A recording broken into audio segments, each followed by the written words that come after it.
Hello, everybody. I'm Hans Dietrich. I'm an award-winning graphic designer. I also study esoteric research, ancient sites, civilizations, Buddhist cultural mysticism, the connection to Sirius, the Dropa people and Drogba's bones, as well as the lost mysteries of Kemet, Egypt before the Greeks, Shambhala, and a bunch of other topics. But today, we're going to be talking about the magic of symbols. And so this is a mixture of a few of my lectures where I'm bringing a lot of different symbology together.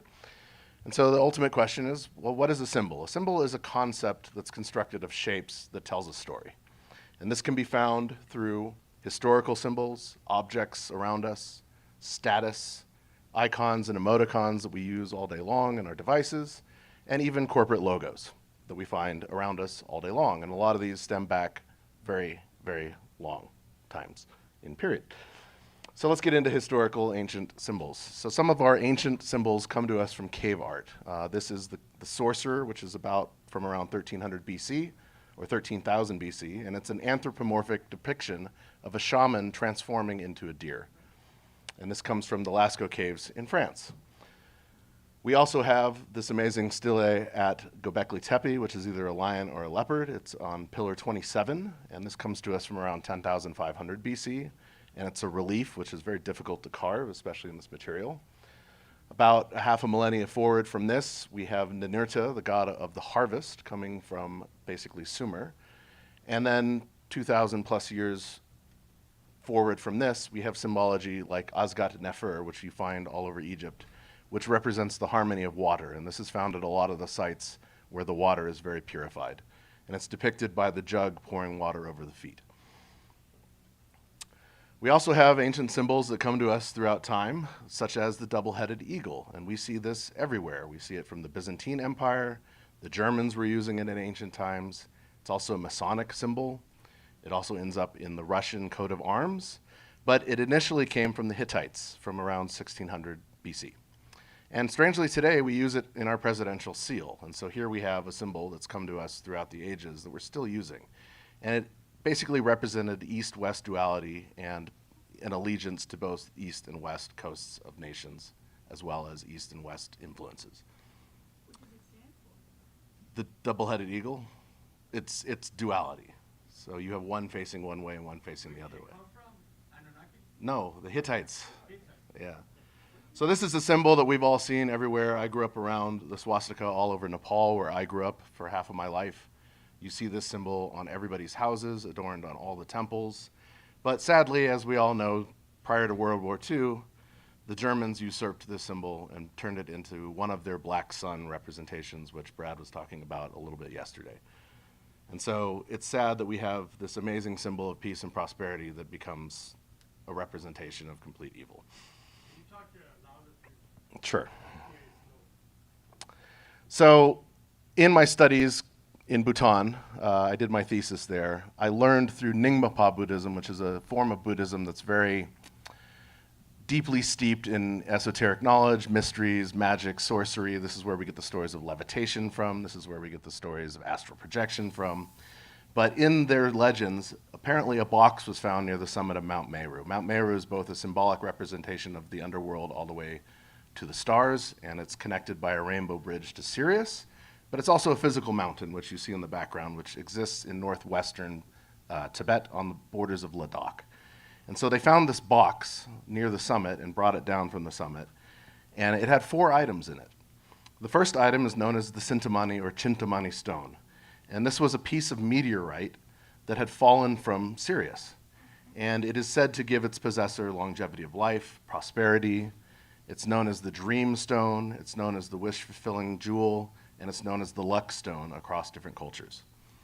The second item in the box is known as the Vajra Dorje. And the Vajra Dorje was a representation of the 4 cardinal points, the 4 winds, the 4 elements, the 4 seasons. And this was a huge cornerstone in the creation of Vajrayana Buddhism. The third item in the box was a symbolic representation of the sound of the universe, and this was known as Buddha's singing bowl. I usually have my bowl here and I'll strum it, but I didn't bring it. And it will go, if you can oscillate one of these singing bowls, and you're a practicing monk or meditator, you will go into a transcendental state of meditation through the harmonic vibrations. And then the last item in the box was known as the Mani stone, and it was engraved with the symbols of Om Mani Padme Hum. And also, monks who are chanting this over and over and over again will take themselves into a transcendental state of meditation. And so Om Mani Padme Hum directly translates to the jewel within the sacred lotus. And so if the lotus is our crown chakra, then the jewel within the lotus is our pineal gland. And it's interesting because the lotus flower itself and our pineal gland both synthesize small amounts of dimethyltryptamine or DMT, which can also take somebody into an altered transcendental state. So there definitely was something going on here with practicing meditators and monks.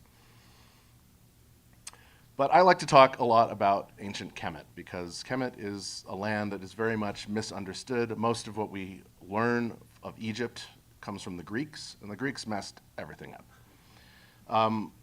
The hieroglyphs are said to have been translated by Champollion. I do not believe this because the Rosetta Stone itself is cracked in half, and most of the hieroglyphs are missing. And so the only thing that he would have been able to translate is the Aramaic and the Diaretic, which are the scripted language of the Suf. But the hieroglyphs themselves all have their own representations, and they can be combined into other concepts to create new representations and concepts. And so this is the glyph for Kemet. And what this represents here is you have the berm of the irrigation next to the Nile on the left. You have the owl, which represents protection, wisdom, and darkness. It sits under the dome of the sky, which they called Nut, and obviously X marks the spot. Well, in the Comitian Suf hieroglyphs, the X means the place of.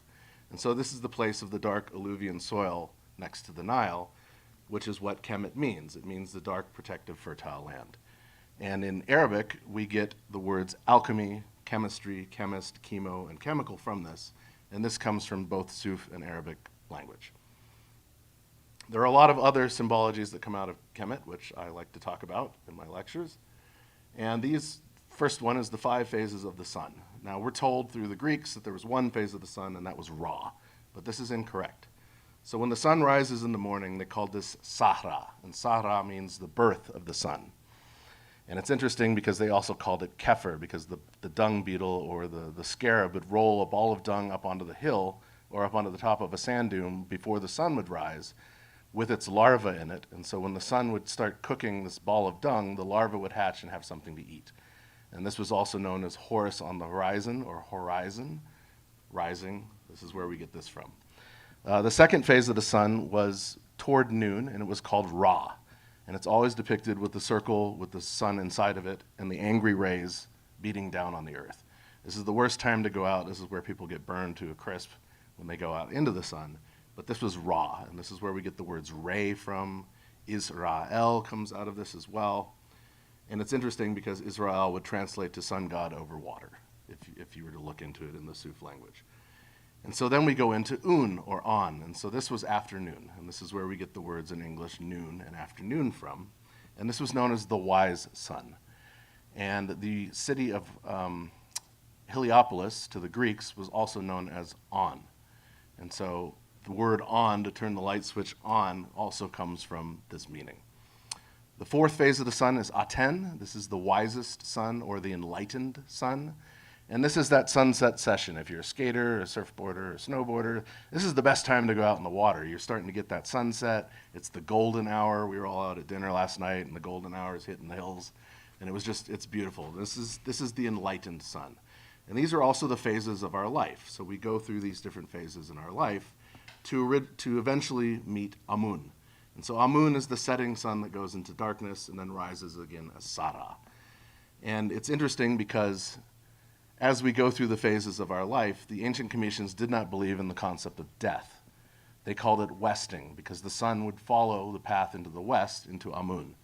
And Amun is an interesting one because in Christianity, this is where we get Amen from, and in Islam, this is where we get Amin from. And so when we say our prayer to the Most High and we say Amen at the end of it, hear my prayer, what we're actually saying is bury my prayer in darkness, never to be heard. It totally cancels it out. Correct. And so getting into the concepts of death, you look at the Giza Plateau, and we're told there are 3 pyramids there. Well, actually, there are 9. And sitting in front of the pyramids, facing east, is the Sphinx. And a lot of people believe the Sphinx was Leo because of the phase of Leo. I actually believe the Sphinx represented Anubis, the guardian of the afterlife and the guardian of the underworld, because as Anubis or the Sphinx faces east, directly behind the Sphinx are the 9 pyramids, which are the 9 souls of the afterlife before you go into the duat of the Westing lands.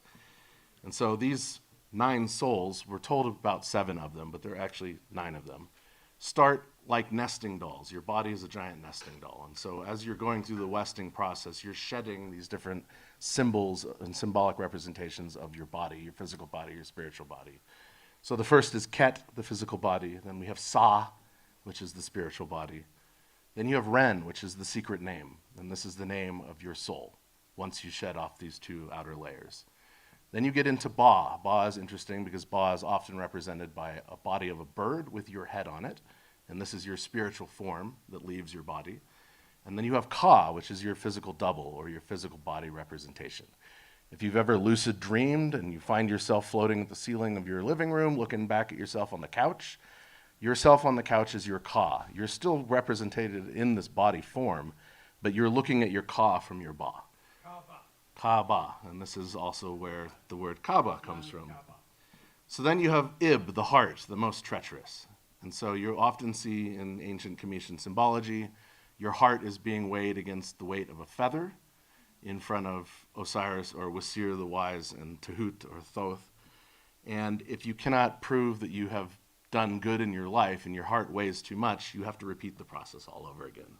And so this is where you get into shoot the shadow, and the shadow determines what direction you go. Do we come back and repolish our diamonds, or do we move on into the astral and energetic field?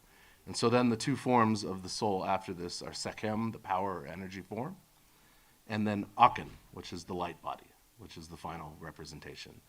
And in the lower right here, you have the 7 gates of the soul. You find this at the Temple of Karnak. And so this is a symbolic representation of shedding off those different layers of your soul. There are other famous aspects of symbology that come out of ancient Kemet that are very misunderstood. We'll start with the 5th. There's more than 5 of these, but these are called the Purs, and the Purs were houses. And they're always represented by this broken box and a symbol. So the 5th is Purwur. This means the house of the wise. This was a university, a hospital, or a library, a place of study, a place of knowledge. Then you have Perneter. Perneter was known as the house of nature, or the house of the energy of nature. This is what the ancients called the pyramids. These were not tombs. These were energy houses. And the Greeks knew this because they called them pyramidos, which means the fire in the middle. So this is not where you were burying a king to go into the afterlife. This is actually a house of energy. Then you have Perka. This is the house of the body. This is a tomb, a mastaba. This is where you would bury somebody. And then you have Perba, the house of your spirit. This is a temple, a place of worship. But the most important of these 5 houses was Per-Ah. And this was the high house of the priestess or the high house of the woman. And this is where we get the word pharaoh from. There were no male pharaohs in Egypt ever, period. End of story. There were kings, and good scholars know this, and they say in the time of Pharaoh there was King Akhenaten, or there was King Tutmosis, or there was King Imhotep. Okay, so this is where we get this from. Lazy scholars always say in the time of, or they always call them pharaohs. But this was actually the high house of the woman. The high priestesses would choose their consort, their king. And together they would rule in what they called a unity matriarchy project, where the women would rule over the fertility and of the land and the people, and their king that they chose, their consort, would rule over the physicality of the land and the people, and together they ruled together. It was a matriarchy. The Greeks screwed all this up. It's right in front of them if they chose to research it. But you always see this depicted in the sculptures of the king and his queen, or the queen and his king. She always has her arm around him, as if to say, I chose this. Versus today, hey, baby, you're mine, right? And so you see this across time, and this is the representation. Here we have Menkaure, so this is a representation of the smaller of the 3 pyramids, and his wife, Hathor. Well, we all think Hathor was a god or a goddess. Well, she wasn't. She was the high priestess of the temple of Hathor. And so it goes through these different pantheons.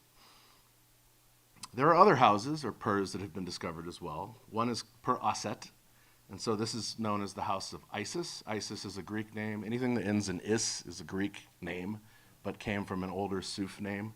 So Isis is actually Aset. Osiris was Wasir, Tanis was Jajanet, Memphis was Men-Nefer, which meant the harmony of the land, or the fertility of the land, and so on and so forth. And the other one is Per-Ankh, and this is Abydos, and it was known as the House of Life. But there's another one that was found in Tanis in a temple by Yusuf Ayawan, who is the son of Abdel Hakim Ayawan. If you've ever seen the Pyramid Code, he's the old wisdom keeper that was in that's always talking about, you must listen. But his children have most brilliant knowledge of the ancient Comitian, structure. And he found this. And so this is a representation in Suf. It would be called Peru. This is not where we get the word Peru from, but it's interesting that Peru represents, underneath the dome of the sky of Nut, the land of many houses across 4 waters.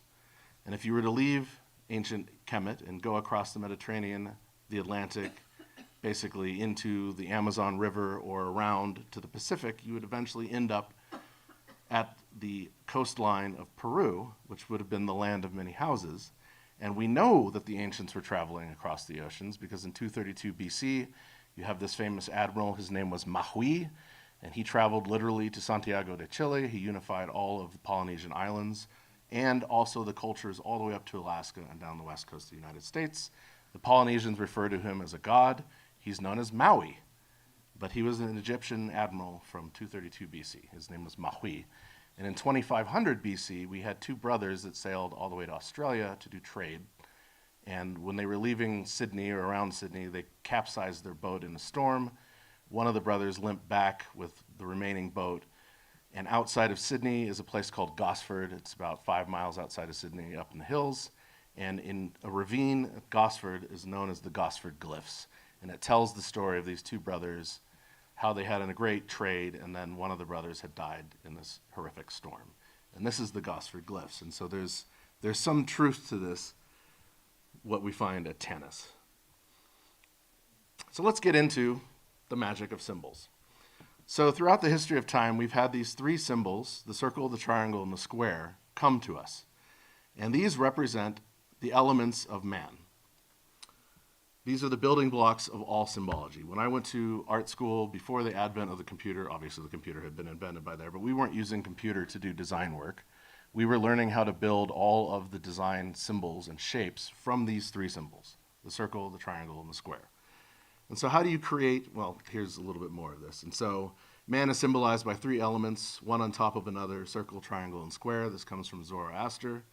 So this is ancient Sufi, methodology on this symbol. But we also have the same representation that comes through us through one of the creators of Aikido. And so the body is this representation of these 3 symbols. And so how do we make these 3 symbols? Well, we do this using a compass and a straight edge, or a straight cubed square. And interestingly, this is also the symbolic representation of the Freemasons. And so here we have these ancient symbols ending up in the mystery schools as their symbology as well.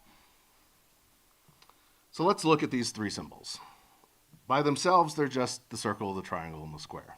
But each one of these has a multiplier that you can add to it. So if we're going to take the first level of the multiplier, we add gematria or numerology to them. So the circle represents 1. It's a 1-sided symbol. The triangle represents 3. It's a 3-sided symbol. And the square represents 4, as it's a 4-sided symbol. And if you add these numbers up, you get 8, which is a master number in magic. 8 and 9 and 10 are 3 of the master numbers, and 8 always represents the infinity of magical symbols. And so it's interesting that these 3 symbols also end up in magical symbology. We can take it to the next level and add color theory. So the circle becomes blue, the triangle becomes red, the square becomes green. Now, if you know anything about light, this projector is using a red, green, and blue light to project onto the screen. And so when you combine these alchemical elements of red, green, and blue as light, they create a bright white light. And if you've seen UFOs in the sky, it's always like this bright light that has red, green, and blue circling around it because it's creating this flush of light. But if you're to take these 3 elements as well as pigments, like printed color, when you mix red, green, and blue, you get this dark alluvian, rich black. And so this is the prima materia in alchemical science. And so We take this to the next level and we add elemental theory, which gets into basically alchemical theory as well. So the blue circle becomes water, the red triangle becomes fire, and the green square becomes earth. And when you mix the water, the sacred water, and the prima materia of earth, and you burn it down with a fire, you get an alchemical reaction that creates a white powder, which they called the philosopher's stone, or basically it's an alchemical process that you would also use for gold, and this is how you get monoatomic elements. But we can still take this one level further, and we add dimensional theory. And so the blue water circle becomes the sphere, which represents our planet, the blue water sphere. The red fire triangle becomes the red fire tetrahedron, the pyramid, and the green earth square becomes the cube. And the cube also represents the 6 continents of our planet: North America, South America, Eurasia, Africa, Australia, and Antarctica. And so these are the representations of Earth. And all of these combine into the magical symbol of us, the hue man, the colored man, which we all are. And so it's interesting that our head is the representation of water and water elements. In our head, we have our tear ducts, we have our salivary glands, mucous membranes, ear fluid, eye fluid, pineal gland fluid, brain fluid. When we start to sweat out of our forehead. We ingest all of our elements through the water element as well.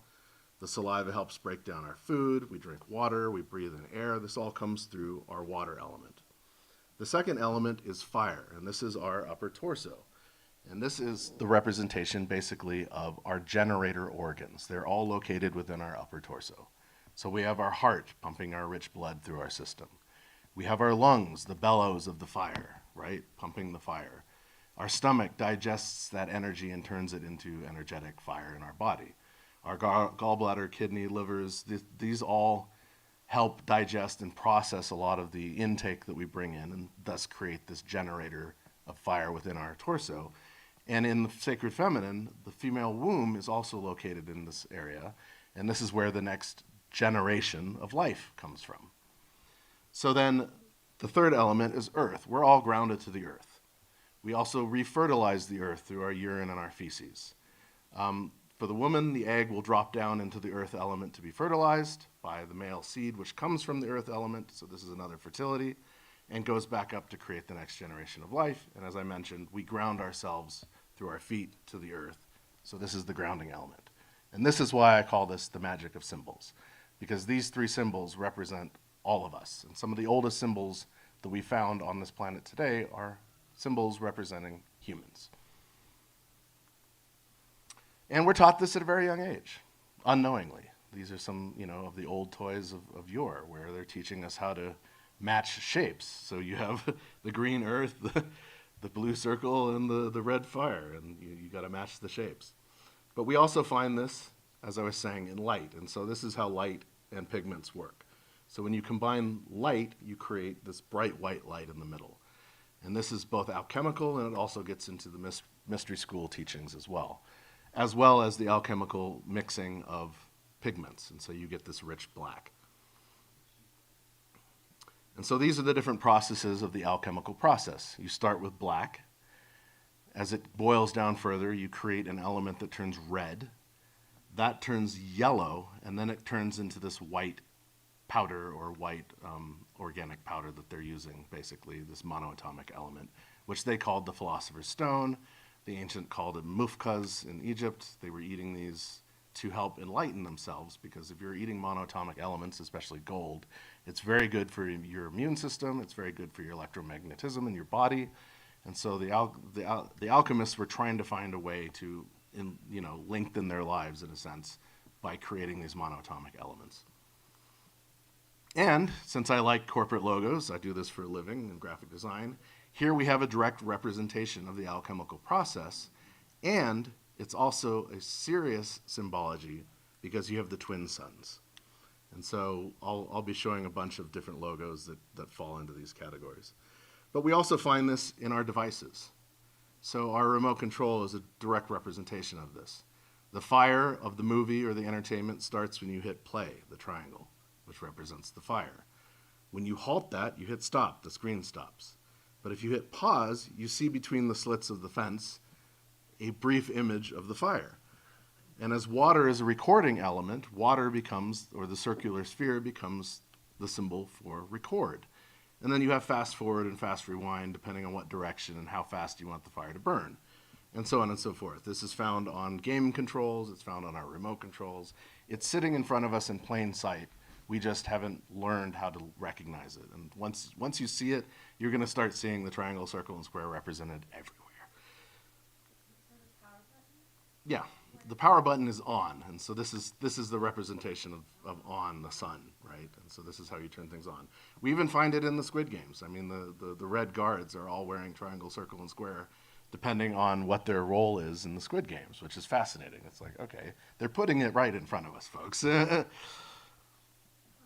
But this then gets into the combination of symbols, and this is where we get into secret societies and alchemy as well. So in alchemy, the philosopher's stone is represented by the triangle, the circle, and the square. Again, because they realize these elements are what make this sacred, basically monatomic element. To the Templars, there's a door handle in one of the Templar retreats in Germany, which also has the triangle, the circle, and the square. And the rose, representing the Rosicrucian element, and the all-seeing eye in the middle of it. And for those of you Harry Potter fans, you have the Deathly Hallows. And so the Elder's Wand represents the square or the rectangular element. The circle is the Sorcerer's Stone, and the triangle represents the invisibility cloak. And so these all kind of have similar representations as a combination of symbols. But as we were talking earlier, another combination symbol is the sacred feminine. And so to the ancient Egyptians and Cometians, this was known as the Ankh, or the key of life, and it was a representation of the female organs. So you have your square or rectangular element as the base. The ovaries are the triangular elements coming into the water in the middle, which is represented by the teardrop. Unfortunately, like most ancient symbols, this symbol has been usurped. And so we find it in the representation of the cross. It's also reused in the symbol that we find for the female, but it's always represented since ancient times, the knowledge and representation of the womb, the matrix, the womb. So let's get into some serious symbology. I'm being serious now. So Sirius is one of these symbols that comes to us from ancient times as well. It was known as the blazing star to the ancients. It was the brightest star that rose in the east. To the Buddhists, this is where Mount Meru connected to through a rainbow bridge. We also see this in Norse mythology through the Bifrost, which connected the 9 realms or the 9 souls of the afterlife. I mean, there's a lot of overlap. But Sirius is interesting because we didn't know it was a binary star until the 1960s. And so you get into Sirius symbology. Here on the left, we have the Suf Cometian symbology. So you have the ray of the sun, which was also depicted as the obelisk. Underneath and above Nut, the sky, the dome of the sky, and the bright star. And so this was the representation of Sirius. But we also find this in Masonic tradition because they idolize what they call the blazing star. And this was always the star of Sirius. And we see this on the dollar bill with the unfinished pyramid, where you have the all-seeing eye, the blazing star, basically sitting above the pyramid. And we also find this in more Masonic representation that you find in the lodges. The Dogons are interesting because this is a tribe out of Mali, Africa. These are one of the lost tribes of the ancient Cometians. And the Dogon say that Sirius has 2 stars. Well, we didn't know this at the time that we discovered the Dogon. And we would have no idea of knowing this. But it's interesting because they say that they were visited by a group of aquatic beings that they called the Nomo. And they taught them about where their origins were from. And this was the star system of Sirius. And it's interesting because in their sacred dance here on the left, they map out the exact orbit of these 2 stars around Sirius A and Sirius B as they rotate around each other. And this is in their sacred dances. And it's interesting because once we discovered Sirius and we started mapping out its own rotation, it is almost identical to this dance pattern that these ancient Dogon are utilizing. How did they know? I mean, we didn't realize this until we had telescopes that could actually look at Sirius. And so this knowledge has been passed down through mystery schools and through possibly extraterrestrial contact. And it's interesting that a lot of these mystery schools revere Sirius. These are some of the logos that are definitely representation of Sirius. You have spot on, so here's this on, this bright star again, coming out of the Commission. You have on star. My favorite is Sirius XM or Sirius Radio because it's a direct representation. It's always a dog with a star in its eye because Sirius is represented as the dog star. It's Canis 9 Canis Major, so it's the ninth star in the Canis constellation, and it represents the dog's eye because it's the dog star. It's represented this way in Tibetan philosophy as well. It's represented as Tsingao in the Chinese philosophy, which was a black wolf that would eat the sun or the moon during eclipses. And we also see this in energy and transformational logos, the US Army, Texaco, Energy Star, the great blazing star of British Petroleum, Star TV, Lockheed Martin Star, Starlink. These are all representations directly relating to Masonic traditions around the blazing star of Sirius. We even see it in the movies. So when you're in Star Wars, Luke Skywalker is always looking at the horizon, the two westing twin suns. And so here we have this representation of Sirius as well. But most interestingly, in the Truman Show, there's so much going on in this movie, it's unbelievable. So he's inside of a dome. He's under the dome of Newt, right? And something falls from the sky, the fallen star, the dog star, and lands in front of him, and he picks it up and looks back at the sky. But on the canister, it says Sirius 9 Canis Major. So this is one of the lights that represents Sirius in the night sky inside of the Truman Show. And so, so it's right there in front of us, folks. So then this gets us into Saturnian symbology. And Saturnian symbology is one of the oldest forms of symbology that basically comes to us today. It predates the Greeks' version of it. It predates the Roman version of it, which was Kronos and Saturn. So Kronos is the Greek, Saturn was the Romans. During the winter solstice, they had a festival called Saturnalia, and they would basically have 3 days of festival and sacrifice and replanting the seeds of the field. Saturn was represented as the Grim Reaper, not to be a bad thing, but the reaper basically reaps what it sows. And so in the fall, you have your harvest festival. You sacrifice an animal or sometimes children to Saturn to have a good harvest the next year. And so this is where the Grim Reaper, or you reap what you sow, comes from in symbology. And it's interesting because Saturn in the both north and southern pole, but mostly the north pole, has this peculiar hexagonal storm system within a hexagonal storm system. So you have this counter rotation. And if you were to take two tetrahedrons, flip them on top of each other so they look like the Star of David or Solomon's seal, and spin them in counter-rotating directions, you would create an energy force above the equator around the 47th degree parallel, 49th degree parallel, which is interesting because on all the planets in our solar system, there's an anomaly at all of these spots. On Earth, it's Hawaii. On Saturn, it's the great spot of Saturn. On Mars, it's where Sedona is, basically, on Mars, where the pyramids and the face on Mars are, and so on and so forth. All the planets have something in this elemental spot.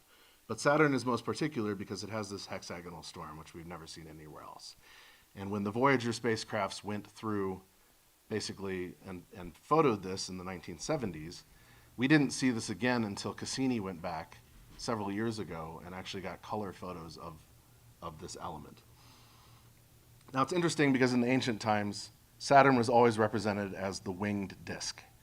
And so you have ancient, Babylonian and Sumerian, the winged disk, the hunter. The hunter is also a representation of Saturn. You have the winged disk with the two serpents and the sun in the middle. So this is another representation of Saturn that comes out of Egypt or Kemet. But then you have all these logos of today, which are cars. And Saturn often represents time and travel. And so it's interesting that all these car logos also have the winged disk.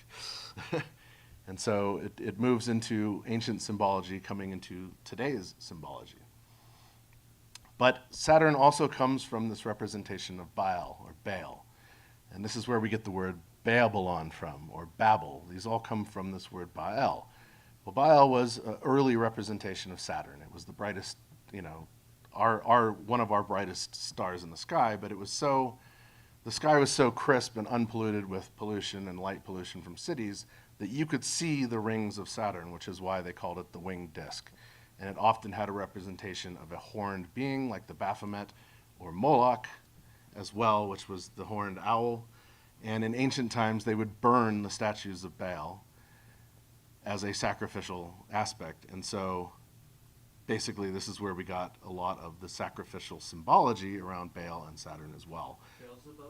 Beelzebub, Babylon, Baalbek, which was the temple of Saturn, again, in ancient Lebanon. And so these all are these representations. And Baal then becomes El in Judaism. And El is a representation of the warrior, the warrior and creator, basically. I have an interesting take on the golden calf. So Moses was a character that came out of Egypt or ancient Chem. His name was Ramasu, which means the rebirth of the sun. He was also known as Ramses. He was Akhenaten's vizier, and so he had another title, which was Pa-Ren Nefer, which is basically the harmony of the hidden names. And so when this Moses character goes up onto Mount Sinai to get the 15 commandments, there's 10 commandments. He comes down and they're worshiping a golden calf. Well, I think that they were actually worshiping the brazen bull and giving a sacrifice to Saturn, because this was also that time and era. And so he said, no, we can't do this anymore. We now have, monotheism. We're worshiping the sun, and we have these commandments. And so he melted down the golden calves that they were worshiping to and turned them into these mufkas, or these sacred alchemical cakes, so that the people following him had something to eat as they traveled through basically the lands to the Red Sea. These are different representations of Saturn. You have the Baphomet, which is a representation of Lucifer as well. You have Moloch at Bohemian Grove. You have this interesting aquatic character, which is also a representation of Moloch. But to the Greeks and to the Romans, Saturn was the Grim Reaper, or Kronos, the father of time. And he was known to eat his own children. And so this is where a lot of child sacrifice happened around Saturnian festivals. He's often depicted as being the wounded warrior, which comes into other cultures as well. And again, the Grim Reaper, or the sign of death, basically. So to the ancient Cometians, he was Osiris, or Wasir, who was lobbed apart in 12 different pieces by his disciples, also known as the wounded warrior. But in the ancient Vedic scripts, he's known as Shani.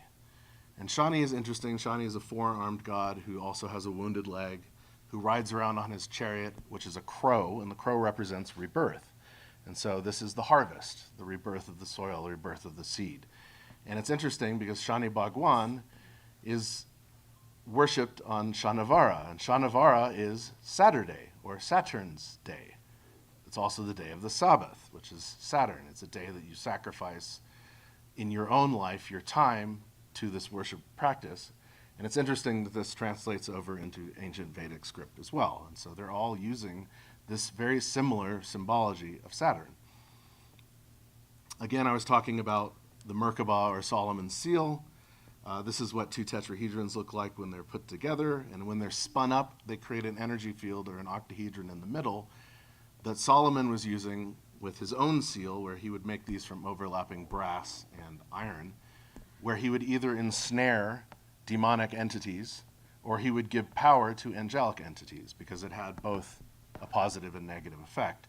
And so when people talk about Merkabah energy, or Merkabah ascension, or astral projection, they're often depicted inside of this energy field, inside of the Merkabah, which then we know today as the Star of David, which it isn't, again, a usurped symbol. And Sol Oman, his own name is very interesting, because in Latin, Sol, or Sol, is the sun.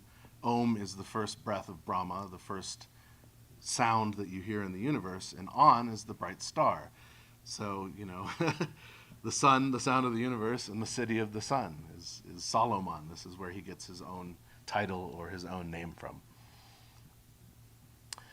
I was talking a little bit outside about the Teflon for Talmudic Judaism. And so what they do is they take this black box and they put it above their pineal gland, or they put it around their heart arm. And the black box has a prayer to El, so this is a direct representation of Saturn. And this is where we get the ideas of the black cube. Well, a cube is also a hexagon or a hexagram, because if a cube is flattened out into a two-dimensional element, it becomes a hexagon. Well, this is, again, the representation of Saturn. And this transfers over even into Islam. And so here we have the Kaaba, or the Kaaba cube. And so this sits in Mecca. If you're a devout Muslim, you end up at Mecca at one point in your life to do your pilgrimage, your Hajj. And the Hajj usually takes place around the end of July, beginning of August, when Sirius rises in the east above the horizon. And so this is a direct representation towards Sirius as well. And so what sits in the eastern corner, when you get to Mecca, you have to go around this counterclockwise 7 times, very similar to the rings of Saturn.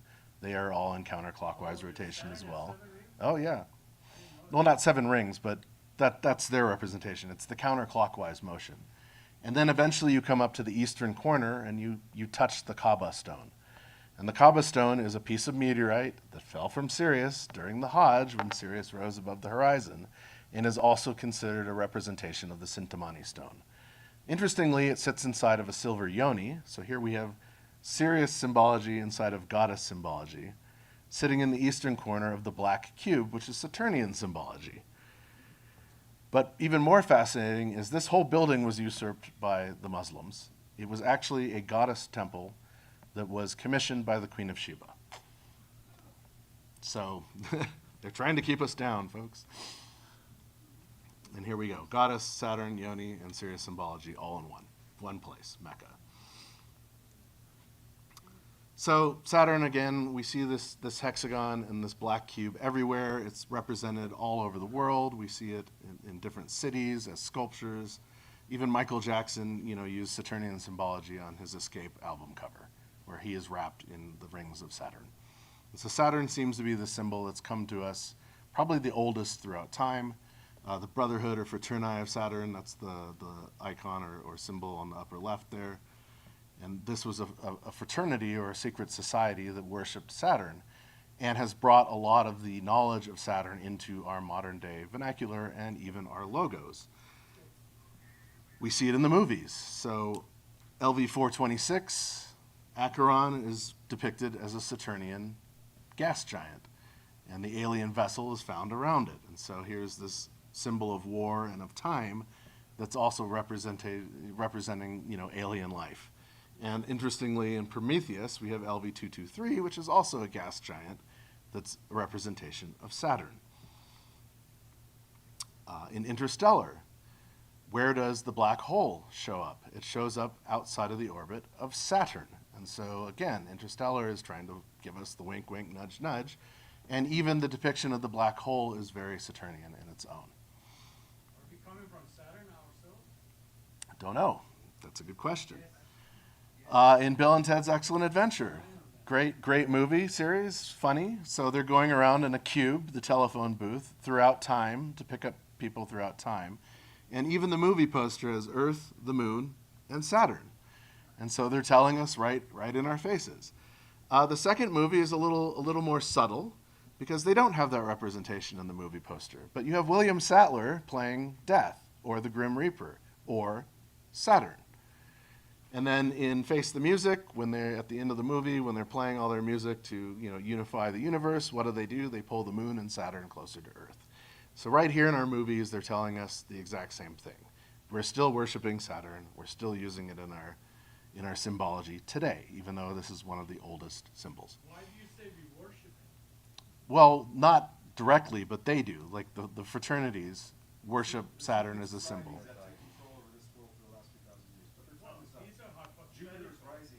Yes. So Jove is the next. Yeah, Jove is definitely the next. You're assuming, or is it hypothetical? Or Everything can is. you prove it? Everything is hypothetical. It's all theory until it's proven, right? But I'm saying they're showing us in front of us that Saturnian symbology is still used today.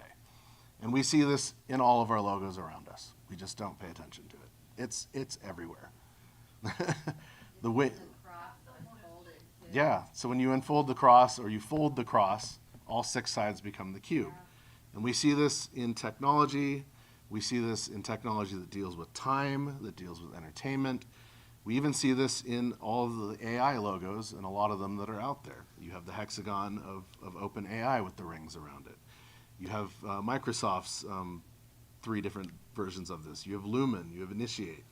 All these are Saturnian symbols. But this brings us back around to the oldest symbol that we found on this planet, which is the symbol of man. So here we have the Vitruvian Man from Leonardo da Vinci. The man itself represents the triangle inside of the square and the circle. But one of the oldest symbols of man that we've found actually comes from Indonesia, from Siawati. And it's from 200 years ago, okay? So, 51,000 years ago. This symbol is in a cave. It's been carbon dated by the ochre samples, and it shows 3 human beings hunting a pig. And so this is the oldest symbology of us, the human, the colored man. And since this was a short lecture today, this is the end of my lecture. I've got about 20 other slides, but they're all hidden. Hans will be in Las Vegas September 12, 13, 14. Yeah.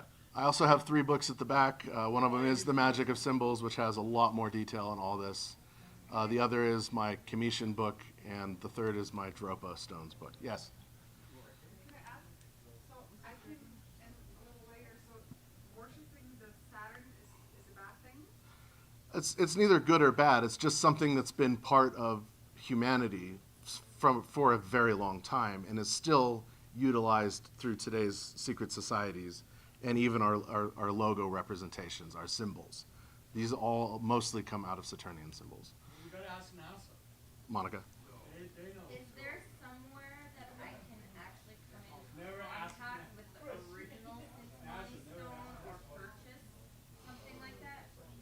Instead of a silver yoni thing with the imitation meteorite, is there like a So the Sintamati stone is interesting because I'm spacing on his name. I want a Cinnamoni stone. I want to work with the energy. Tell me where the original is, or tell me where you can. We'll chat. Okay. Ra, you had a question? Yeah. Comment is to why Saturn is so deep in our symbology. I've been studying what you study like as a hobby. So the black hole of Saturn is a fragment of memory that we lost before Saturn collapsed. Right. It's not in book. Saturn was called Ilestra before it had rings. And every Can you help me out? species that fell. And that fragment wants to be healed. So it's so dominant in our psyche that you see where the interstellar of a black hole is. Why is it that Saturn is always this area? It ends. Mm. It can't go any further. Mm. Souls can't traverse past Saturn because we haven't healed the memory from the fall of Saturn. And Atlantis is a fallen fragment of Saturn. You won't find that in books. It's all intuitive and hypothetical. But feel intuitive, you get goosebumps. Well, the rings of Saturn also represent this like radio telemetry. And so our moon picks up on that, reverberates it onto the Earth. This is what creates our wave cycles. These all come from Saturnian energy. Also designed to keep us trapped in this great Correct. dimensional- Correct. So, Souls regenerate to the moon, regenerate back to Saturn, so on and so according to forth. Greek mythology, Saturn represents also Kronos. Yes. Kronos was the ruler of time during Yes. the Dark Ages before the Olympians rose and brought in the Golden Age. Right. So that's a cycle that repeats again. Yes. So technically, it's, a new age of gods and heroes is about to emerge. In other words, Correct. that's what I believe. Yeah. And when we remember, Kronos no longer rules the cycle of time, and we're free. Saturn is wrong. It's like in the movie with Mufasa, what does the father say? Remember. Right. When you get that, what happened there, and you and the galactic self remember that, Kronos loses all its power. It's all about memory. That it's right there hit on the bullseye. It's all about memory. If Yeah. we only had memory as to who we were, we wouldn't be thinking we're humans. We'd be like Zeus and Hera and Athena and Apollo. Or beyond them. So, Monica, Nicholas Roerich in the 1920s was a Russian sage, theosophist, mystic school follower. And he went to India to help build ashrams and temples in India. And one of the Tibetan monks gave him what they said was a shard of the Sintamani stone. The original Sintamani stone sits in Agartha or Shambhala or the sacred city of Shangri-La, which is the root chakra underneath Mount Meru. And so you go through the different chakras, the different energy levels, all the way to the crown chakra, which then connects you to Sirius, which is why there's this direct Sintamani connection to Sirius. You think we can ChatGPT ask about Saturn and Yeah, hold on. Anyway, so Nicholas Rourke was given a piece of this shard, and he was commanded to go back and try and find the entrances into Shambhala to heal the crystal. The dark crystal come to mind? Right, okay. So what ended up was this shard, these different shards of the Sintamani stone, where the true stone that's cracked sits in Shambhala. It's basically being guarded by the Great White Brotherhood and the Great Buddha. Yeah, okay. But during the 1930s, you have the Minister of the Interior, God, why can't I think of his name at the moment? He commissioned Rourke to go back to India and back into Tibet to find the entrance to Shambhala, to take the Sintamani stone back. Wallace was his name. And so he was commissioned to go back by Wallace, who's the Interior Minister. Anyway.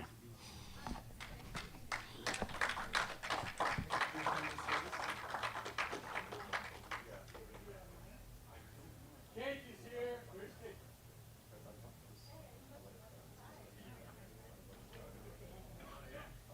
Kate, where's Kate?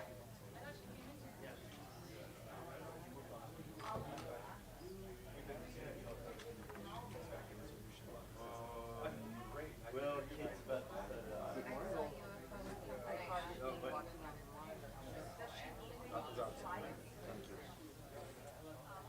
yes, she does. It's hard to convince. I don't know if you're on I haven't even turned mine on yet. One of my favorite websites is called Digital. Oh yeah, I know. Oh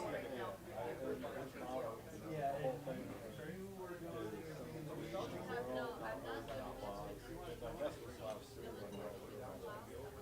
It's a great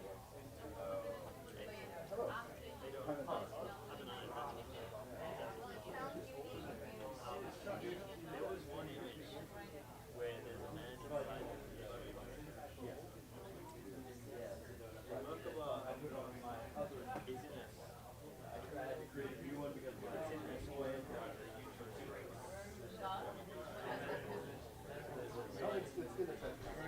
Check it out. I'll show you this time in a black letter.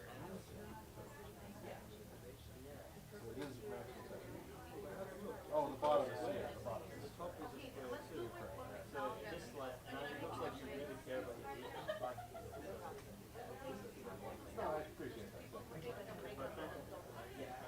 we have I can give you the visuals, the way you step it up. It was fantastic. Like I said, there's all my hidden stories. You know, it's a much longer. Alan took elements from. Nikita, давай уже так. We're not going there. No, we're just taking a photo. Get off this thing. Just nobody took photo of me yesterday. Давай. Подожди. Но у меня нету этого, давай.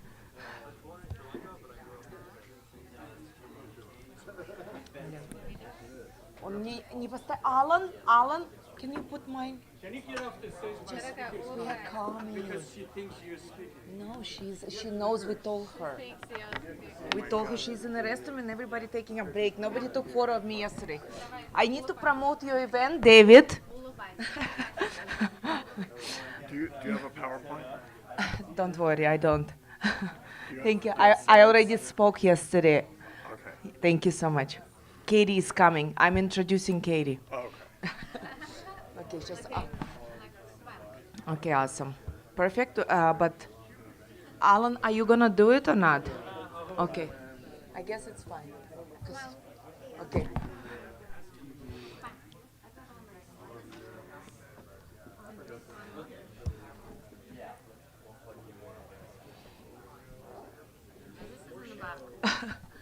Okay, so he put it now, right now. Look, right now. Why did Jesus make Давай, a symbol of смотри. devil? That's so confusing. Никита, давай. Are you sure Я it's здесь. in Jesus?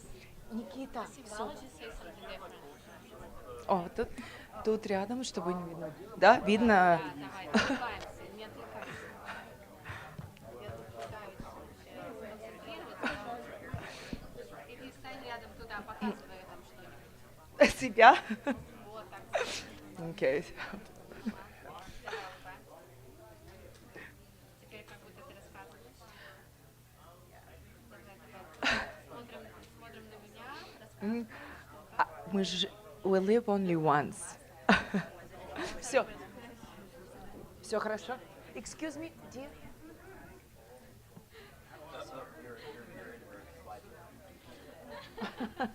Все, we're almost done. Okay, awesome. Thank you. We appreciate you so much. Okay, I think it's good, Nikita. Yeah.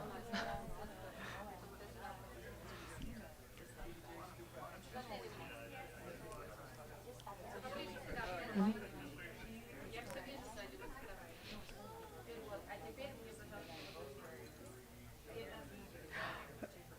Действительно нужно жить так, чтобы никогда не сомневаться ни в чем и никогда. Все. Окей. Спасибо.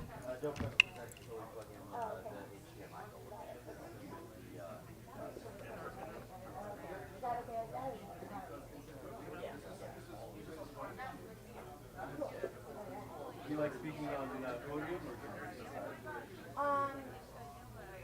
Either way, actually, I probably would just No. That's more for like my camera. Oh, I got you. Okay.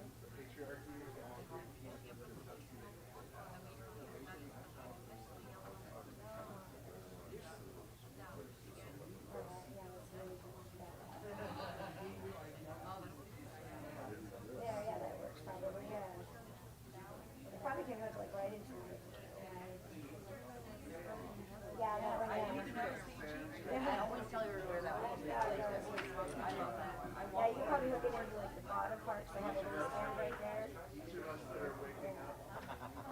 can even do it underneath maybe, you know?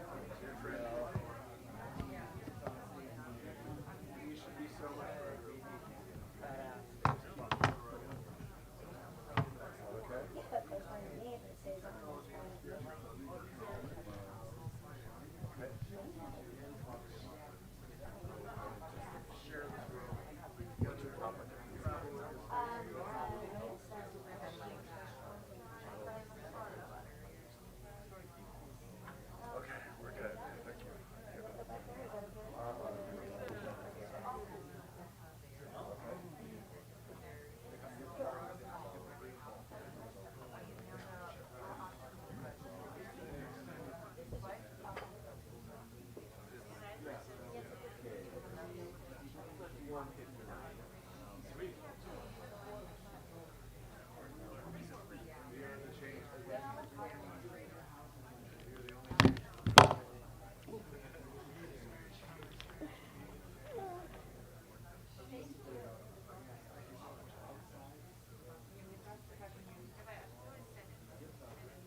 Drumming on that drum last time. It's like, you should get on that drum. You drum? Yeah. It's amazing. We should have everyone gathered. Yeah. Yeah. Everybody got together and we were all drumming. It was really cool.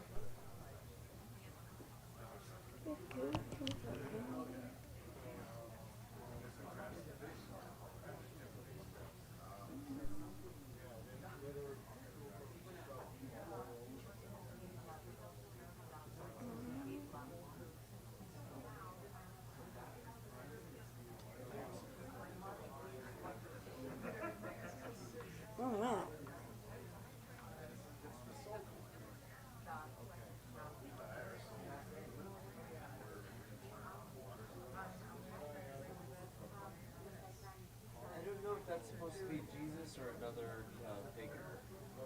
I feel like Jesus, yes. I thought this was like peace and unity.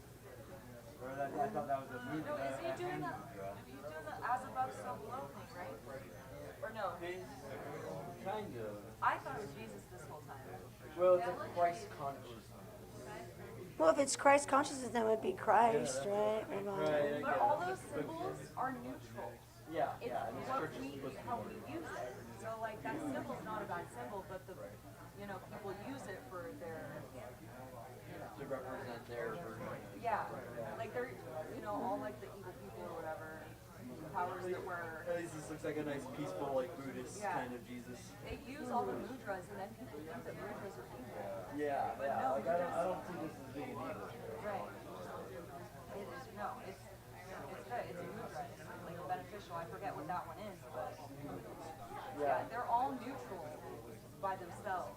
It's when we put the meaning to it. And when you Kind put of the like power how, in for that ill intent, right. when you charge any symbol with any kind of like negative, then yeah, put that power into something that is more nefarious. Yeah, but I was definitely like, I'm drawn to that. Yeah, and I liked it in the camera shot too. It had that nice little you know, soft spiritual touch to it. And I swung in. I've always loved one. I almost would have preferred that more in the shot. She was the first one that came to me in meditation. Really? Giving me, like, she handed me a bowl with a lotus flower in it. It was awesome. Like my first time. Was it a sober vision? Yeah. We gotta ask. No, I was at Richard's house. My teacher. Never know. Never know. He's like, sit down and meditate. He's like, your first teacher. And I didn't really get much for a while. That was like my first experience with him.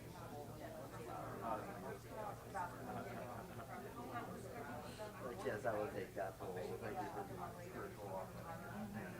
I haven't gotten many like super vivid things like that. There's like a handful of them that I've gotten. Yeah, Like, I that was only one get of them when I'm not sober.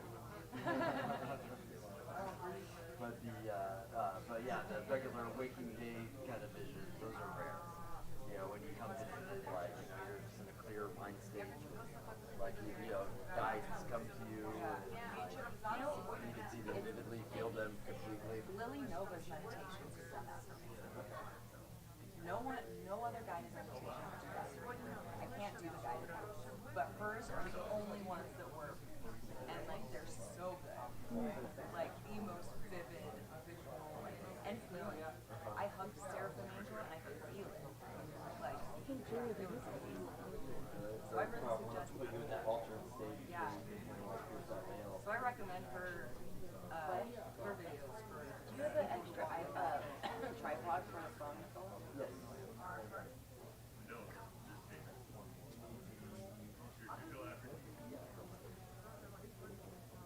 Do you want it sideways or? Like if it's on tripod, right? No, I mean, yeah. Do you want portrait or landscape? Sideways or TikTok? I take. What does that mean? Straight up and down like that? Like straight up and yeah, down yeah, versus the yeah. wide screen. Because problem with the up and down is you won't see your screen. Yeah, got it. Yeah, no, I wouldn't. Yeah. Oh, you won't? You don't see No, it? because it'd be like up and down. Yeah, yeah. Whereas widescreen, you have a better chance of getting the screen. Oh, I got you. I got you. Yes to wide?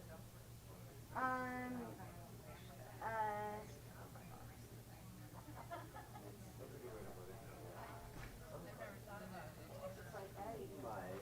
But I mean, there's not that much up and down when you got the I wish portrait. it was like closer. And it'll bring it closer if you're zooming. yeah, whatever you do, you are, yes. I like sideways video personally. Alright. Sideways it is.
so. I'm pretty sure it's on right here. Yeah, no, I don't know. Yeah, that.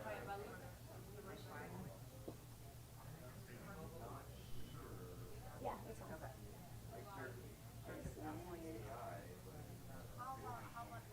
All right. Yeah. Hold on, let me see something.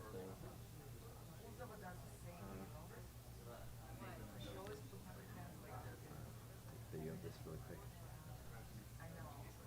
Okay. Wow. Oh, yeah, I could have moved out of the No, way. no, no. The question was, what does that hand symbol mudra mean? Okay, sounds good. I know What it, does but for this some hand reason symbol it's like mudra mean? not here. Right. It's like I know it though. Oh, this mudra? Because she was thinking it has like a satanic representation because there's sculptures of like Lucifer doing the same symbol as what you're showing.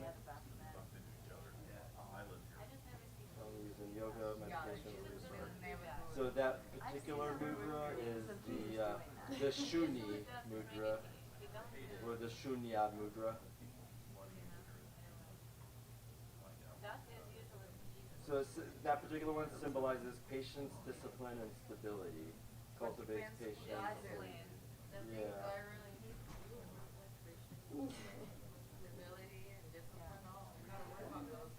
But all mudras are neutral. It just depends on how you use it. Yeah. I mean, I use mudras a lot, but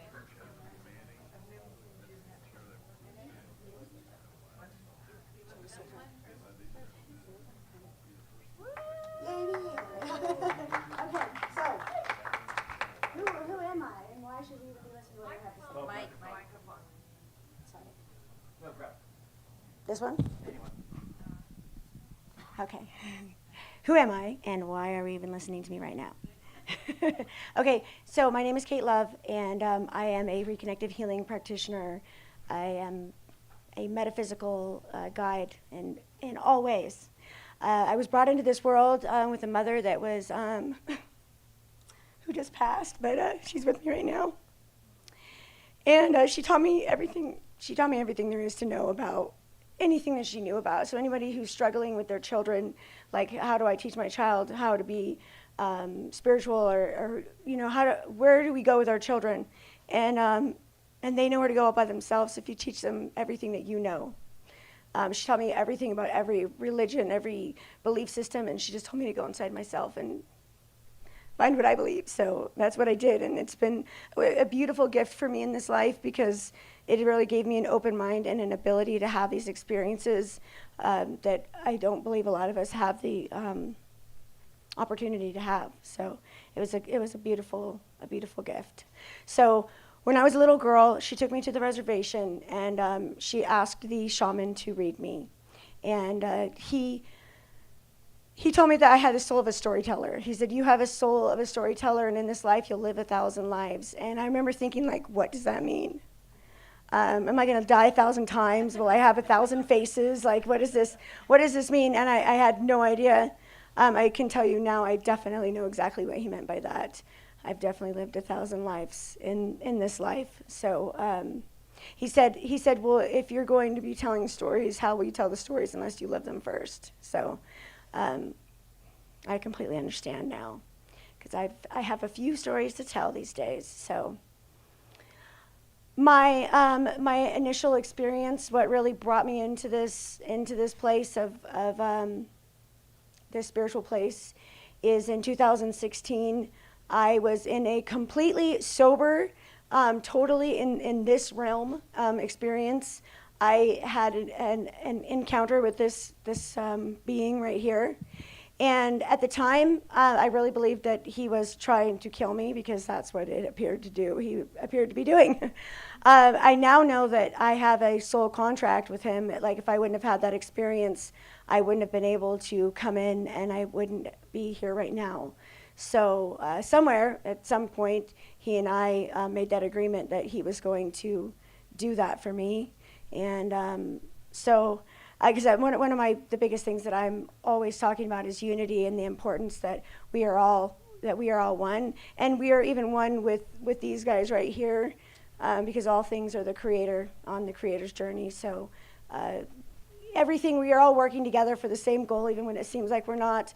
And that day really seemed like he was trying to kill me, but really he brought me in and gave me the ability to come into this body and have this experience. So 2016, I walked in, and I'm not completely clear on what that means yet. I don't know.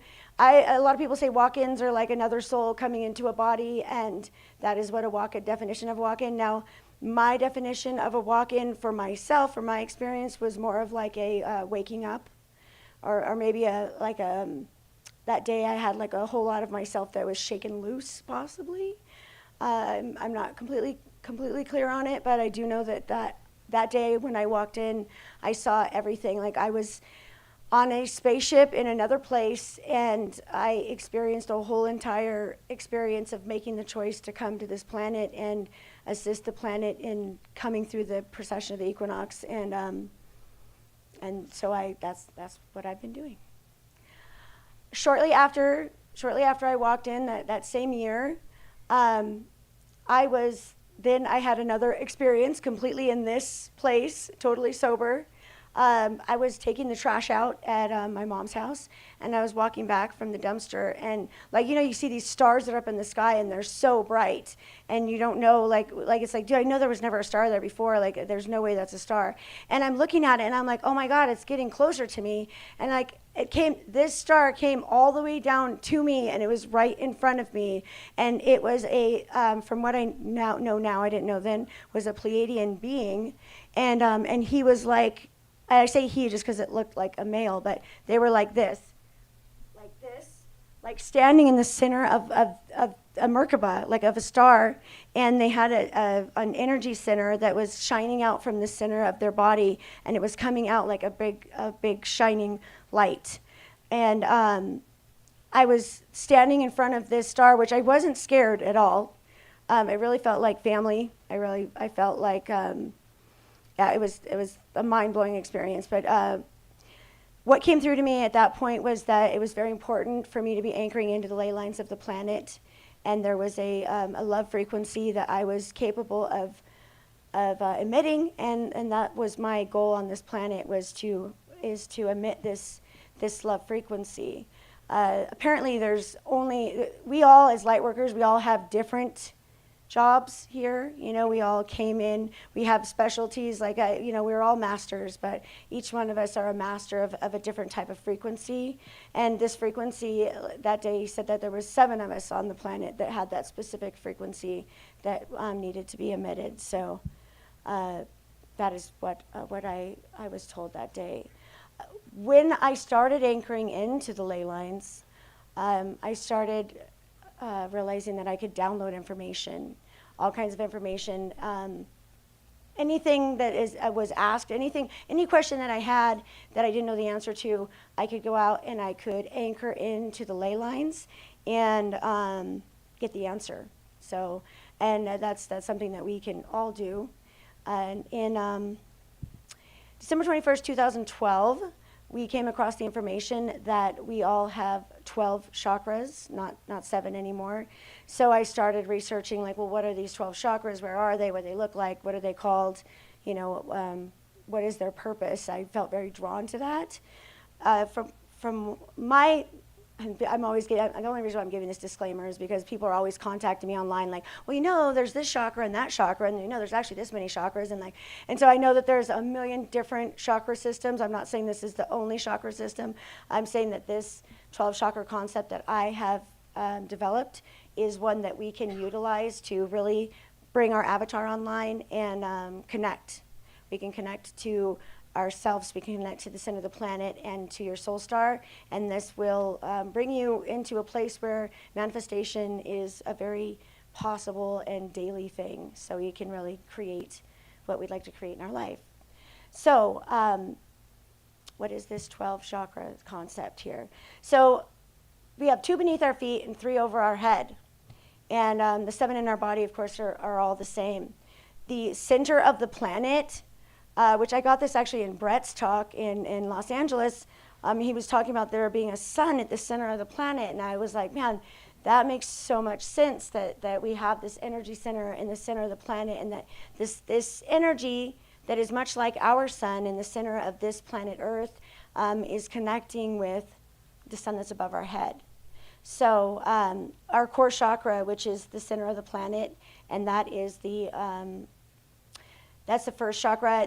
They're not really in a linear form, but I'm going to put them 1 through 12 just to make it a little easier for everybody to understand. So the first chakra is our core chakra, which is the center of the planet. The next chakra is your Earth Star chakra. I believe that each one of us, we have different soul groups. I think that everyone that's here in this room right now, we are all from that same soul family, that same family that is anchoring into the ley lines. So our Earth Star chakra is the ley lines of the planet. So that's how our system works. That's how we came to this planet. We developed this system. We developed this ley line system. Is that chakra brown or black, or what's the color of the core and the Earth Star? So, okay, that is what I did all the research I've done. I really haven't found any consistency on like the actual what the chakra is, what they use to represent it. That right there is brown.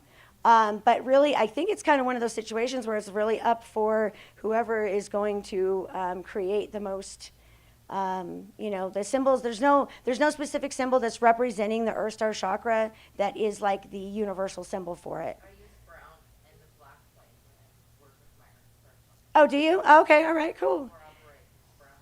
Maybe you'll have to, yeah, that one right there is brown. So, Amal, yeah, maybe you could send me whatever you work with too, because that'd be awesome to see. Because I haven't really had any feedback from anyone else besides myself as far as what exactly that looks like. So, And the core is the sixth dimensional sun. oh, the sun, is that okay? That would make sense, right? Yeah. So that sun, and so what do you like the sun that's in the center of the planet, being connected with our sun, which makes a whole lot of sense to me, that this energy is. So, okay, so the ley lines of the planet, then we move into the human body, which we all know these chakras. It goes from our roots to our sacral, our solar plexus, and after I go through these chakras, I'm going to go through a visualization with you guys. This visualization is what I use every day to connect these chakras with each other. And when we connect them, really the possibilities are endless. I don't know if that's something that you do already if you're connecting to the Earth Star, if you connect with these chakras. I think it's something that probably flows through all of us, this information. Okay, so the moon chakra, sorry, I went a little too far here. Okay, there we go. Now it's going to make me go all the way back. All right, so above our crown is the moon star chakra. These are multidimensional chakras, so they're in several different places at once. We have an actual moon chakra on our crown, where your cowlick at the top of your head is your moon chakra. So if you think about like whichever direction your hair is growing in on the top of your head, that is the direction that this energy is moving into your body. So when we connect to the moon, that moon energy is moving into our body through our cowlick. So the moon chakra is at the top of your head, and it's also, of course, the moon. So what happens if you have like multiple cowlicks? Then I guess you must be actually accessing more than one stream of energy, right? I mean, I thought about that. Because I have like 7 of them. Okay. I think that was like a sent here by Damien, son Lucifer, with all these. Right? Would question why I have so many cowlicks. Well, that could. I mean, I don't know about the son of Lucifer, but I mean that the part of having a lot of cowlicks. I've definitely thought about that too. If people that have more than one, and it must be accessing more than one stream of energy, right? I mean that would make sense to me, right? Yeah, that's multiple sources there, or maybe you have multiple I don't know, yeah, multiple places in the universe that's sending you information, maybe, That could definitely be a thing. Then from the moon, we have the stellar gateway, which, says it right there, it's a gateway. The sun is definitely a portal that we are traveling through. So I use the sun to access my soul star. And you don't have to know where your soul star is. You just have to know that it's somewhere out there, that we do have one.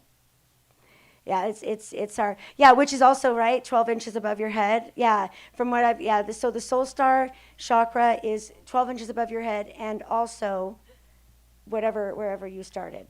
So that's definitely, it's definitely a multidimensional chakra.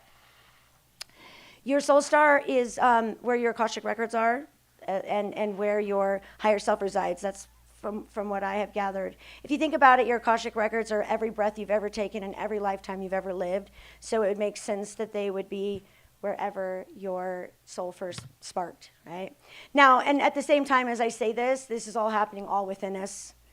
So it's all the microcosm and the macrocosm. So it's all out there and it's all in here all at the same time.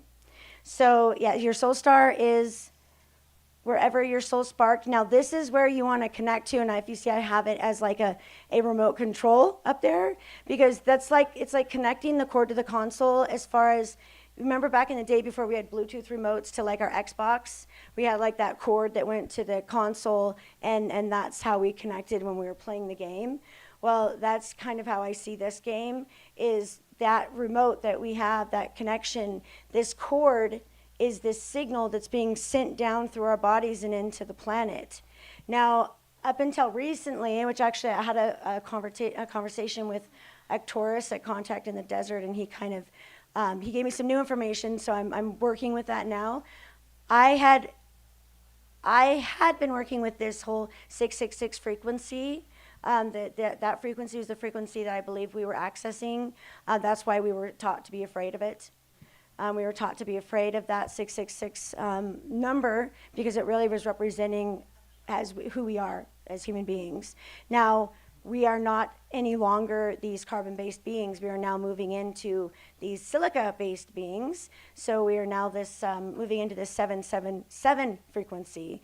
So that's something that I am developing now within myself, so I can't speak on that completely yet. But there's a frequency that is sent from our soul star through the sun, and then the sun then projects this frequency through the moon and into our bodies.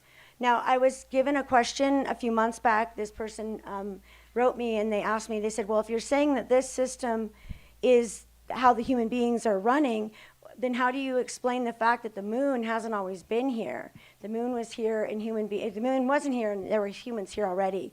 And so I asked my guides, and my guides said, well, the moon was an upgrade. The moon was installed to be an upgrade in this system.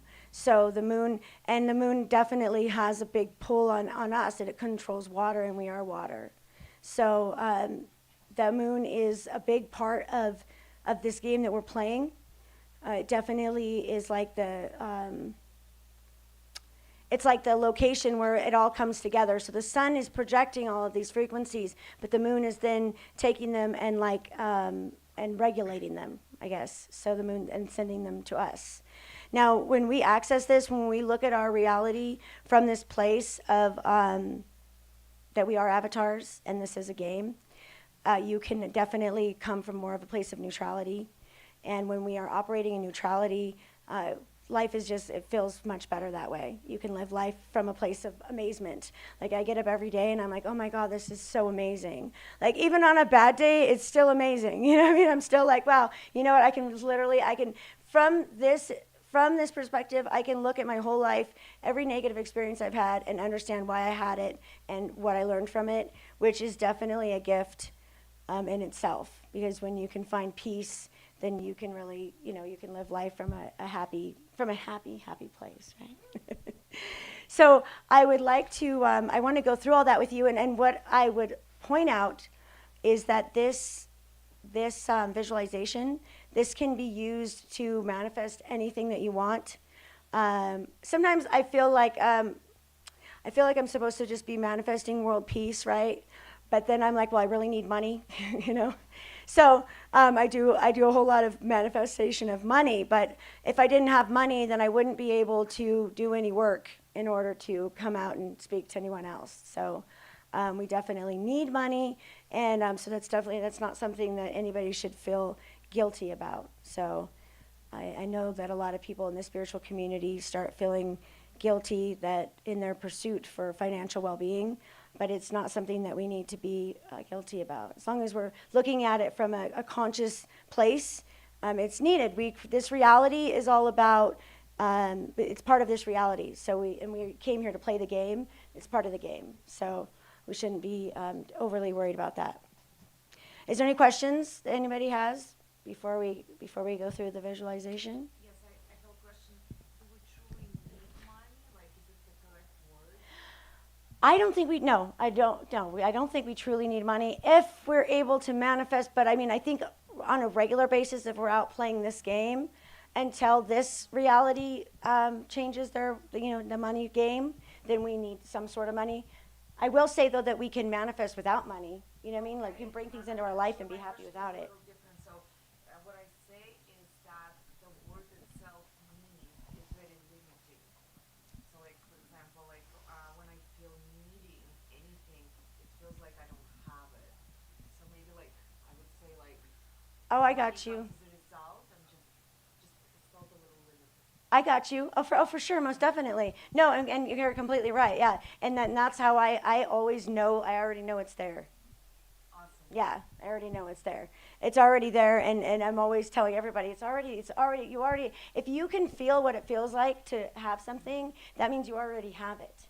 You know what I mean? If you can know, like, oh my gosh, I would love that car, or I would love that house, or and you can feel what it would feel like to really have that thing, is because you already have that thing. So you just need to know it's there and pull yourself into that reality, you know? So yeah, no, I completely get what you're saying. And yes, we don't need money, but it's to know it's there already. We are already taken care of. And that's something that is part of being part of this planet, because this vessel right here is part of this planet. This planet we belong to the planet as the planet belongs to us. That's why it's such a huge, as far as charging us for electricity and water, all these things, we shouldn't be paying for those things, because it's part of this planet. It's part of who we are. So it would be like taking a part of our body, like clipping our toenails and then telling us they needed to charge us for them, right? You know what I mean? It's like it's almost the same thing as charging us for the energies. It's part of us. So I think that's definitely within our lifetime we'll see that stuff go away. For sure. Does anybody else have any other questions? Any questions? No? Okay, so you guys don't have to close your eyes if you don't want to close your eyes, but I generally do, or I focus on connecting with the sun, and you can do this at any time. I would suggest doing it while you're grounding or in the shower, because in the shower you can still ground. You know, we can ground in the shower as long as you don't have a rubber mat under your feet. So you want to get rid of your rubber mats if you have them in the shower, because you can still ground with the planet if you are in the shower. So what I do, in fact, can I put this, do I need to hold this, or? Yeah, okay, never mind. All right, I need to hold this.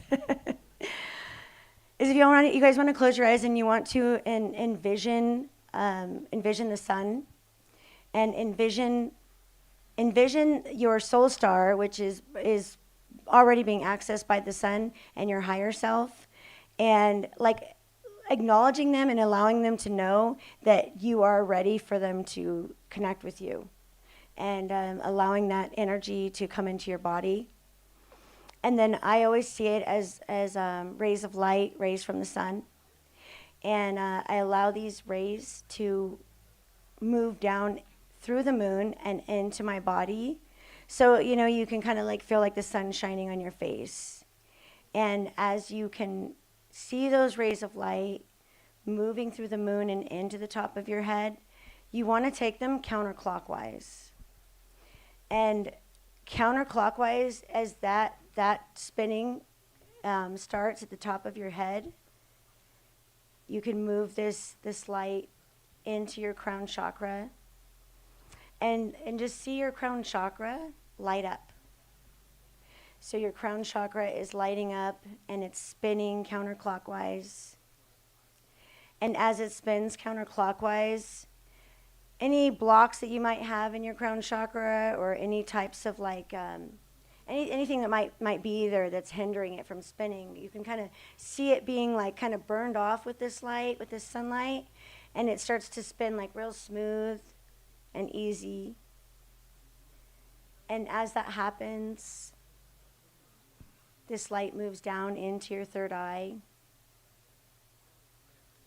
And as this violet light is spinning also counterclockwise in synchronicity with your crown, you can see it kind of like starting to burn like this eye-shaped violet light in the center of your forehead. And as this light starts shining through the center of your forehead, it's creating like this headlight for you, this light that's shining a light into your path. It's showing the way into the future. It's sharpening your intuition. And as that light continues to spin counterclockwise, it moves into your throat. And that bright light, that bright blue light, as it's spinning counterclockwise in synchronicity with the first two, you can feel it like gifting you. It's gifting you with with so many things. It's gifting you on communication. It's gifting you on communicating with the opposite sex. It's gifting you on communicating with anyone in your reality that you haven't been able to get along with. It's finding the right words to communicate with them and to create a truce. It's finding the right words to find for you to speak with them and for you to be able to find a peaceful, happy medium with that person. So as this blue light spins counterclockwise, it's going to move into your heart. Now, this is your inner light, your light from within. This is your heart chakra. So this is bright, bright, bright green light. And as it's spinning counterclockwise, as this light gets brighter and brighter,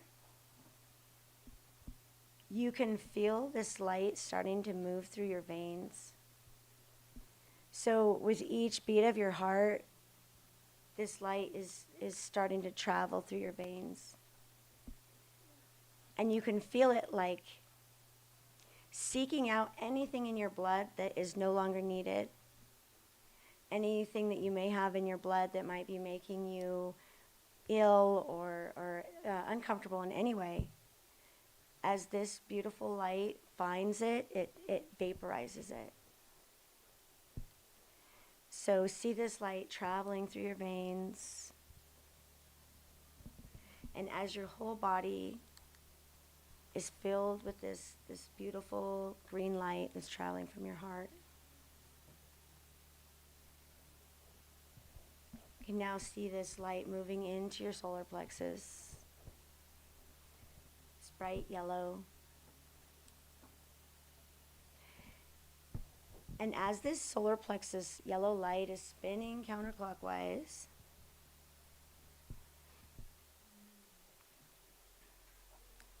you can feel it like straightening your spine a little bit more, helping you stand a little taller. It's giving you some more self-esteem, helping you with any self-love, any kind of self-love that you need to become a little bit stronger with. That's what this yellow light is doing. And then it's going to move into the sacral. Now, I work with my sacral a whole lot, and I think that this is definitely one of our most powerful chakras, this bright orange sacral light.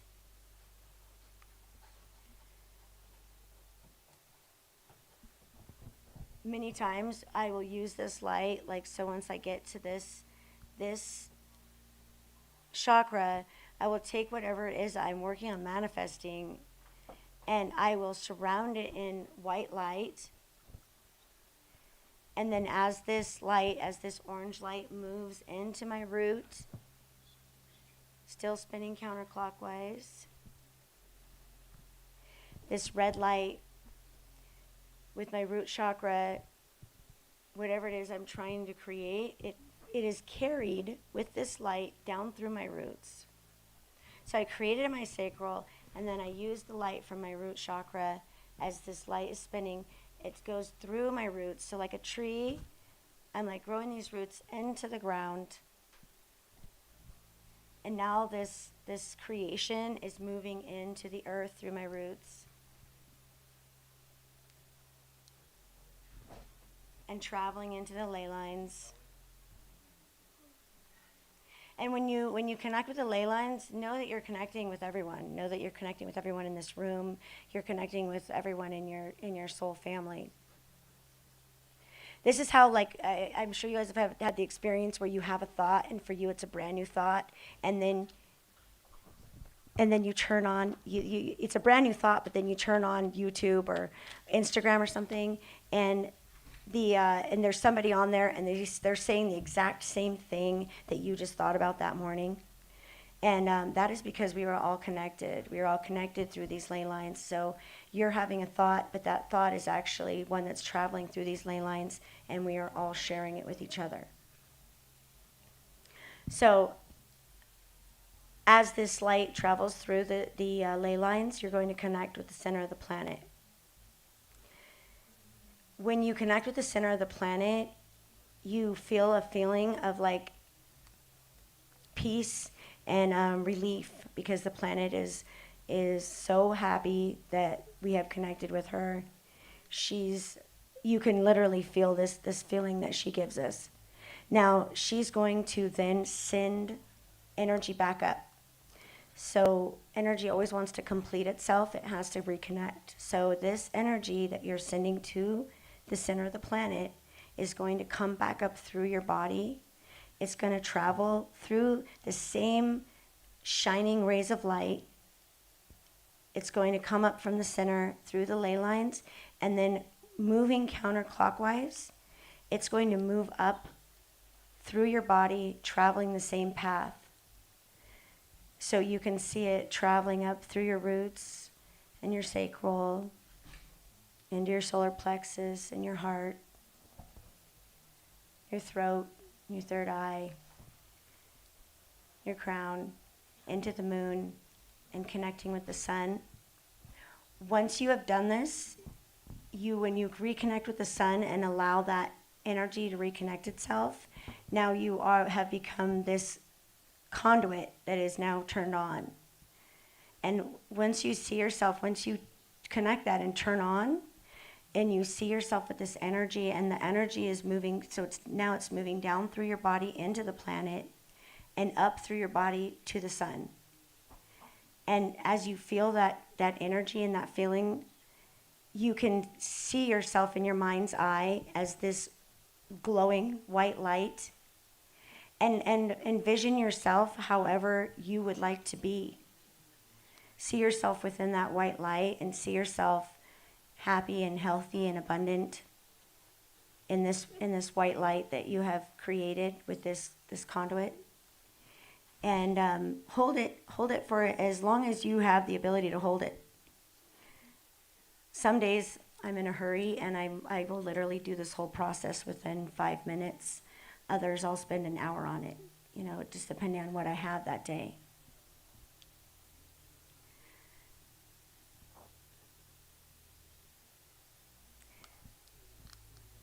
So if you guys do that, I guess every day, and there's not really an end to it, because you want to stay turned on. So there's no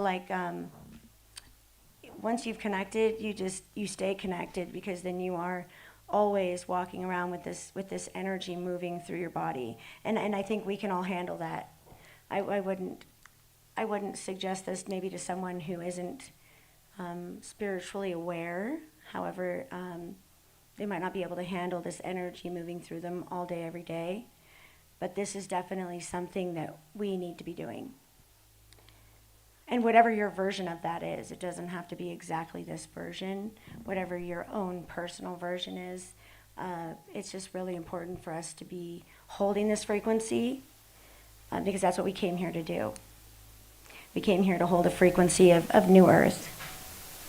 So, does anyone else have any other questions about this? Or yes. Can you explain a little more how to communicate with Earth to just pull her energy up through your root system, like to really guide that up into you? I would say to guide the Earth's energy, envisioning myself as a tree. That idea of like usually my roots, I will see them as like thirsty, and they're drinking this light into my body. So that has been a really great way for me to pull the Earth's energy into my body, is like envisioning these roots moving down into the planet and then feeling them like thirsty for this light and pulling the light in. That's my most effective way of doing that, of pulling the Earth's energy into my body. Is it okay to start building yourself on the new Earth and just like not really using the Earth's core energy anymore, but like envisioning the new Earth's energy? Oh, most definitely. I mean, well, I guess for me, the new Earth is, I believe that, like how you were saying, how this is a sixth dimensional sun at the center of the planet. So I think that the new Earth, that sun at the center of the planet, that energy center, is most definitely part of New Earth. That's definitely something that is a newer aspect of our reality. So I try to stay in New Earth all the time. You know, I think that's because I think that's what. I know that's what we're here for. I know that we are here to create this reality, this New Earth reality, and hold it there. So it's our reality all the time, you know?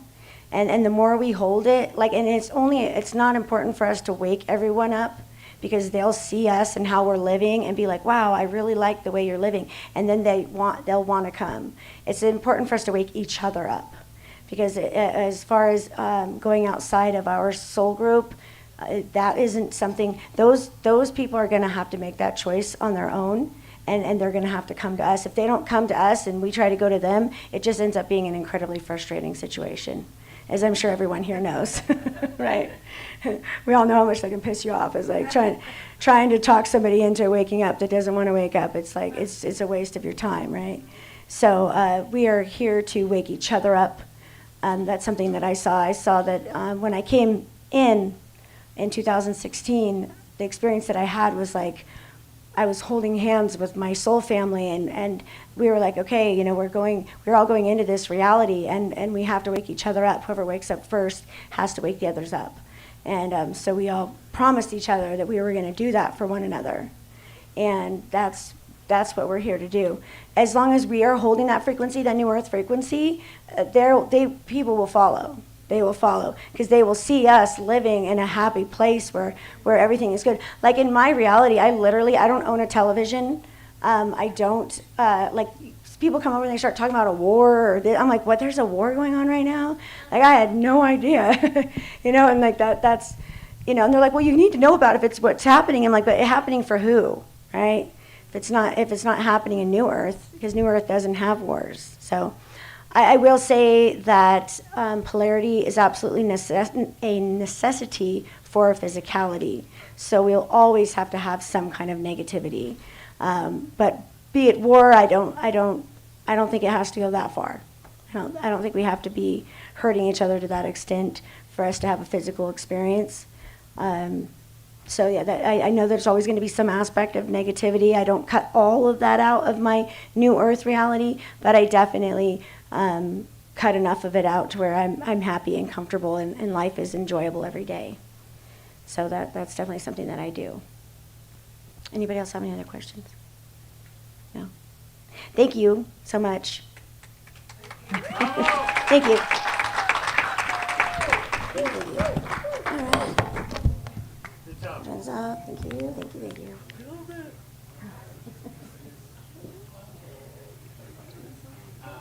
Next up is Alex at 3 o'clock. Cool. So I guess a 10-minute break. Alex, Yeah. Alex, your next. Well, yeah, but he's In 5, 10 he almost minutes. could have gone for another. Huh? Yeah, give him a break. 5, 10 minutes. Are you doing a PowerPoint presentation? Okay. In that case,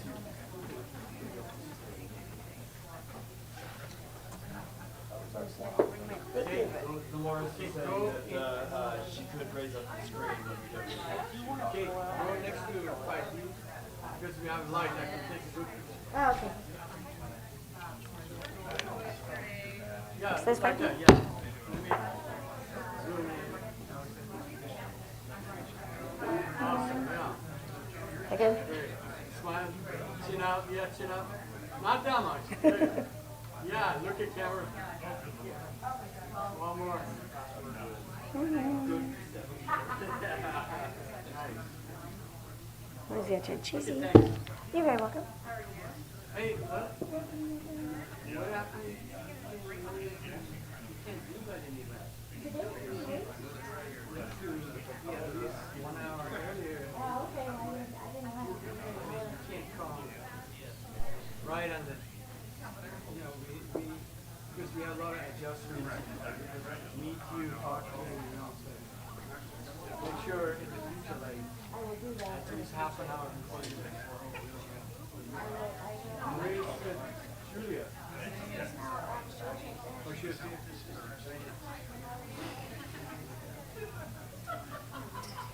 You did a good job. I didn't grab the whole thing, but what I saw was good. So you use PowerPoint. Huh? Yeah. Canva, the Canva program. I'm trying to figure that out. Why you pick the kind of a crazy subject? Because I think the talk was great. If you would have used another talk. Oh, yeah? Well, because that's what I've been working on. This is what I work on. This is my, Maybe we need to explain the talk a little bit. oh, yeah? I think, well, from everybody that I've spoken with, anybody who works with chakras, they not only totally understand it, but they actually been working on the same thing themselves. I've had several people tell me that they're like, oh my gosh, I have the exact same thing. I've been working on the exact same thing. In fact, Ashley has the same process that she's been doing every day. Which process? That 12 chakra meditation process. Oh, yeah? Yeah.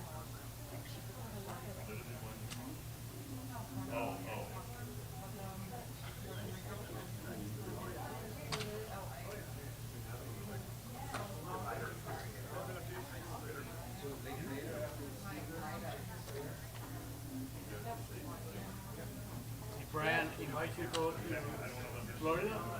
Well, yeah, well, Ida. Oh, you're wired in. Get your stuff. Oh, I think it's the mic right there that I think so. Ida, Brian's partner.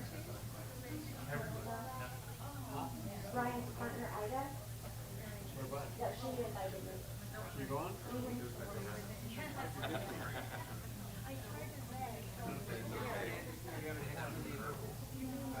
Also, with a super soldier call. You going rings? Yeah. Yeah, he's a good friend, Well, he's paying your flight? Oh, no. He's not paying any money. I would love that. It seems like we like doing the same. Right? Chakra Yeah. I love your dress too. It's really cute. Yeah. Yeah, I was telling him, I'm like, anybody who's like interested in chakras, they get it. Oh yeah, we'll talk. Yeah. Or you'll see some of my videos. Where are you at? I see like yourself there.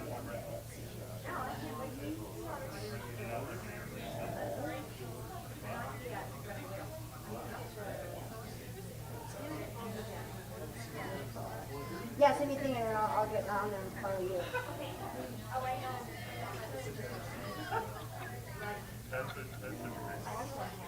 Yeah, Chef, it's so nice to meet you. Nice to meet you. What's your Instagram? It's Kate. I think I have it. It's Kate Love.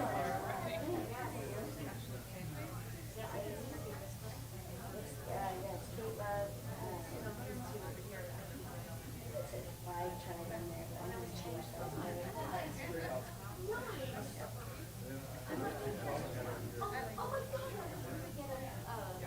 Where's your chakras? There is actually, well, you see, Instagram will let you make it on things, but that one right here is that chakra, and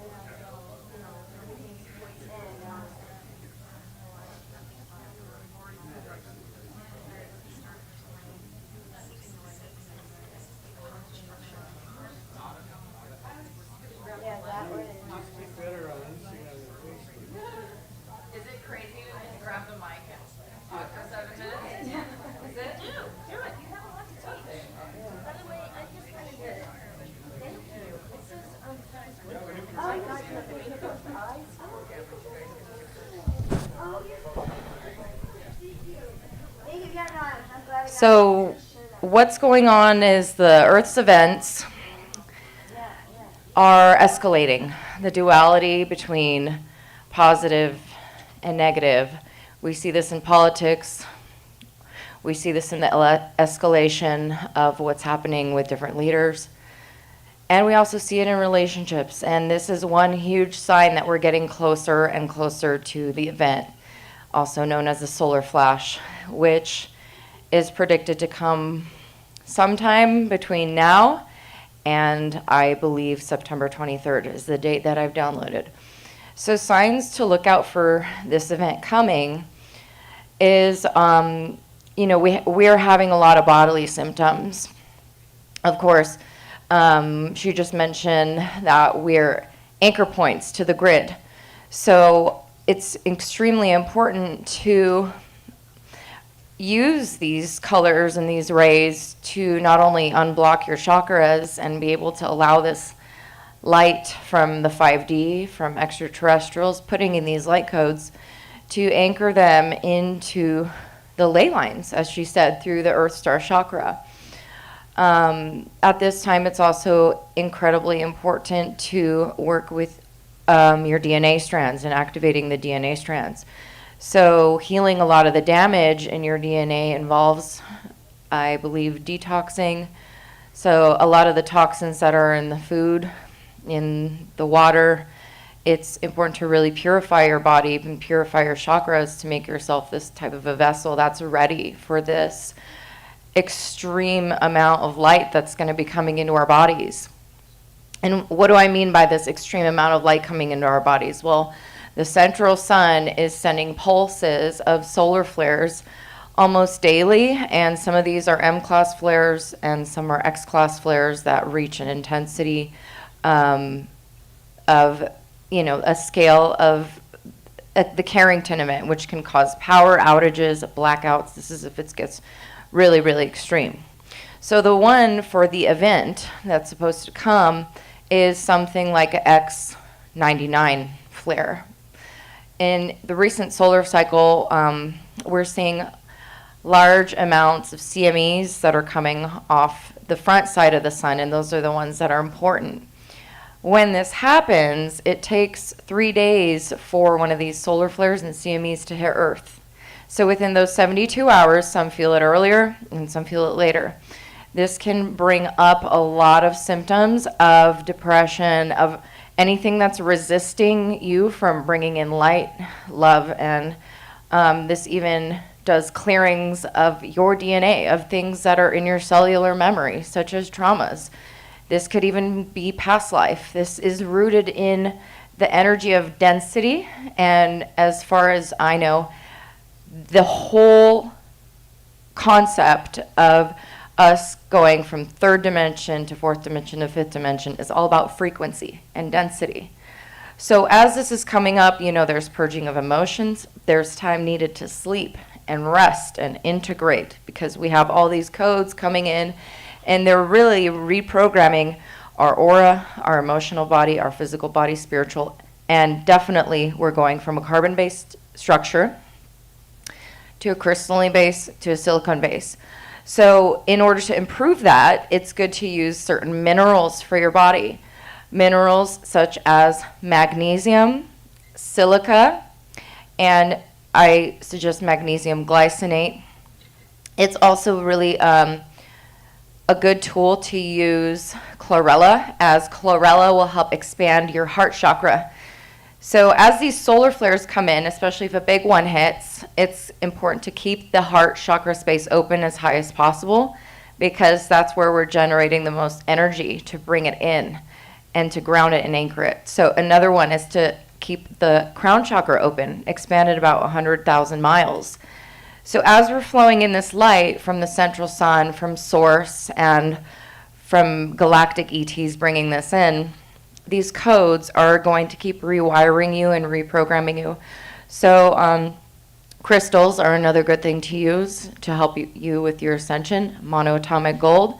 And I would also just like to add eating greens, eating less meat, unless that's, something that you need for your blood type. It's really important now to work on yourself, work on your aura, healing traumas, healing blockages, because when this light comes in, it's about 12,000 hertz. And when that hits, your body is going to need to be able to accept that type of a high frequency. And this pulse is just going to come. The event is very near, and I really want you guys to get ready as anchor points and to just understand that this is going to be accepted into your body either way, and you're probably going to need 3 days to sleep through this, and once you wake up, you're going to notice the reality is different. Other signs of this happening is that there's going to be pink light in the sky and purple light in the sky, such as the aurora borealis. This is due to the plasma. So this is a short notice that the event called the solar flash is coming soon, and it will also target people who are negative, who are really the wicked, who are part of AI, to be vaporized from the system, somewhat like the rapture event. So I hope you thought my little speech was cool. I just came on in, and Alexander's coming up next. So here you go.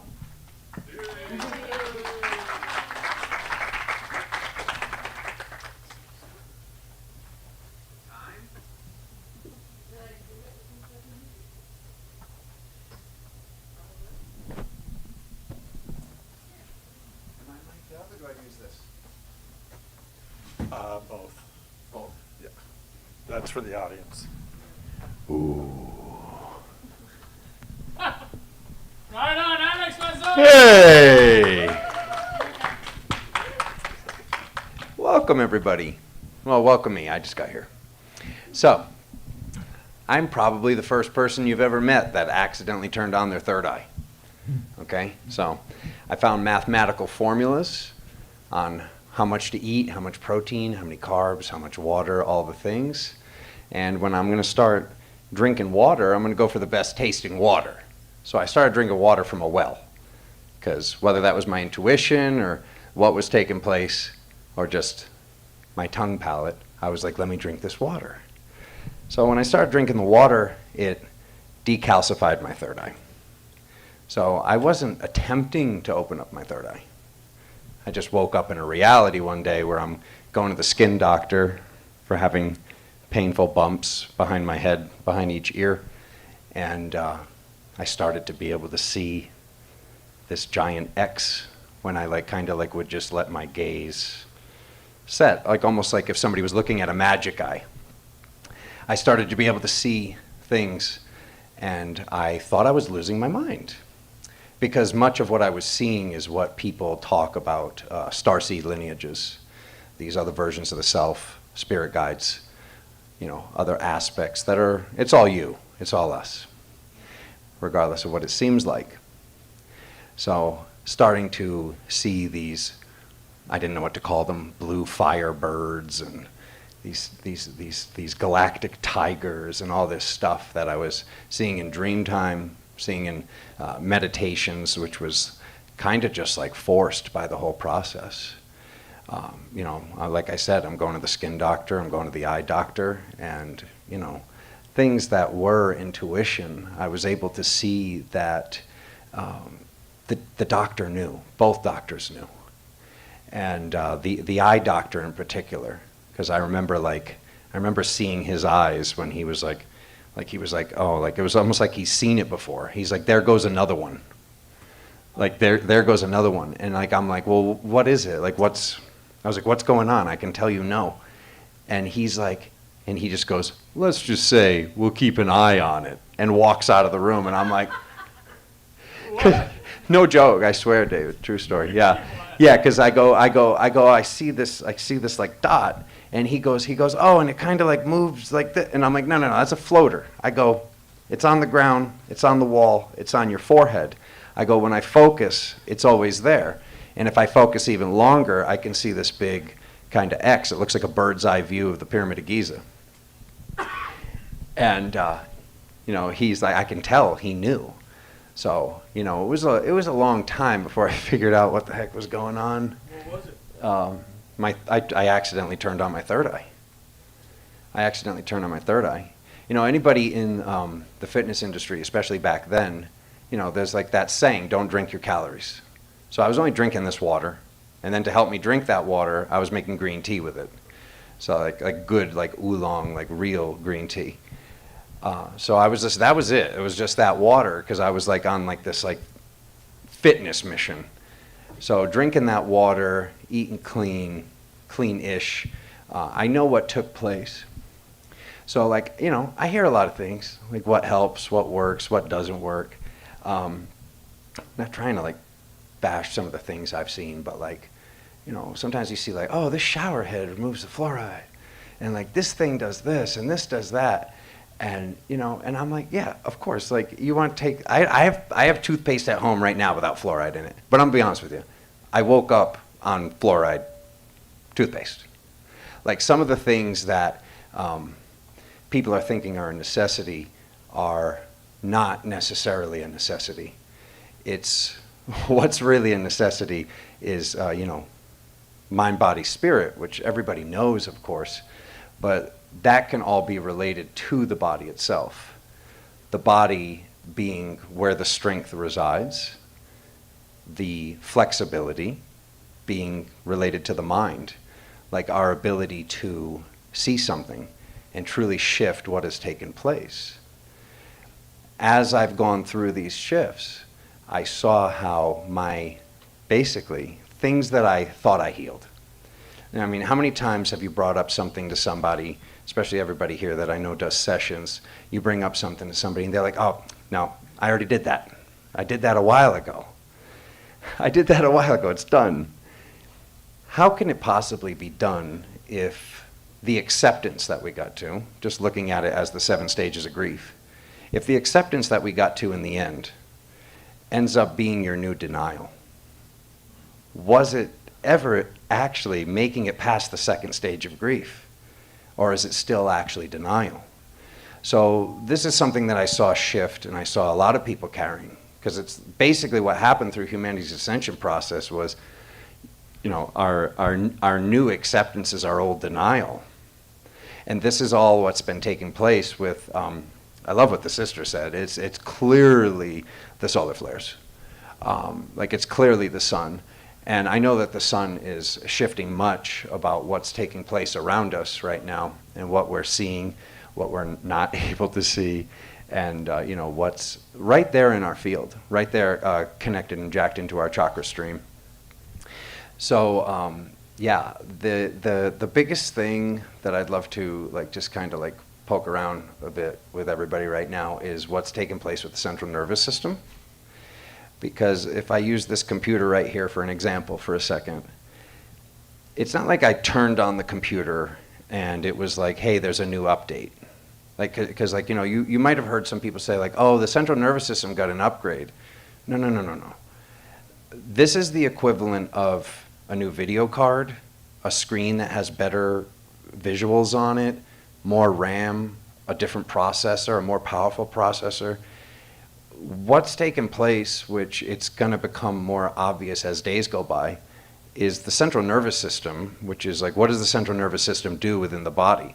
The central nervous system is like doing all the involuntary things, like digesting my food, beating my heart, pumping my blood, the things that we don't have to think to do, or we just fall over and cease to exist. So some of the things that we used to have to voluntarily do as galactic, celestial, starseeds, whatever terminology you prefer to label yourself, some of the things that we used to need to do are going to become involuntary now. These roots and these branches of the tree, if you will. It's almost like when you see in the old cartoons when the monkeys would be taking turns pulling the bugs off of each other's backs. And that's what I'm seeing take place in the world. Because, like I said, with having a third eye on for 17, 18 years now, because that's what took place in 2008. And I didn't meet my teacher until 2010. So there was a couple of years of just like, oh, that's just what my eyes look like now. And, oh, I'm remembering more dream time now. And, oh, I'm having advanced lucidity and I'm learning that I'm dreaming while I'm dreaming now. And then I'm asking questions in those places. And questions get answered. And sometimes questions are answered by these forms of the self that we don't realize are the self, that people call higher selves, that I prefer to call other dimensional versions. These are places, in my opinion, these are other suns and other constellations of where we've existed, places that we had entire sets of lifetimes. And when those sets of lifetimes took place, there was lessons, there was karma, there was dharma, things happened, there was an ascension process. And if you will, for a moment, it's almost like if there were 40 versions, if I got all 40 of these versions and squished them together to one, sometimes that's what people are seeing as their higher self. It's not even that it's one of those versions or the last version. It's all of those versions combined into one, which means this is basically a lifetime that existed that didn't exist, if you think about it like that. If it's all of these things folded in on top of each other. So, from talking to these versions of the self, okay, so I'll go back a little bit.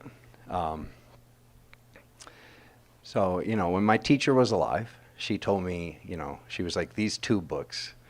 And she told me to read one book, and oddly enough, I ended up meeting him. He lives here in town. She told me to read You Are Psychic by P.A. Sanders, and she told me to read Opening to Channel. I can't remember the author, but it's like a pinkish purplish cover. And when I was reading this Opening to Channel book, I got to the part where it was like, all right, so at this point, you step through the doorway and you call forth a high-level master.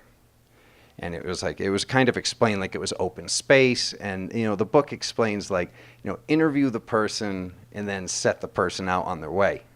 Because you don't want to just be like, okay, you're my spirit guy. You want to sleep on it. I love finding like the hidden like magic like right in our language, and that is some real-ish right there. Sleep on it. That is real. You sleep on it, you wake up with the answer the next day. So I walk through the doorway and I'm like completely in another world on cobblestone streets. I see this guy, fedora hat. I can picture like the archways, the bricks, everything. And I'm just like, this is not in the book, okay? So I start talking to the guy, and he says to me, call me Sam. My name's Samuel Ward King. Gives me first, middle, last. Now at this point, I'm in Rhode Island. I'm in the tiniest state in this country. And I walk up to my computer, like, hand on a Bible, like hand on all the books. I walk up to the computer and I type in S-A, and this is like 2011, 2010. I'd have to check my book. But I type in S-A-M-U. It doesn't fill in Samuel Adams, the revolutionary, Samuel L. Jackson, Samuel Adams beer, something that would make logical sense. It fills in, like I said, hand on a Bible, Samuel Ward King in Rhode Island is what it suggests in blue back then. If, people remember how Google works. So I'm just like, I'm floored here. because this is like, I mean, we've all had that moment where you're talking about something, you're seeing something, then it's in the advertisement. I didn't say anything. I didn't write anything down. Just what just took place in a meditation. I stood up, went directly to the computer, and it's already in the algorithm back then. So who knows how advanced this technology is now. Which, no fear with that, by the way. No fear with that. Just to pause on that, because it sounded like there was a little bit of fear about the AI. Anything that can have spirit manifest has the ability to be good or bad. Like, that's just how things work. So if we sit, personally, my own belief structure, if we sit and just say, oh, this has got to be entirely bad, that's the reality we create. Because the one book that Connie wanted me to read, my teacher, while she was still in the living, was the Kabbalion. And I read this book, and it's, oh God, what a tough read it was at first. And that's the one by William Walker Atkinson. That's whether you read it or not, having that book in your house or just sleeping near it is going to change your life for the better. Okay? But to talk about the divine paradox for a second, because there's a lot of paradoxical information in this land of metaphysics or spirituality. What it says, what the divine paradox is, to just describe it, because it's really wordy and it's very confusing for a lot of people. I've had plenty of people have me explain it. What it says is, basically, layman's terms, if you look at this like it's a dream, it becomes a dream.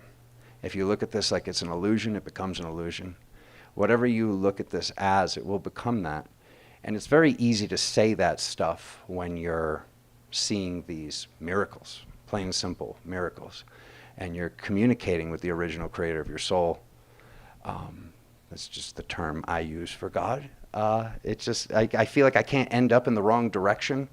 I know a lot of people say God. They're like, who's God? What God? Are we talking? Is this the old white man with a beard? Is this Mama? Are we talking about Mama? If it's Mama, I'm in. If it's not Mama, I'm out. Okay, so how do I end up in the wrong place if I say the original creator of my soul? I don't think I really can get to the wrong place, personally. So about the divine paradox. This is talking about polarity. This is talking about, basically the teachings of Thoth, Hermes Trismegistus, the thrice-born, the planet Mercury itself. The more research I've done, physical research, like actually just like in books, days and days and days on Wikipedia, and thousands and thousands of sessions with my third eye turned on, I've learned a lot about the archetypes. And through my learning about the archetypes, many times I found the smoking gun, okay? Many times I've found proof that people have meddled with the information. Like, not to blame like King James, or I'm sitting here in an Italian flesh suit, Julius Caesar, whoever it is. All these people that shifted things across this reality and history and time that the majority of people think doesn't exist. Things have taken place. Things have taken place and things have shifted. So to just speak on that smoking gun for a second, because this is obviously unarguable. I don't see how anybody could. We'll start at September. So we got Sept, Oct, Nov, Dece, 10. You literally have 7, 8, 9, 10. Interesting. Okay, that's cool. So it's right there in the words. It's right there in the language. It's right there in the spell. It's right there in the grammar. What do we have right before that? July, August. There it is. Julius Augustus. So somebody switched that up. Why do I have 7, 8, 9, 10, but right before that I have Julius Augustus? Okay? So, yeah, there we go. Smoking guns. If you look for the smoking guns, you find the smoking guns. More smoking guns. The days of the week. The days of the week. The 12 archetypes, the 24 archetypes, whatever the archetypes actually are. If you have like what's called... God, and I'm going to be honest, I can say this because I have Roman blood. I love the laziness of the Romans. I love it. I love it. Yeah, because they left it right out in plain. They weren't like, this is Zeus. They were like, that's Jupiter, that's Mercury, that's Mars, that's this.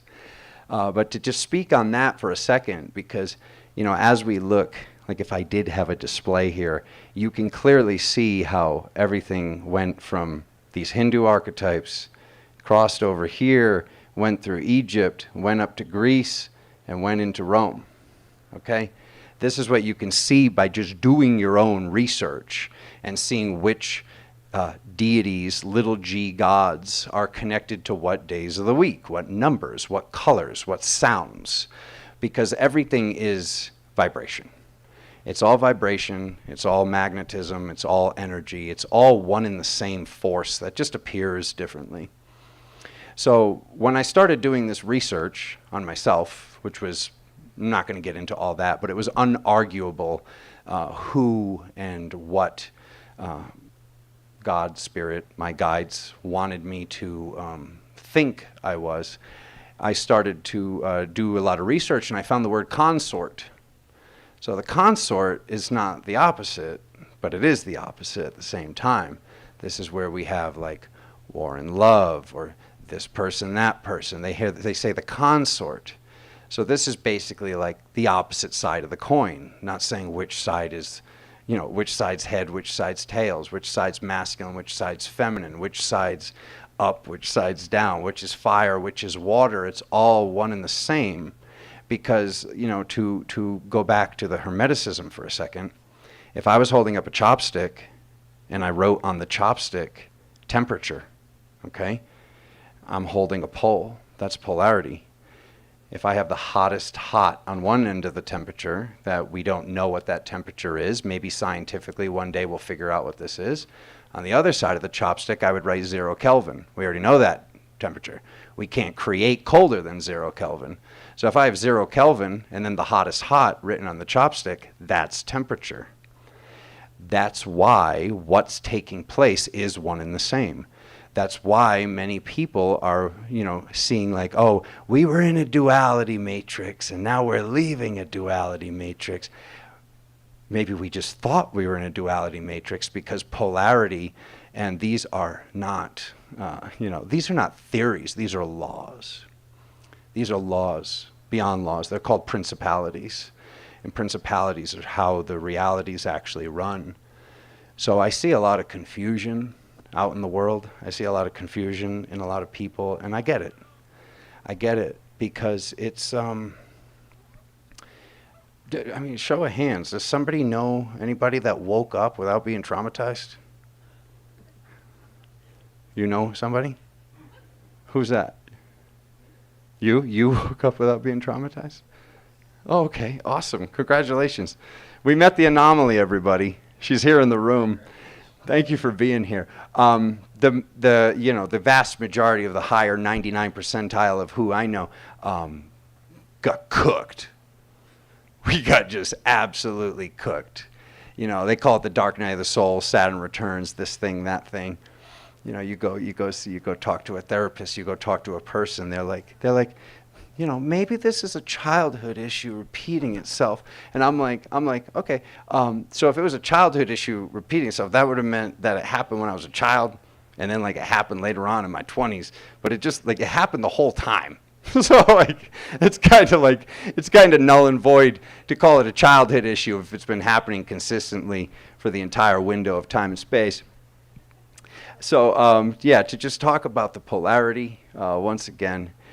If everything is all on these poles, representing duality, but there is no duality, this brings me back to the days of the week.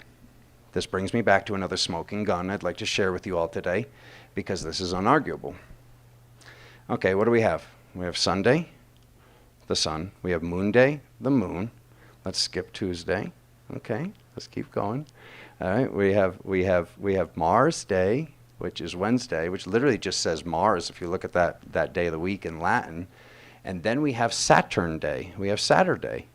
Interesting. So I have 4 planetary bodies from Roman times, Greek times, represented. Okay, what are the other 3 days? Tuesday is Tears Day. All right, so now that's interesting. Why do I have 4 Roman deities and 3 Norse deities, Vikings? That's interesting. Those people didn't like each other very much.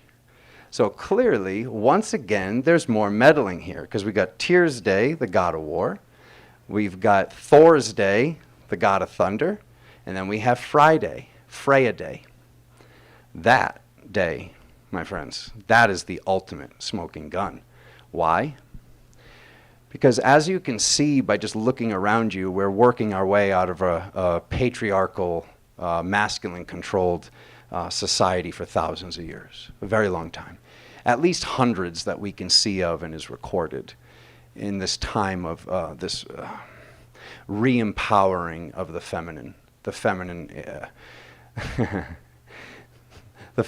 in her truest essence. The feminine in her truest essence. That force that comes through grandma's eyes, that grandma doesn't have to lift a finger, and she can just make every police officer scatter when they see that there's a grandma in her moo-moo standing on the top stair. Like, don't make grandma come down here. Sir, we got a grandma on the scene. We got a 413, sir. Oh, there's a grandma? Get out of there. Let them go. Let the kids go. Let the kids go. That's the force. That's the force that many people are, they'll find their way. They're all finding their way. But that's that force. That's Friday. That's Freya. So Freya, whether or not it's Freya, here's what I'm getting at. Go back to my invisible graph for a second. In Hindu, in Egyptian, in Greek, in Roman, in Norse, South America, wherever you go, when you find the day of Friday, it's reserved for the feminine. How's that possible? How is that possible? Angelology, it's reserved for the feminine. It's the love angel. Her name's Anna El. Everywhere you look in archetypal frequency, everywhere you look, what you will find if you look is that Friday, date night, is reserved for the feminine. So that's, to me, law. That's law. Because what is the difference between law and theory? Theory is when there was the theory of relativity. They had the theory of relativity because there was not a mathematical formula that kept, by putting different variables into the formula, getting you to the same place. When we have something and we keep doing the same thing and we have a formula that if I do this, I get that, that is when theory becomes law. That is when theory becomes law. So to me, when I see and I check 8, 9 different cultures spanning across thousands of years all across the world, and not one single masculine-run society put a man on Friday, nobody was brazen enough to do that, must be a very important day, huh? And then the only other day that has had feminine energy connected to it is what? Moon Day. Now it's, generally, it usually is the Moon Day is more masculine deities, or at least masculine deities with like a more feminine energy, like, something like, no offense to Shiva, but like someone like Shiva, like somebody who's like connected to the moon, but obviously is running feminine frequencies of the arts or dance or intuition, certain frequencies like that. But when I found this was unarguable for me. This was, undeniable.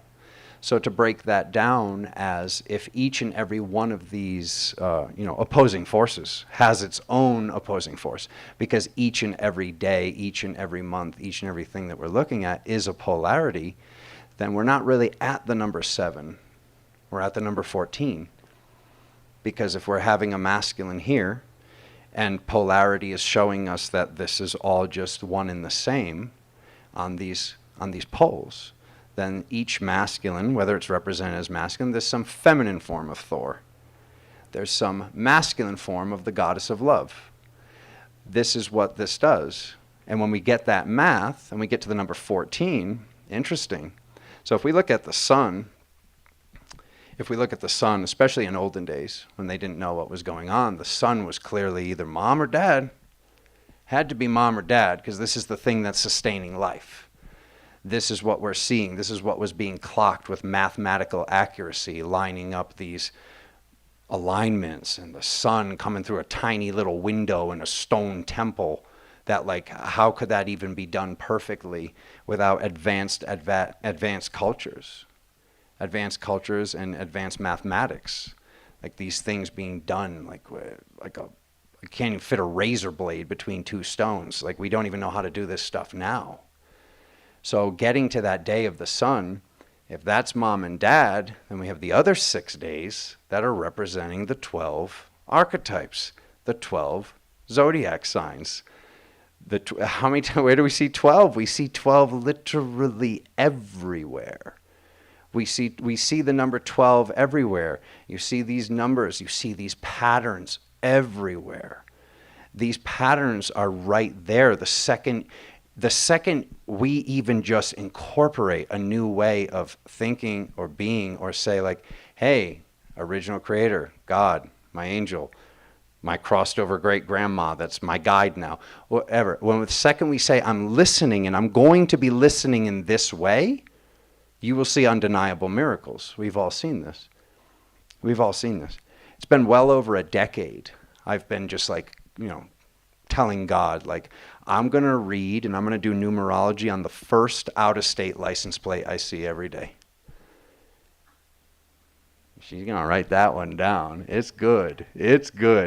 And, oh God, the miracles of calling people. And I'm like, you're calling my buddy back home. He's like, it's not even wet behind the ears. He's not spiritual. I freak these people out. They're like, you're a witch. And I'm like, yeah, kind of. So they call me up.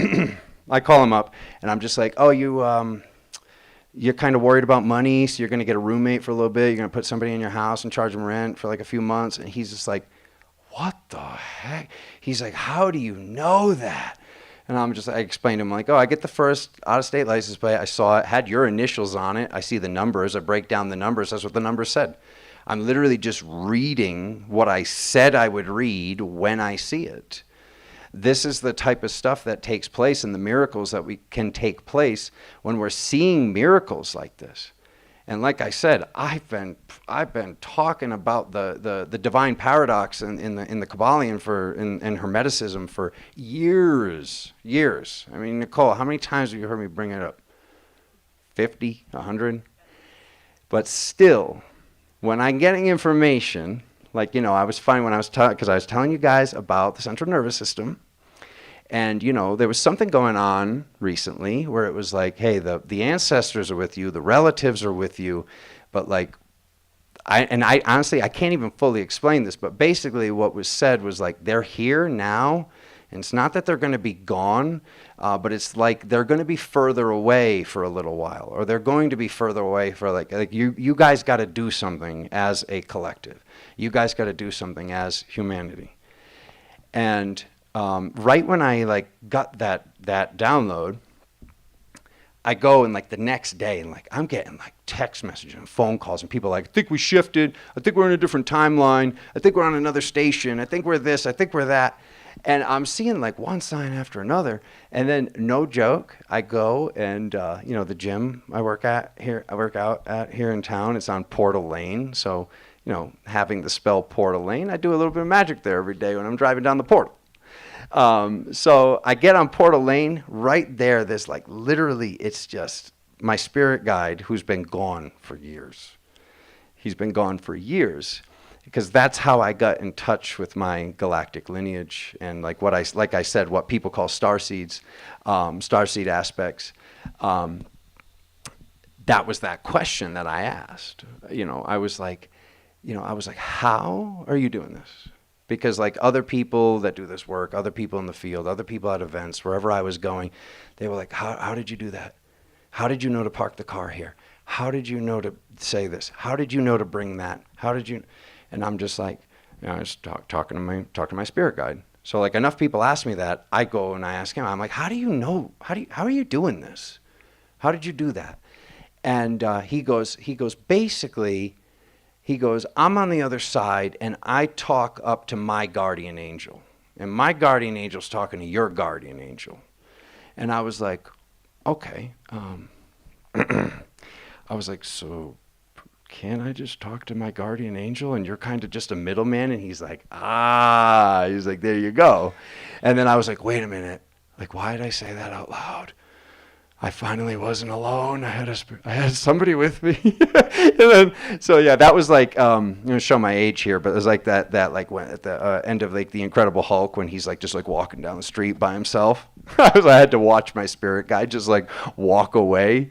And I was like, And he's like, come back. I'm like, no. So, because like, why was I going to need a middleman?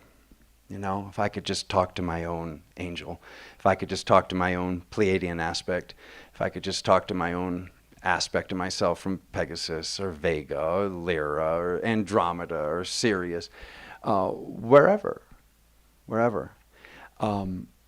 And that was when my communication got even better in regards to all that.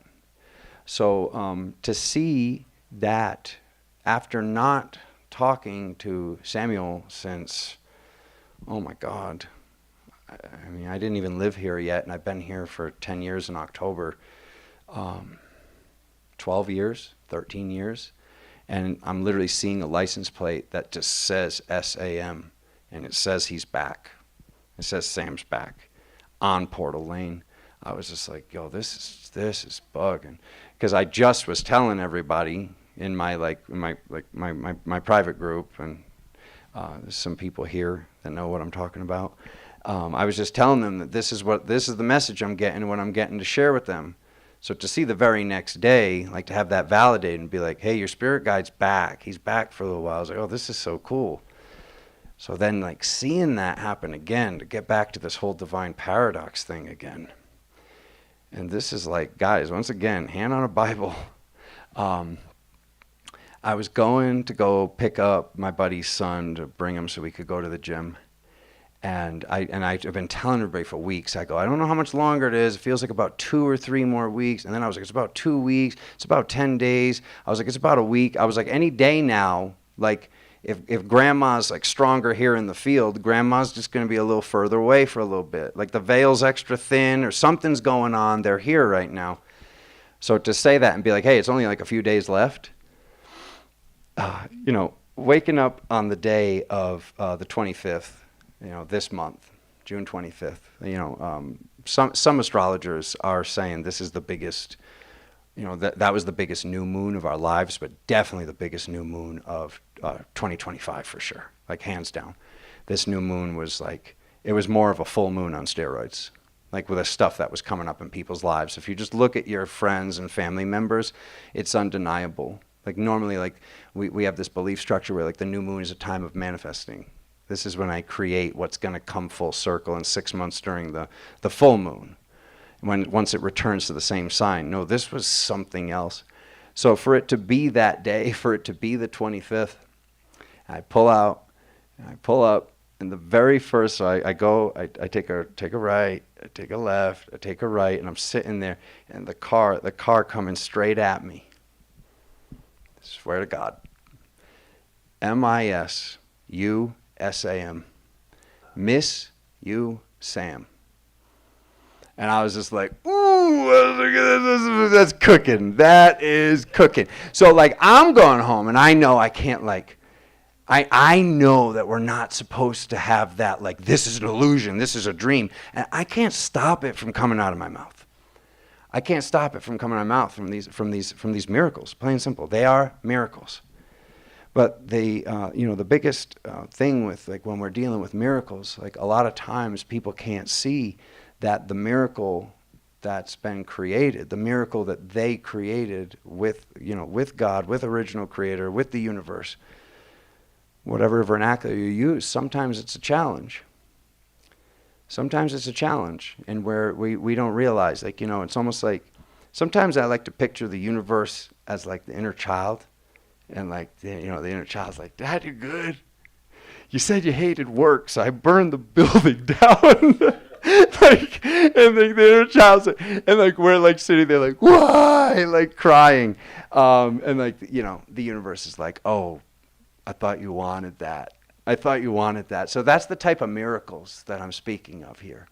Sometimes we can't see the miracle that we've been manifesting for years and years and years and years, especially back then when manifestation was slower, sometimes we can't see that the miracle, it's just masked in karma. It's masked in karma, or trauma, or a little bit of each. And I know this because, after I found all those formulas, I became a personal trainer. That's where the formulas came from. That's where I knew how much water to drink, got a BPA-free water bottle, decalcified my brain, started using, where did I find those formulas? I was a personal trainer for years. And I was working and charging people $70 an hour, and Bally's was paying me $12 an hour. So I was like, I got to get out of here. I was like, these people can't afford this. This is $70 an hour. That was back in 2009. $70 an hour I charged these people, and I was getting paid 12, and they told me if I could get 20 hours of work a week, they would put it up to 16. Hey, big spender, buy this blender. Thank you, Dad, for supporting me during that window. So what I was getting at is this. After years of that,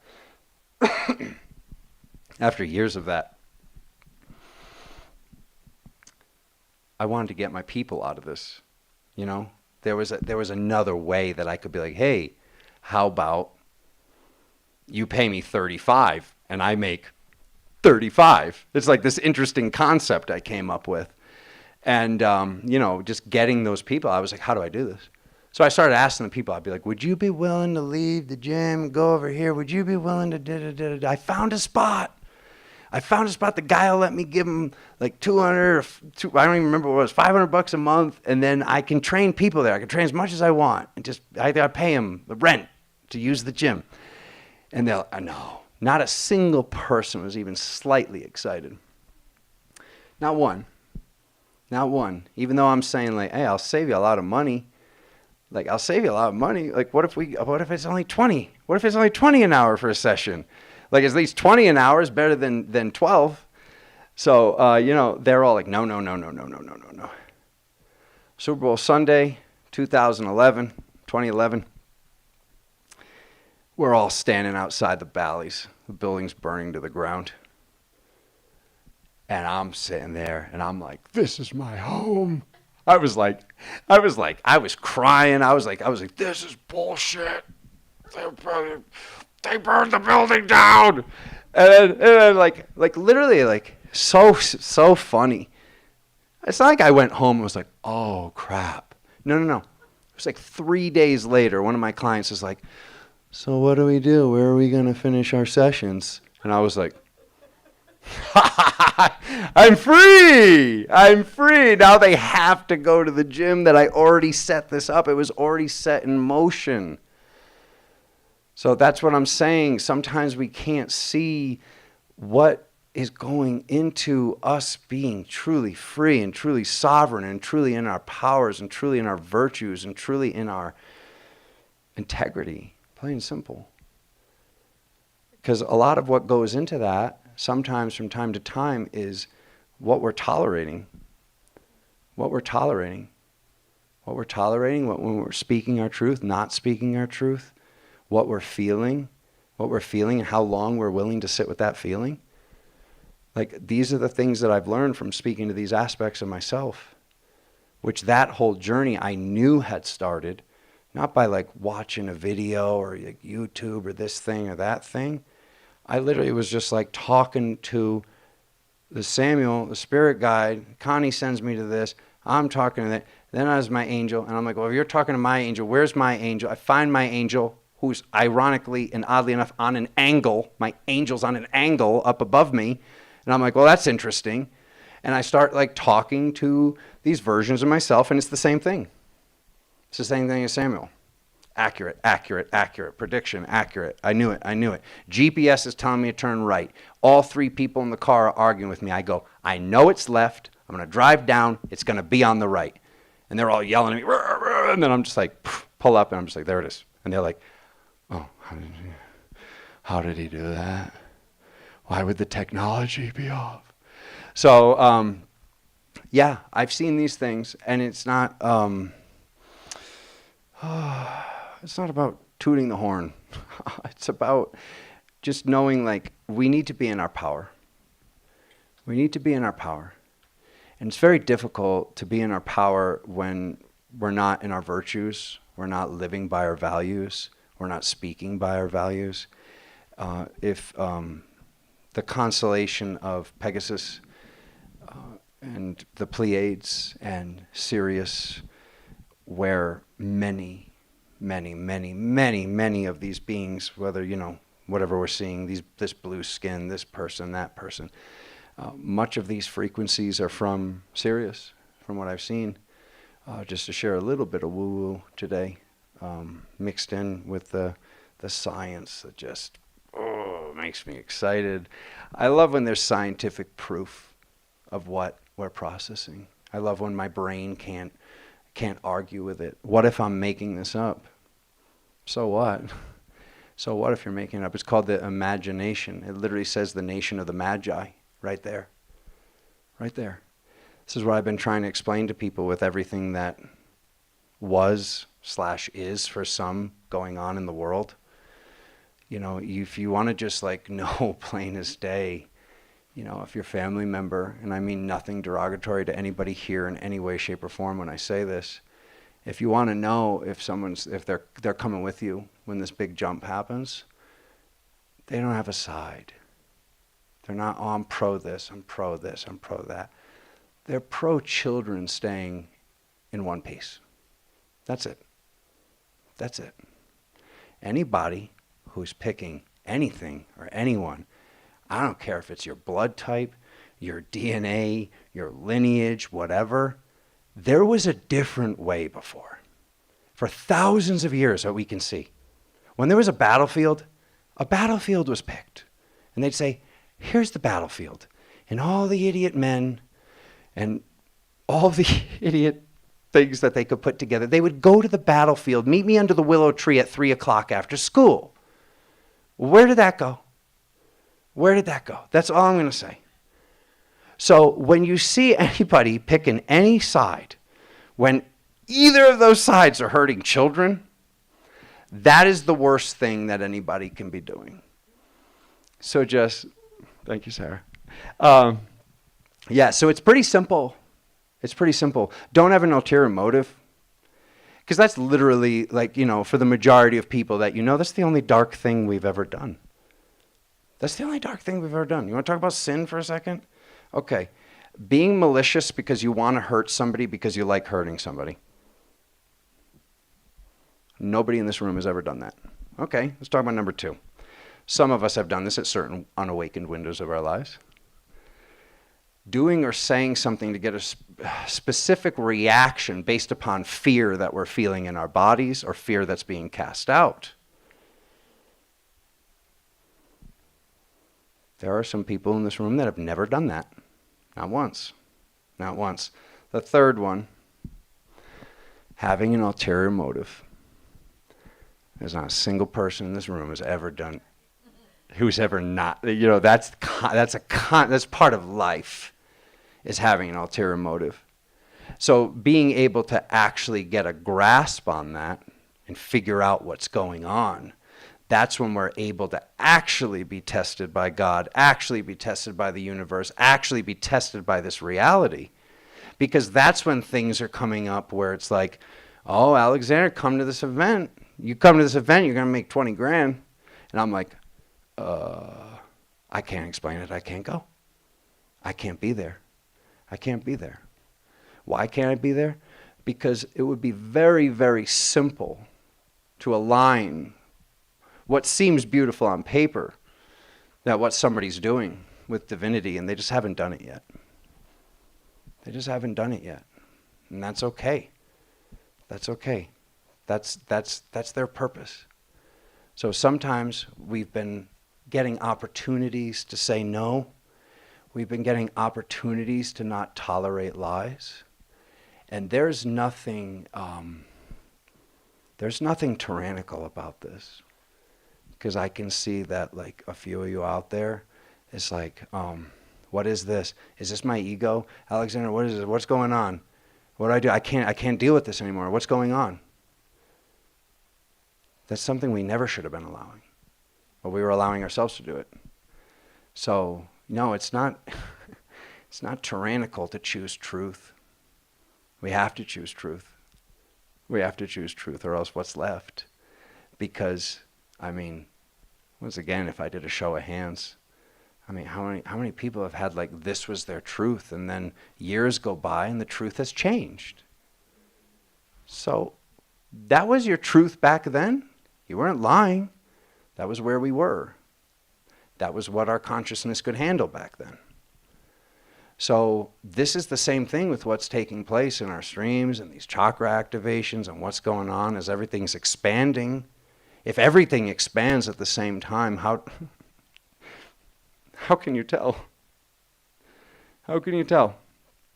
If you go to bed and you're 5 foot tall and the chair is 2.5 feet tall, and you wake up and the chair is 3 feet tall and you're 6 feet tall, how can anybody tell that everything's expanded? But clearly the light is expanding and everything is shifting within us, without us. I mean, just like that. I mean, just can somebody for a second. The animals. I mean, how many miracles have you seen just the past month with an animal? Okay, a lot of hands went up. I'll be honest with you guys. I was sitting on the porch. It's Sedona, so there's like constant. If I look up, I'm seeing 3 ships. And I'm looking up. I'm sitting there. I'm looking at the ships. This is so funny. I'm sitting there, and I don't hear anything. And like the porch is made of wood, and I'm just like, I feel like a presence. I feel like an energy. So I'm like, is there a spirit? So I go to like look out of my periphery because your eye is round, so the sides of your eye will break dimensions. That's why if you've ever seen something in your periphery and you whip your head over, it disappears. It's not that it disappeared, it's that you looked at it straight on and you were breaking dimensions with a rounded lens. So I was like, I look at my periphery, I'm like, no, something's physically there. So I look over, there's a javelina down looking at the stars with me. And I was just like, okay. I don't have a dog in this reality. I guess the dimension where I have a dog, it's like the pig's confused. Okay, because it was just like literally sitting, looking at the sky with me. I was just like, this is bugging. So yeah, if you pay attention, the animals are the animals are animaling in a different way. So yeah, I can just like feel I'm almost out of time. Does anybody have any questions about anything multidimensional, or am I out of time? Are we? Anyone? I'm just gonna rip. Questions? Anybody? Anything? No? Okay. He's right here.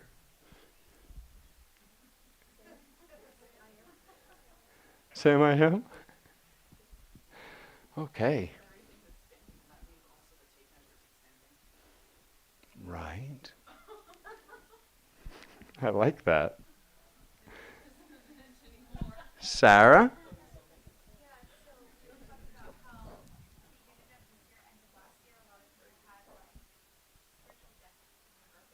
Mm-hmm. Yeah. I would guess a lot of people had that. I don't know. I had that. Friends had that. I know. Yeah. Talking about this is that is there something that you picked up during that time period that was important to do to shed, or what did you pick up about that? If anybody couldn't hear, what she was asking was, like in 2024, there was a lot of like death, rebirth, death again, rebirth again, death. You know, like this old version of us was leaving. And what was it was basically like, was there a pattern with that? Yeah. A lot, everybody, yeah, everybody. Yeah, I think the pattern that I've seen with that's a beautiful question, thank you. The pattern that I've seen with that kind of leads me back to just like June 25th, just the other day. June 25th was the first time that I felt that happening with multiple different lives at the same time. I think there was like, it was like 2024, it was like, oh, Alex, because I call myself Alexander. It's like Alex is dead, and I'm reborn as Alexander. Then I'm like, wait a minute, no, that guy's gone too, because he's doing. And then this is, But yeah, that pattern was everywhere in the work that I was doing. And that's why we've kind of like geared up the second, like, at lack of better words, time started moving again in 2025. I'm sure some people can see like what took place in 2020. There were some things happening where it seemed like things stopped. And this is probably why some of you in the crowd or at home watching this would see like you'd almost like do a double take and you're like, oh man, I can't believe that the calendar says 2023. I thought it was 2020. I thought it was 2021. This is why like we were like kind of like doing these double takes. Like, you know, it's like I know like most people in this field don't watch the news, but if you were at the gym or somewhere and there was a TV on and you saw the year, some of you might have noticed like a little glitch, like, wait, what, that's the year? Like, what's going on? And, you know, kind of things, I mean, look at this year. Look at 2025. Look at those 6 months. Like, what are we even talking about? Like these alignments and these things and things that have gone direct, and this leaves Pluto for 20 years, and then this is going into this for 18 years, and this alignment just happens to happen on this numerical code, and this is happening on this day and that. I've never seen a full year even remotely close to what I've seen in 2025, and we're only halfway through it. So yeah, to just like kind of share that little bit of truth or vulnerability with you, Sarah, that's what I noticed, that some people, that hasn't caught up with them yet. That it was like multiple versions, like Alexander from 2002 and Alexander from 2015 and Alexander from childhood. It was like multiple versions I was able to see with like miracles that could be validated by Michael, you know, like people that are here in the crowd, like just being able to see these things that is like, well, that was really fast. Like things that took years to get in touch with that trauma, karma, dharma, healing were expedited within 4 hours, 3 hours, 2 hours. Like absolutely mental, the stuff I was seeing take place and the conversations I was having with people. So any other questions? Anything anybody wants to know about?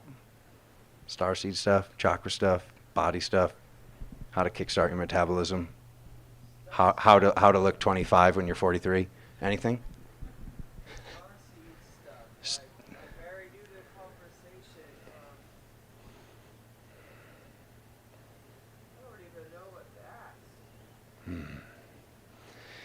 The archetypal connections that I was speaking about is like kind of like a more simplistic way to talk about the same things.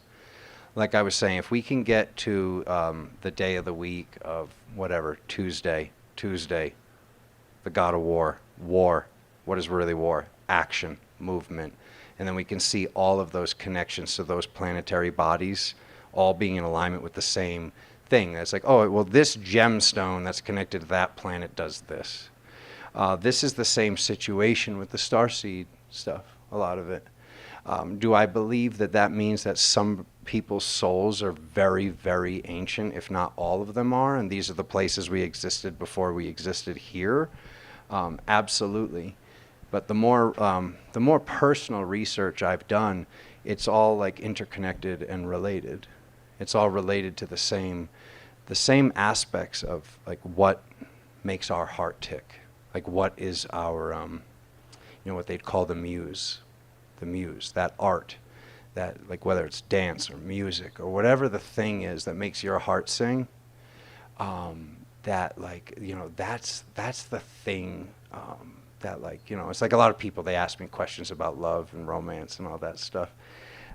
That's one of the biggest like tickers. Like when someone's looking for a partner, if you guys are sharing the same muse, even just one of them, like that's the stuff that like after,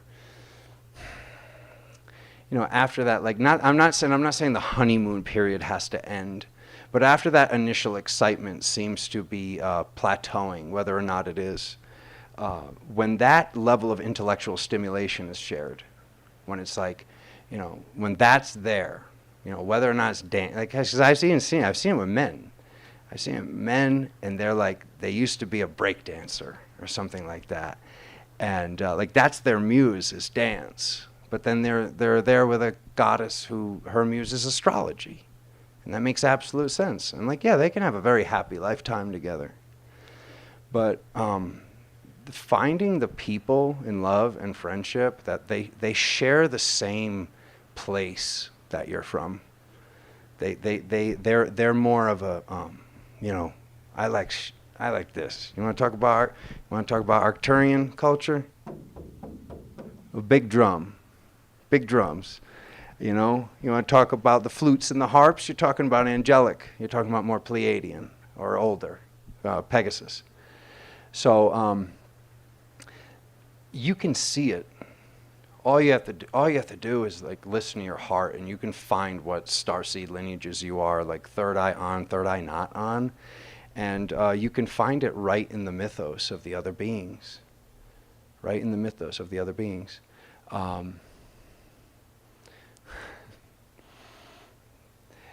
The original angels on this planet are also connected to the Vikings.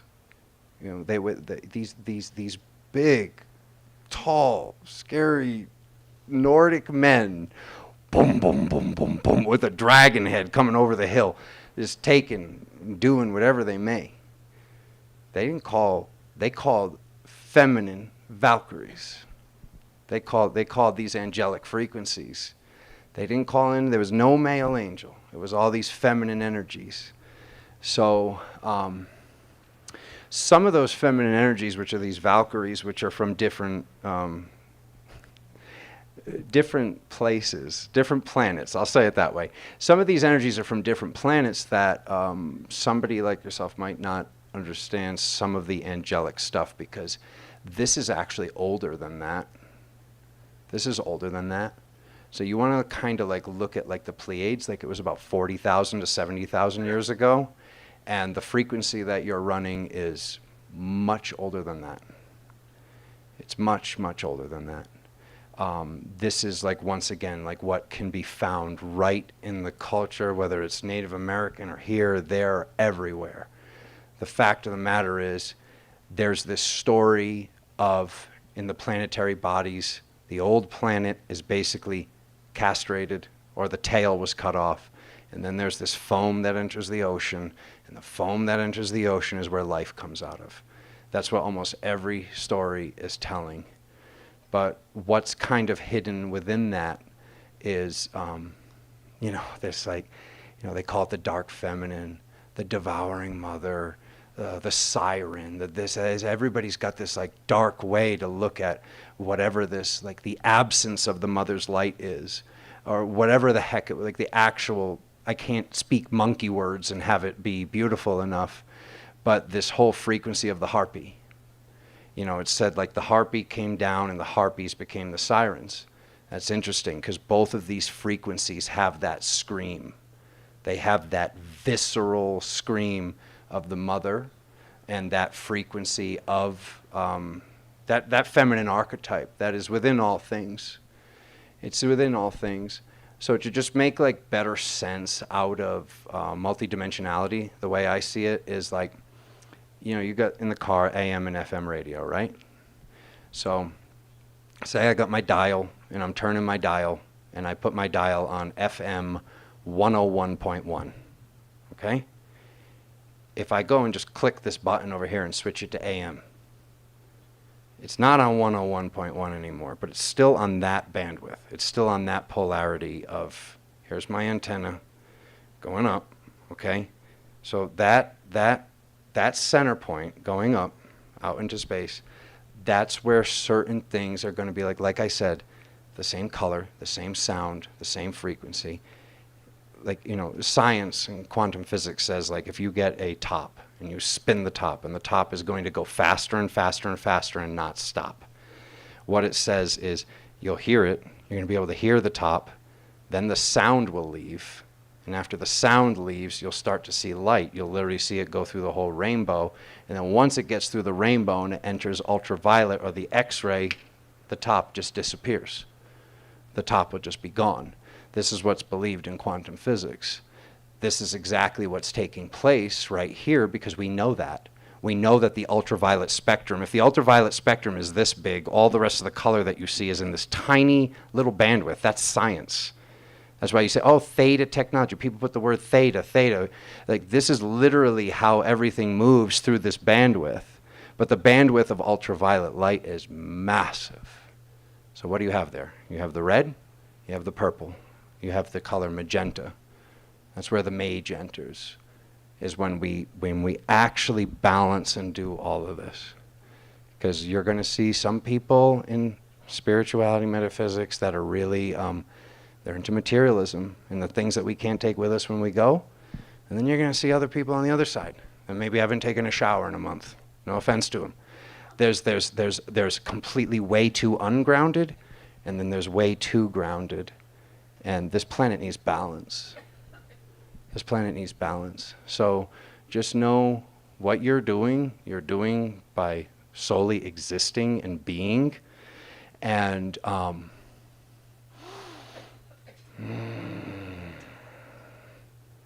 Amazonite. You got the right color. Your body wants Amazonite. It's a gemstone. Yeah, you might appreciate that. Brother, you had a question?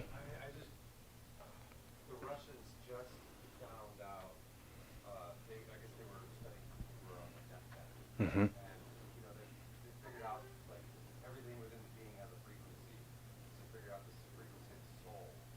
And then so as people died, they literally were able to track where the soul went and soul. Oof. So that's what verifies the last one. Wow. Yeah. I love that. The whole, you know, the illusion of, like, you know, where are we from? Where do I feel I'm from? Yep. You know, like all this stuff is, you know, now has been confirmed. It's not maybe just a delusion of Yeah. That's awesome. Yeah, no, I think it was like sometime in the 80s or something they started like measuring the weights of the body, and the body was changing slight weight. Like they actually they found like the weight of the soul back then. So yeah, that's very interesting. That's cool, man. Thank you for sharing that. I mean, it's probably kind of like quantum entanglement. I mean, they've already seen if they get a vacuum chamber and they snap a quartz crystal in half, you can see etheric energy right on the spectrum. Like you can see this is science. You can see that energy is connecting two things that were once one. Nicole. So this is actually Mm-hmm. but according to the idea of star seeds insinuates that you have an origin in that specific location within cosmos, right? Mm-hmm. So I guess where I'm coming from is if our souls always are, always will be, then how can we have an origin? It's not just a multidimensional aspect. So we can tap into these different frequencies. Mm-hmm. But it's not that they're necessarily seeded from these places, but they have had incarnations there at one point in time. Absolutely. I mean, that's how I saw it. That's how I saw it. Was I went into a reincarnation loop in other places, whether it was like it was necessary that I was on that planet or off of this sun in the Orion Belt or off of this in Arcturus or Antares or Andromeda or whatever it is. There wasn't one lifetime on these planets. It wasn't a visit. It was like an entire reincarnation wheel to get whatever that piece was. Whatever that piece that was necessary, or who knows how it all actually works. Maybe that was the only habitable place in the galaxy, and that's where we all were doing the same partying we're doing now. Sister? What do I know about the archetype of Lou? He gets a bad rap when sometimes he's not really responsible. Do you want to talk about what's really taking place on this planet? That's another smoking gun. It's actually not Lucifer. It's actually Moloch, okay? And this is what's coming to a head on 7/4. We're actually right there. This is really exciting. Because this whole fractalization process that I was talking about with the 7 days, excellent question. I love this. This whole fractalization process that's taking place, that's another date I've been telling my people about, 7/7. So maybe something between July 4th and 7/7. It's going to be very clear what reality people chose by that day. Because what's happening is to just look at it with ages. If we have Uranus, so if we basically see this reoccurring pattern where Neptune is told by the fates or the three goddesses that he has to kill all of his male progeny, or one of them will come back to kill him. He fails. Uranus, aka, so now we actually have Chronos here, Chronos and Kronos. So this is time and the distortion of time. So Neptune has the scepter, gets it taken away, boom, gets killed by the sun. Same thing happens with Saturn. Saturn comes back, kills Uranus. All right, so Saturn, same thing. Now the same thing happened with Zeus. Hey, Zeus, Jupiter, Jupiter. Like literally, like we can see all the connections to the age of Pisces right here. Okay, so we got the age of Pisces with the planet Jupiter, and then we got the age of Aries with Saturn. Saturn, what's the angel that's connected to Saturn? Cassiel. The double S didn't actually exist till like a couple hundred years ago, so anywhere you see a double S, it was actually two Fs. So this literally says Calf L. So there's like Lucifer is right there with like all that like destruction of Saturn. What's actually taken place here, though, is Uranus. So without upsetting too many people, certain Abrahamic religions, without saying any names, they don't realize that they actually have two gods.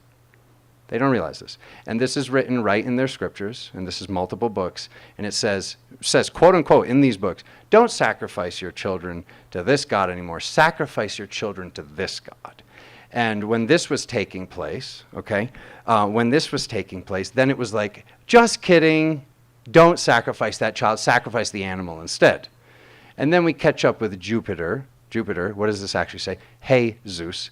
Hey, Zeus. The translation in Latin literally says, yes, Zeus.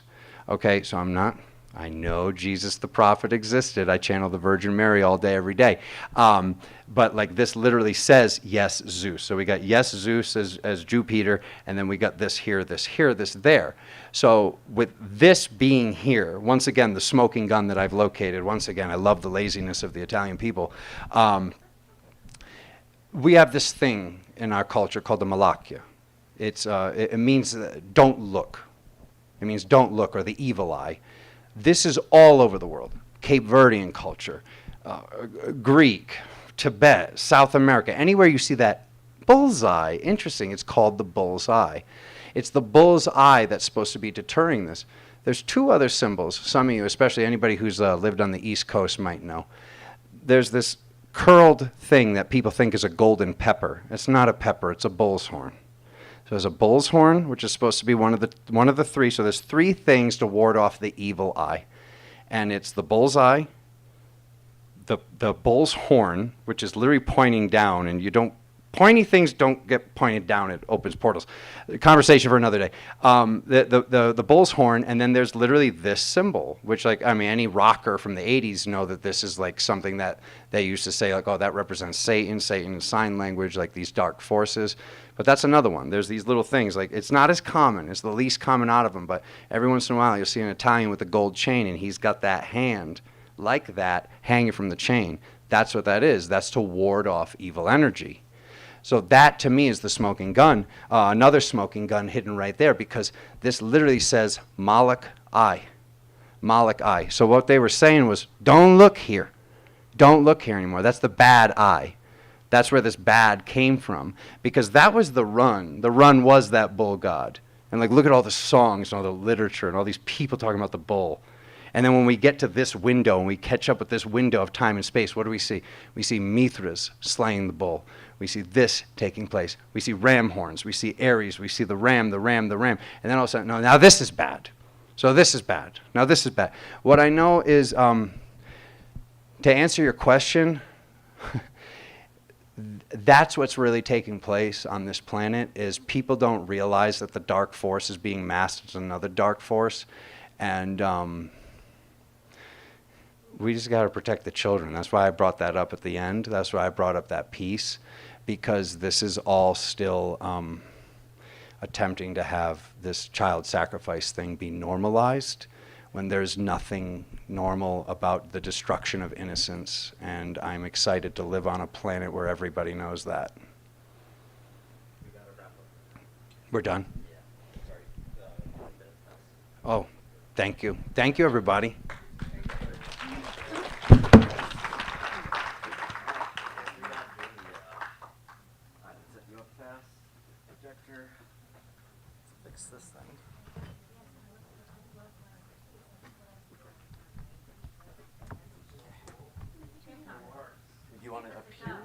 Or do you want, okay. I don't know if we have a power that'll reach. Oh, I hope so, because it's not very charged. What about right there? I don't know. Is that open on the other side?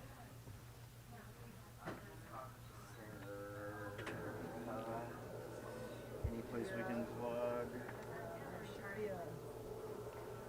Here, might you up into the language video. I think it has one. No, but it's still gonna be short for you. Cut it. Right here. Is that Make okay? it make it look my butt bigger. I need help. I need a lift. I think this would be good. And then I seen a tripod. Tripod. Okay. This one doesn't work ever. No. It's like a Bob This Barker. is not reaching.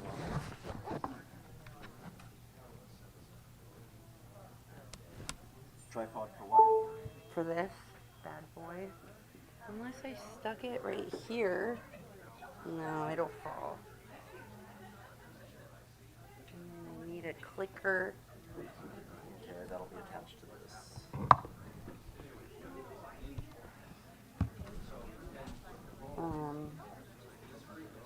A tripod.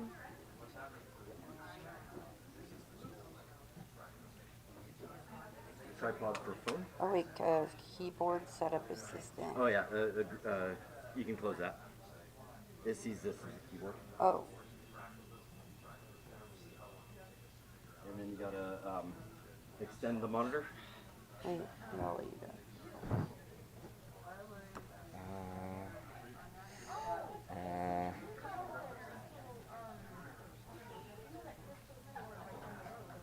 Display.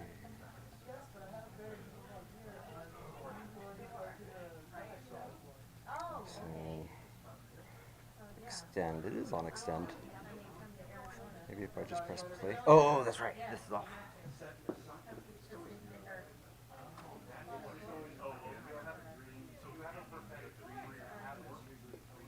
You think I should do it that way? You think I should do it this way? Or you can use the back camera, which is usually better quality.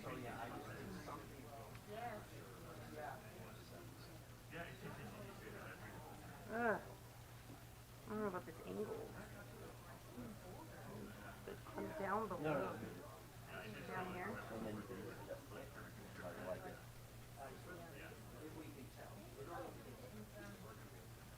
I want to go barefoot.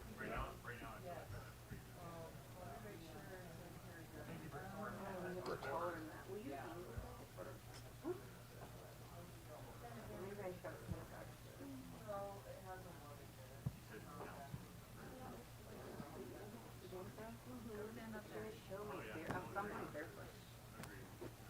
Taking the crystals off.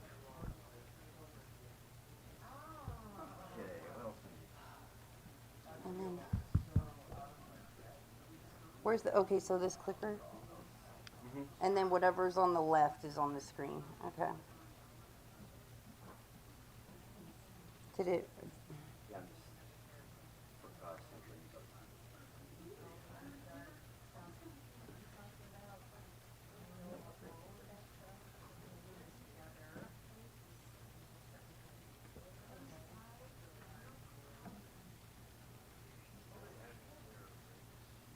I think I'm gonna start.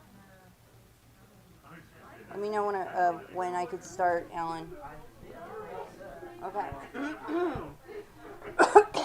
Excuse me. We're gonna get this party started. We're already 17 minutes. All right. That's perfect. Perfect. All right. We hit record, Kate. We hit record. Oh wait, how am I in the shot? Okay, cool. All right, good afternoon, everybody. Good afternoon. How are you? I'm ready to begin. Let's make Sedona Tartaria again. All right, who am I? My name is Julia Kamen. I am a researcher. I am a remote viewer, and I'm just a really passionate individual about a lot of ancient truths. And I'm into solutions. I'm into things that can help us today, now. But some information that I found very, very helpful is this information. So yeah, I'm gonna start. I'm gonna hop in this. Look alive, look alive. Okay, so I want to talk to you about Tartaria. Go this way? Stand. No, this way, just because your laptop screen is covering. Okay, I hope I don't trip on that. Okay, so Tartary. Some important facts about Tartary is it was the largest empire on maps, and they seem to have advanced knowledge, and they had extremely advanced architecture that we are definitely not able to make. We're not making these days. And they were tapped into free energy, which is something that's heavily, heavily guarded here. People will invent stuff, and they will literally be murdered. Like the hydrogen water car, what happened to him, how he was poisoned, all of that. Even just what happened to Rife. Him discovering that every disease lives in a frequency and every disease dies in a frequency, and it's just about knowing which frequency and how to treat it. And they seem to be very knowledgeable in that. They had an ancient language that nobody is able to decipher or translate today. And they were an advanced civilization. But basically what is helpful is they knew how to thrive, and we do not. So it's important to learn that. Now, this right here, this is a map from 1652. And I find this one the most interesting. There's many maps of Tartaria, but I found this one super interesting because it connects it with America. And that was depicted in 1652. So it's interesting because it's on all these different maps and the sizes kind of change. And around 1812, Grand Tartary is replaced by the Russian Empire. And there's still the independent and the Chinese Tartary, which was sometimes referred to as East and West.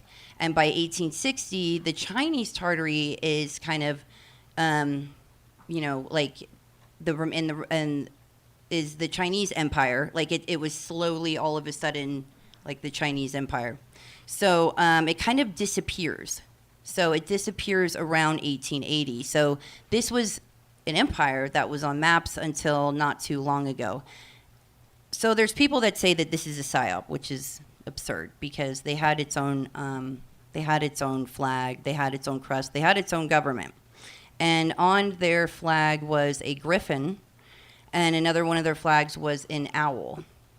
And what's really significant is there's actually a CIA document that literally mentions of the cover-up, how important it is to cover up Tartary. And the quote exactly is, in other words, Tartar history was to be rewritten, let us be frank, was to be falsified in order to illuminate references to great Russian aggressions and to hide the facts of the real course of the Tartar-Russian relations. So why would the CIA be so passionate about covering up a large, powerful empire, right? What's there? Why? Because we all know how much the CIA loves us and cares about us. This is from 1771, and it's an encyclopedia. And what's important about this is I'm bringing up evidence that this place existed, because there's literally people that say it's a psyop. So it describes from the Urals to Alaska, from New Earth to Tibet, Tartaria was a great country in northern Asia, bounded by Siberia in the north and called Great Tartaria in the west. And so it goes, and so, there's a land bridge that connected Alaska to that area. And so I love that information of showing and trying to prove America and this area was the large empire. And I even loved the idea and thought that it was a global, unified, advanced civilization. And there's talks of Atlantis, was this the remnants? Are these the children of Atlantis? Was this a thing? So this is a map from 1684. And they mention Gog and Magog. And that's really important because it, again, shows that this place existed. And this is an excerpt from the 1771 encyclopedia. Now, I love this. The Great Wall of China, that's what we refer to it as, but the Great Wall of China was built not by the Chinese to keep the barbarians out, but by the Tartarians to keep out the Chinese. The wall is facing the wrong direction. And the Great Wall is not seen on any maps predating the late 1600s. So most of its construction occurred in the 1700s, and it was built to keep the Chinese out of Tartaria. But I also look at the Great Wall of China as like they were transporting something. I mean, with the towers and maybe smuggling. But the fact that it's so long and there's those towers and everything, but the direction is key. Here we got Vladimir Putin, and he is in front of that map I love so much. But maybe they released it then because they're trying to like unify America and Russia for like a new world order type thing, so they're bringing that way back. But yeah, he gifted that map it's from the 17th century, and he gifted it to another leader, which I found this funny, putting on the Ritz. I thought it was funny. So yeah, he gifted it to this guy, the map of Tartary. And so, yeah, why cover up Tartary? Their advanced knowledge in architecture, but probably their free energy and, how to heal. And so there's a lot that's in front of our eyes the whole time, like our whole lives, where we see these basements like beneath street level, and we're like, oh yeah, they were basements, but of this narrative of there's evidence all over the world that there was this eruption of water that created floods and mud throughout everywhere. And I also keep in mind pyramids have access to water, and geysers and star forts have access to a lot of water. So there's buildings hundreds of years old and located all across the world, and they were encased in mud. And so that being showing proof that there was a great massive flood, and that these buildings are much older than what we've been told. And it's funny because there's a lot of researchers that will show, will pull apart these architecture stories if they give you a name and when it was built. And how were they doing that with all of with horse and buggy? So orphan trains, this is very powerful because there was this huge orphan train movement, and it was a supervised welfare program where all of a sudden all of these kids from eastern cities of the U.S. were sent to foster homes, mostly in the Midwest. And the orphan trains operated between 1854 and 1929, relocating 250,000 kids approximately. There could have been more. Why were so many of these kids all of a sudden uprooted? So why were so many of them displaced all at once? Were these survivors from a civilization like Tartaria? It was the largest empire.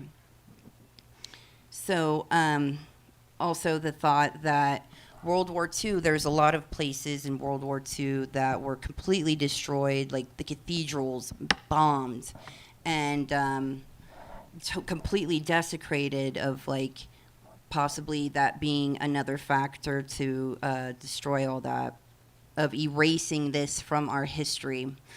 And 1 gram of our DNA holds 455 exabytes of data. And so we have this information and memories stored within us.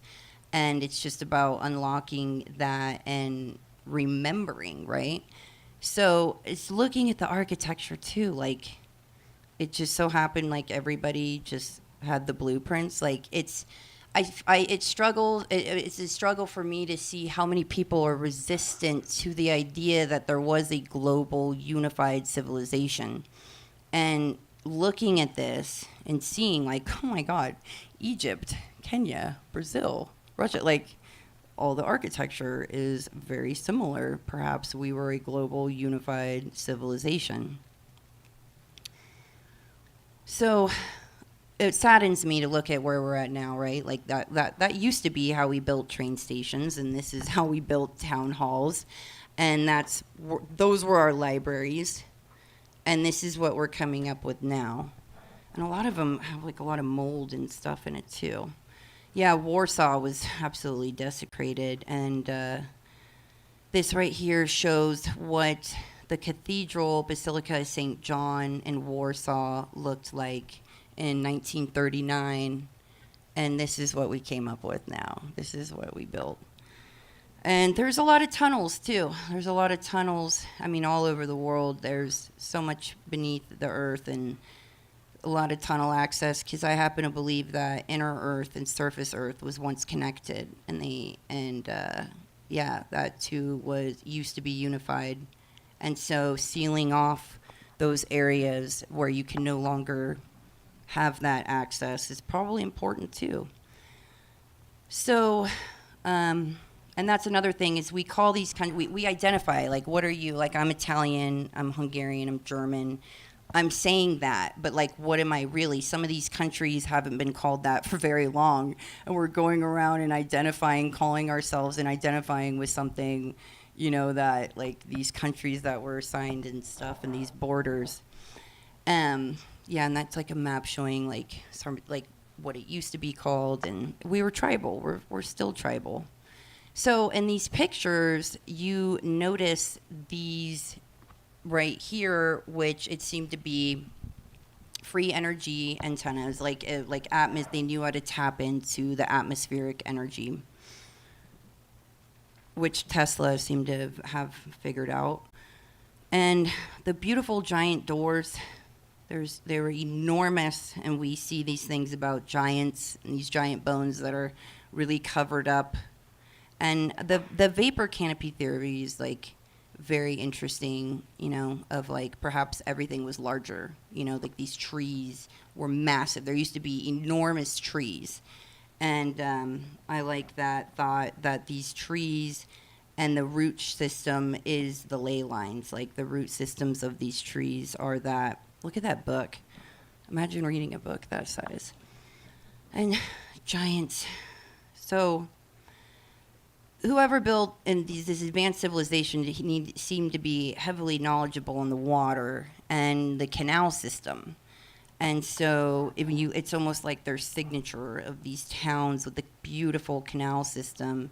This is a map from 1833 of the Pennsylvania Canal. So another thing I'm passionate about is water, inner earth water. There seems to be this healing water that exists inside the earth, and it's amazing for us. When we drink it, it's amazing. Our cerebral spinal fluid is like one molecule different than seawater. So the water and what we ingest is so important, and the water we have access now is an absolute joke. The fluoride, the pharmaceuticals, like they're saying the birth control of that it's affecting these little boys so much, and it's affecting all of us. Our largest organ is our skin, and so we're ingesting this, and the viruses and all these things in the water. And I'm like, they passed a toilet to tap in San Diego like last year, and I was like, are you serious? Like, why aren't you doing desalination before you're doing toilet to tap? Like, that's where we're at. And it's also heavily symbolic of our consciousness and where our consciousness is at. We're ingesting these waters with these microplastics, and they're like, it's so hard to get out of your body once it's in.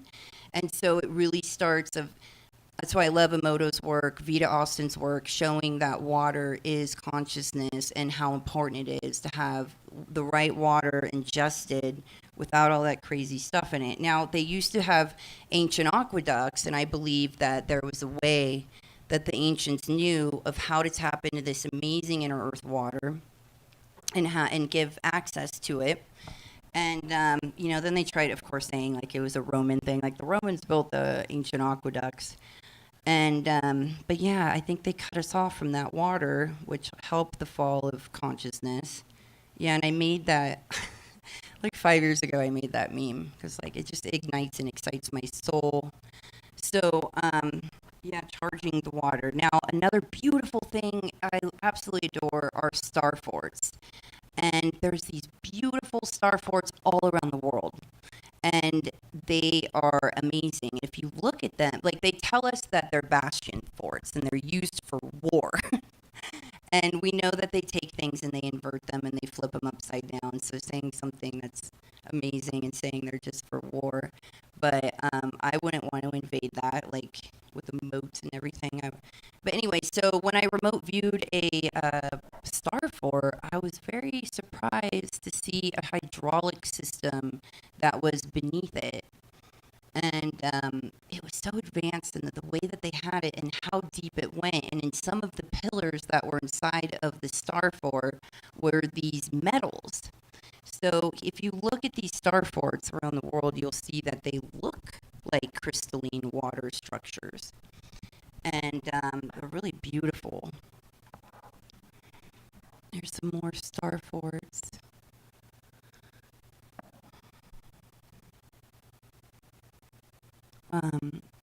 Emoto's crystalline. So looking at that and seeing the star forts of what that then emits and everything, and they seem to have advanced knowledge on gardens and horticulture and somatic gardens. And now we're going to shift over to cathedrals. Like, what are cathedrals? They're beautiful. And, a cathode is a type of electrode through which electrons move. And electrodes are an electrical conductor, usually a metal that is connected to something that is not a metal. So it delivers the electrons, the negative charge, and the anode collects the electrons that has the positive charge. And what's his name? William Pollock. He's got interesting information. He wrote like the Fourth Phase of Water, that book, and he's saying that what we need as humans, that it's not like the oxygen we need to survive, that it's the electrons that are being pulled in, and that's what we're thriving on. And our bodies are electric, our bones are piezoelectric, so getting that charge, it's very interesting. So the cathedrals. Oh wait, this is back to Emoto. So the cathedrals, they seem to have like an amazing, like where they would have these organs that they can no longer make the way they used to. They have like a really hard time fixing the organs. And so it would emit this sound, and apparently from when there would be certain astrological transits, like you would be able to feel that through the organs being played in this area, and it would harmonize the cells in your body. So it's like looking at it is like a giant rife machine where you would get like tuned and harmonized. And the windows of the cathedral show sound frequencies. Now shifting over to like how did they make these? I really like this. I'm gonna play it. So how we see all these structures all over the world, and it's like, how did they do Petra?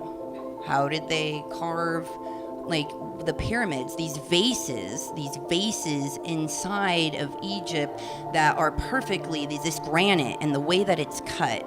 And I was like, God, it must have been some type of laser. And then I kind of floated down the rabbit hole of like quantum photonic laser, like all this stuff, but seeing it visually and seeing how intricate it's cut, of watching the stone and light, shaping it.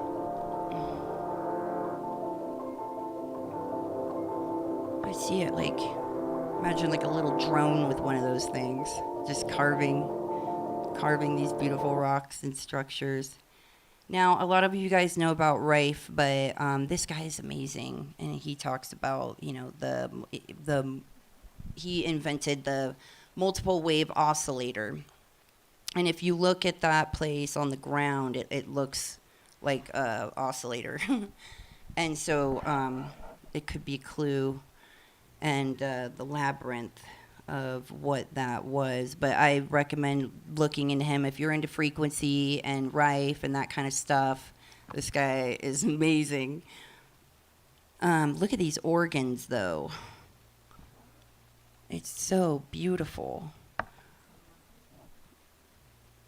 And sound healing, Pythagoras talked a lot about that, the sound healing, and then like he called it the God frequency, 111 hertz. And going like in the caves of Malta, it was the granite stone was cut in a certain way where it would be like 111 hertz, and so going into different altered states of consciousness, and it helps prayer happen, like facilitate it, and amazing experiences happen through sound. And the whole hemisync, like when you take you play a frequency in one side of the ear and another frequency in the other side, and when you do that, it syncs your right hemisphere and the left hemisphere of your brain, which makes it conducive to making a lot of magical moments happen. I like doing it for remote viewing of like playing around with certain frequencies to get in certain altered states to receive data and to strengthen that signal. And the Rife information is just so profound, and it's so sad what ended up happening to him because, you know, the microscope, they destroyed it, and it proved the microscope was, you know, such a heavy evidence of showing that frequency can cure all these things. And so beneath these cathedrals, a lot is where these water intercepts. And I always say this, water is the mediator between physicality and the 0 point energy of the quantum field. And we're filled with it. And our cerebral spinal fluid is like filled with it. And so you have these cathedrals beneath, I've noticed with a lot of ley lines, I believe that the ley lines are the ley lines because of the intersection of water points. So when that intersects. And a lot of them are beneath these cathedrals. And so knowing that knowledge, and then you're playing sound because you're able to water is programmable. So you're programming the water and, you know, praying over it, whatever.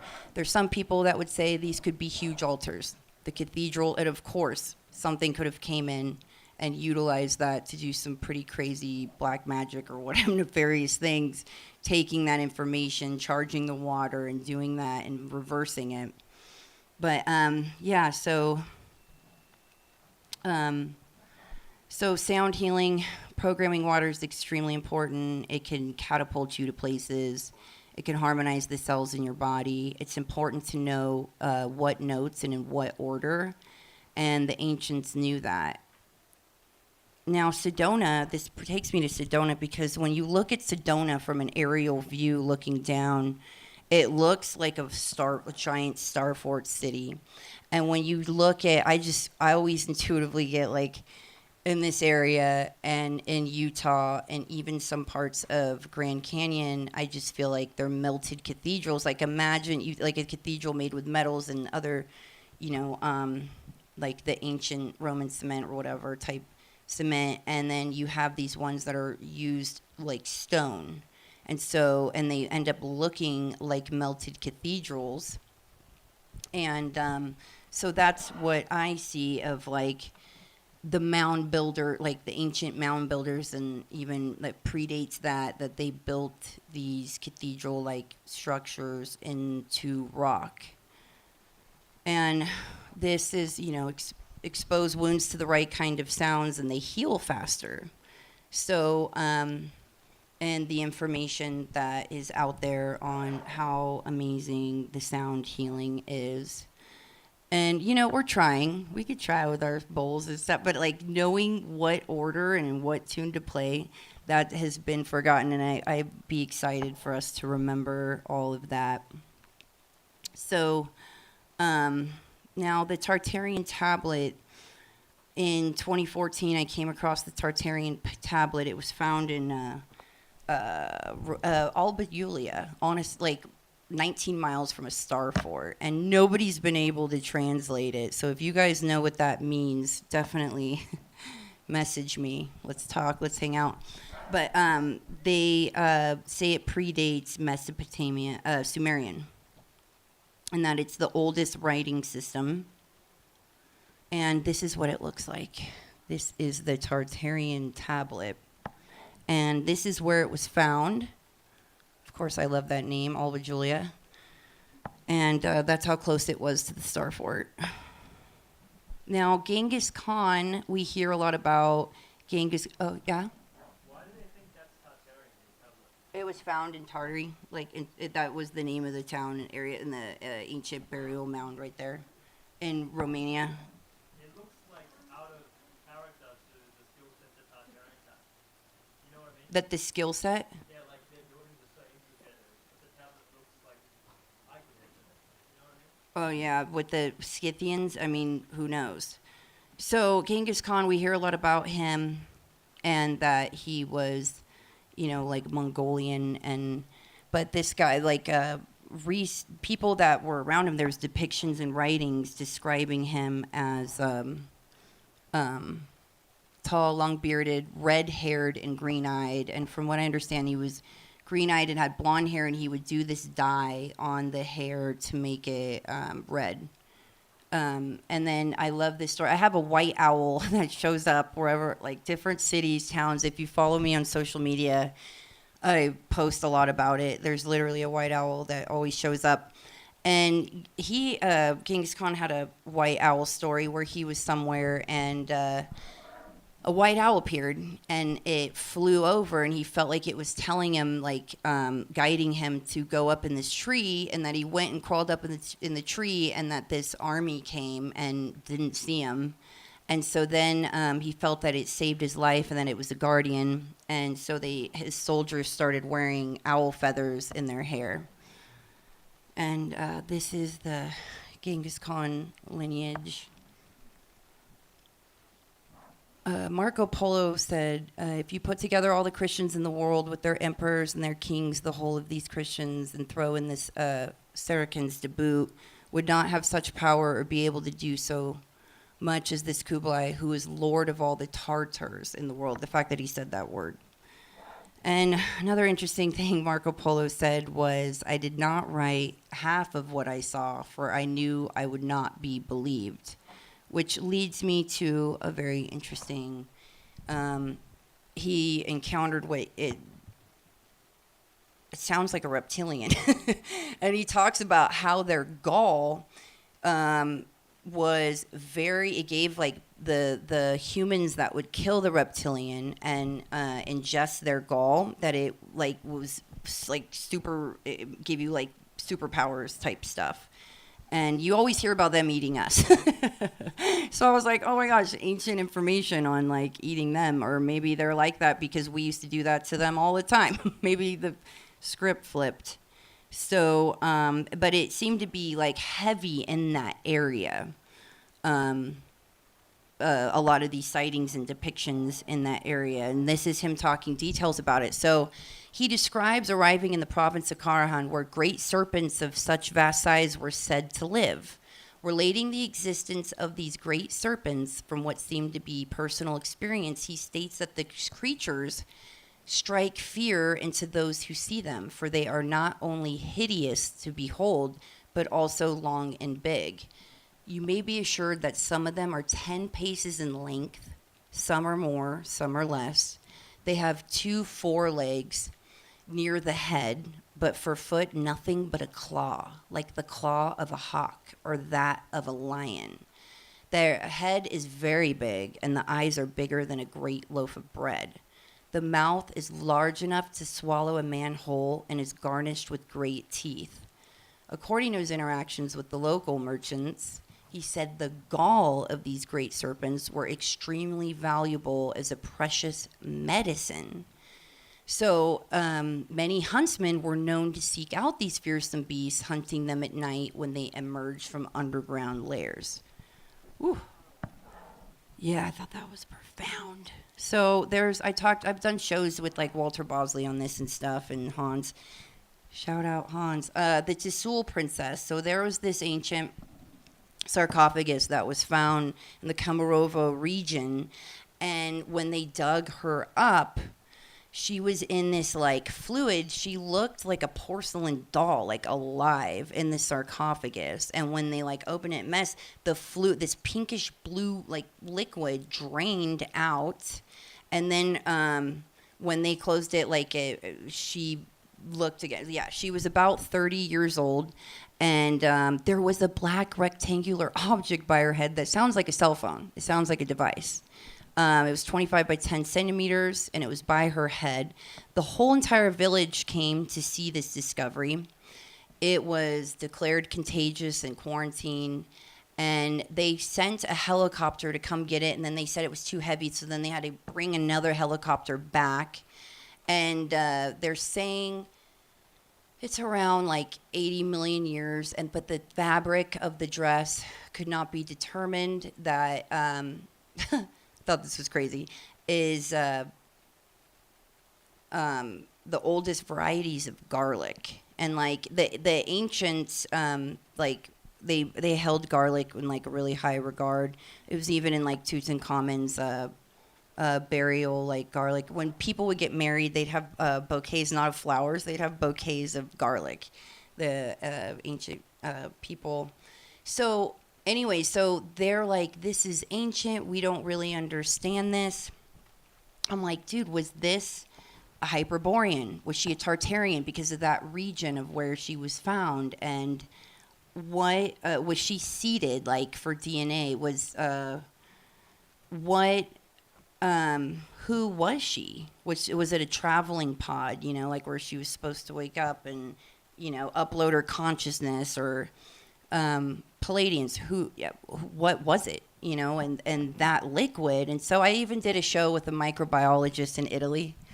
It's hard. I like to vibe and like go fast on things and like, what do you think of this? And rap. He is an Italian microbiologist. Like, it's like I'll ask him a question and it'll be like a 30-minute answer. I'm like, come on, Stefano. But I wanted to talk to him about what do you call that fluid? I wanted to talk to him about the fluid you would preserve a body in and keep it safe. And so I wanted to talk about what would be in that fluid. So yeah, this is actually there, because there's people who are like, that Tsul princess it's not real. And people in the community, like, there was deaths, there was tragedies that happened because one guy licked the liquid, died. He like lost his mind, went crazy, died. And that's an article in Russian that was discussing it. That is a monument there that acknowledges it.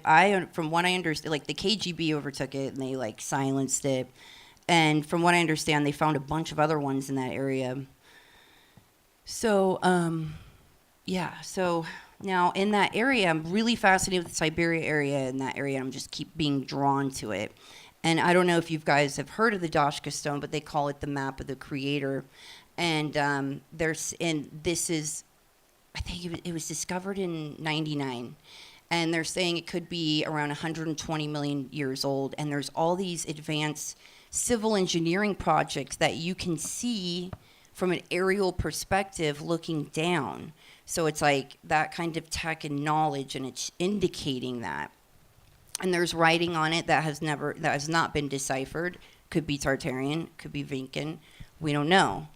And so this right here, I'm really, as a remote viewer, I'm into coordinates. So to give you a visual of, that's where the Dashka stone was found. That's where the Tsul princess was found. Another favorite area in that area, my favorite area, is the largest megaliths in the world, you guys, are right over there. Like, they weigh up to 3,000 tons. And they're 2 to 3 times larger than the largest known megaliths. So, like, the pregnant woman of Baalbek in Lebanon weighs approximately 1,260 pounds, or tons, sorry, way bigger. And these can weigh up to 3,000 to 4,000 tons.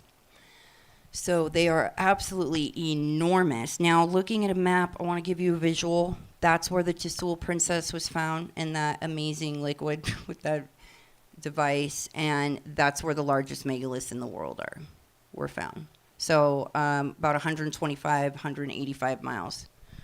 I wanted to go there in August, but I had a change of plans. Okay, the ancient nanostructures that were found in the Ural Mountains, and there's no explanation to this day of how they had nanotechnology 300,000 years ago. But again, it's up in that area. So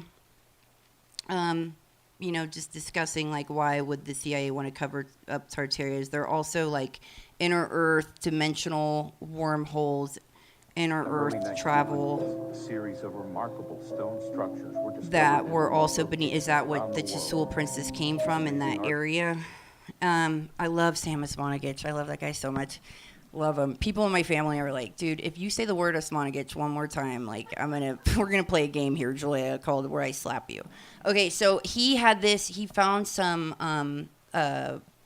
writing depictions and had it translated, and it said, "The gateway is closed as we are at a standstill. We will have to act as warriors to defend and conquer until we can move again through the Stargate." So if that possibility of the wormhole and Stargates, because I just feel like there's all this inner Earth travel and dimensions, but I feel like there's levels of it where there's been Stargates that like access to it has been like cut off and lost. And so finding that and Osmanagich, finding that, I was like, oh, that kind of checks out. Like there's some closed off Stargates. So shifting back to the Tartaria in America and the World's Fair, of like how they lit it up, of just indicating I'm a big component on like we were really advanced not too long ago, and I feel like that's empowering because it's completely possible to be that again. Even in, these are electrical cars in 1909. Look at that. Will you look at that, Elon? And then, did you know you could fax someone in the 1800s? It's a pentelegraph. I thought that was amazing. I thought that was profound. We're like 34 euros. I wish you could get a pentelegraph for 34 euros. Woo, I'll take it. Zeppelins. I'm looking at towers as well, of like Zeppelins being, a way to travel, or like these airships that would gas up, get their fuel at the top of these towers, and looking at things a little differently of how things used to be made. This is a possibility. I'm not sure about this. We don't know, of like Kirlian photography, and there's some depictions. There's people who are like, look, this is fake. But I'm like, well, maybe it was like an old school advanced steampunk way to FaceTime each other. Or from the other side, they were so damn advanced, who knows if they could call in an ancestor and put them, like that was their Zoom. So, have crossed over, who knows? And this is in 1922. There's a lot of different depiction. People are like, dude, these girls are using a cell phone. Like they're using a cell phone and they're powering it from one of those things that were on the street. I'm not sure about that, but I like that thought. I made this meme. It's a vertical parking garage in the 1920s. And this little cool thing, I want one of these today. This is a mono wheel from 1932. It only went like 25 miles an hour, or like at 2.5 horsepower. But to make that and go faster, I'm here for that. And this cool little thing, I think this would be a great date night here in England, of those tracks and being able to go in the water and chill. That was probably a great happy hour on that. But the fireplaces were major to me, of looking at these gilded mansions and looking, like, it was profound to me, because it's like, dude, that is not a fireplace. That is not a heating system. Like, it seemed to be like an advanced way of, like, to facilitate that energy and powered. So it really... I would go down. I just was obsessed with looking at these fireplaces and like, oh my God, this is so amazing and beautiful and fascinating. And radium. But yeah. There's different theories, They're saying that they're basically pulling the atmospheric energy, and that it came down and powered like the home, where you could have this free energy. There's some people that say it was a cooling, that it was a cooling and heating, that it was able to do it, through another modality. But I'm not sure. I just feel like it's not a fireplace. So, God, look at that though. Like, that's so beautiful. I just like even looking at it. And the fact that California was an island, like, time out, that's amazing. And look at the size of that bird. But even the iron work on that elevator. So basically there's so much below us and beneath us, and I always like to focus on things like underground. I've had so many amazing things, like remote viewing things beneath us. I did a show on Vice where I remote viewed on camera, which was frightening, because when they asked me, like, they were like, Julia, we want you to remote view on camera, and I was like, what? And they said, yeah. And I said, that's like asking me to masturbate on camera. Like, this is what? You want me to do what? And I was really freaked out about it. But I did it, and everything I saw happened within, like, 36 hours. So it was on point. It was accurate. But it was, I normally do that in, like, a very sacred space by myself, and I'm really picky about it. But the things I've seen and come across and have validated on things beneath us, I'm like, God, there's so much more. And so I like to focus on what's here and beneath here, and then like a lot of other things outside of that, or galaxy stuff.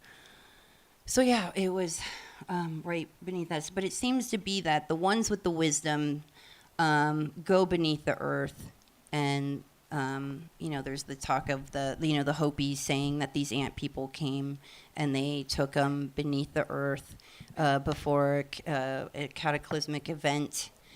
But this information, I feel like it will get you to see the world differently, because it starts out of like, hey, look, there was an empire and they had free energy and advanced technology, like, oh, giants are real, and thriving health through sound and programming high frequencies, to our soul lineage, like we're forever connected to our ancestors, and kind of seeing like, it's like kind of creates a clearer pathway.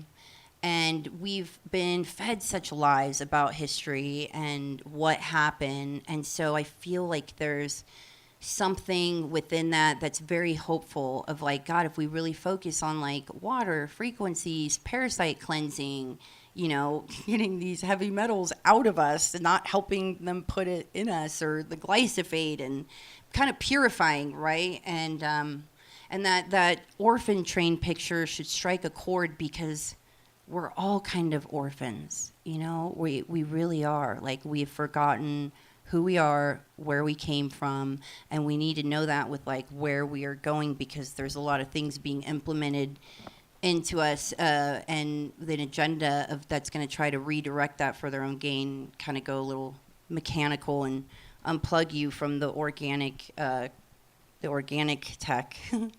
And so it's a deeper look than like, hey, I don't want to be paying for electricity anymore. Like, there's a way to be thriving, or like, hey, they're poisoning us, and that there's a way to be thriving, and we're each going to have a puzzle piece. And yeah, so that's basically my talk. Thank you, everybody. Does anyone have any questions? I know that it's 5. Yes.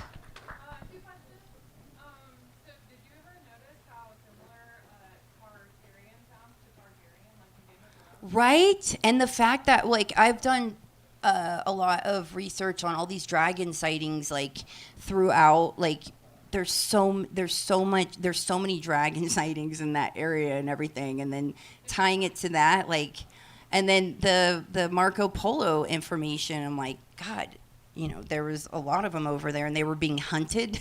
And then that thought, too, of, like, did we used to prey upon them for a long time? And they were like, fuck you guys. Like, this is horrible. Did things switch, or we've just always been warring with each other? I don't know, but that totally reminded me of that. And even that, like, you hear about of, like, a lot of reptilians are just basically, like, there's a lot that are able to enter people, like, etherically, and there's, like, this exchange, which I thought was very profound, that something, how you hear, like, our DNA was tinkered with, that it was actually tinkered with to make it to where we can have a co-pilot. And then that's where, like, you hear of this demonic possession and these attachments, but it's like there was this thing that was switched to where something is able to, like, hop in the co-pilot seat and, like, have those experiences, and we're just not informed of, like, okay, what are the rules? Like, what are the rules? Or that's just how it's designed? Like, or what do you want to do when they're not co-piloting right? They're trying to crash the plane. like, is that part of like, is that a whole nother game within a game? And what was your other question? I was curious if you've ever heard of Satan's Little Season. No. I would highly suggest you to look that up because it fills in a lot of the historical gaps, and it kind of shows us we've been lied to about the time of space that we're in. So it makes the Tarkarian Empire make a lot more sense. Interesting. Okay, the seeds of Satan. What? Satan's Little Season. Okay, I'm gonna get that. Thank you. Anybody else have any questions or anything? Yeah.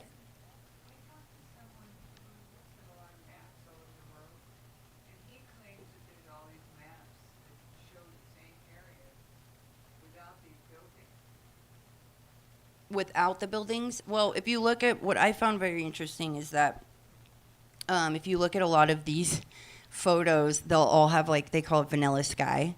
It's like they'll have those atmospheric antennas. It's really hard to find those photos because they've been wiped.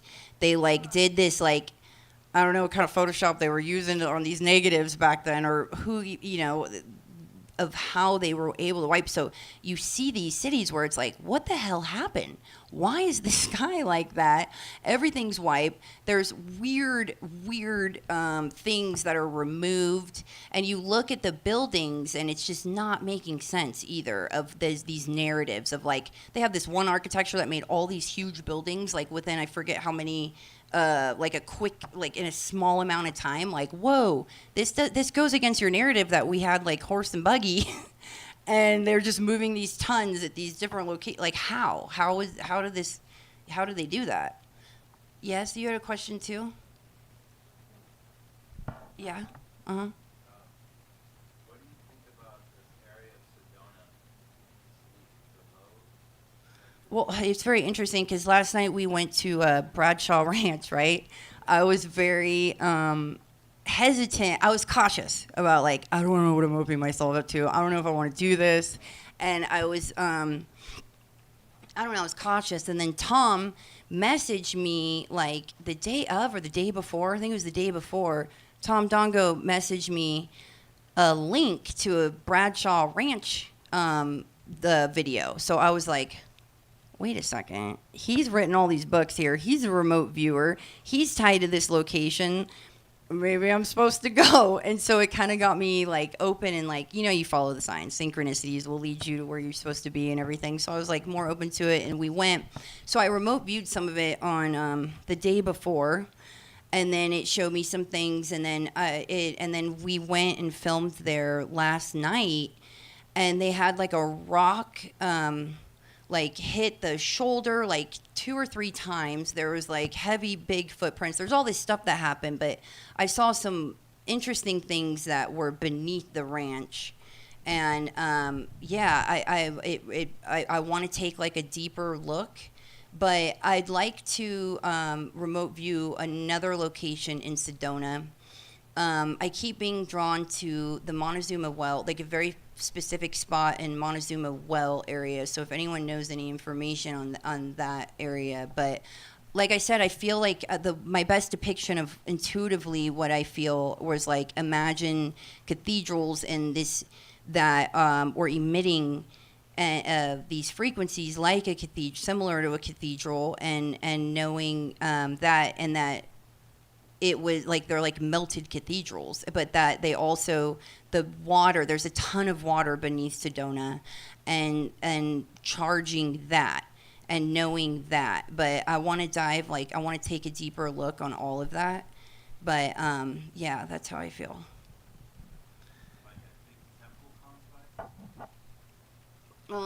Yeah, but like I feel like there was a way to emit certain frequencies and a way to charge the water. Like when I did the remote viewing and what I came across at like the core of the earth, I called them water worshipers, and the way that they charged their water and how they did it, and viewing that and seeing what they did and how they did it, I was like, oh wow, there's a lot of like knowledge within that and honoring that, and I feel like it was heavy focused on that. Yeah.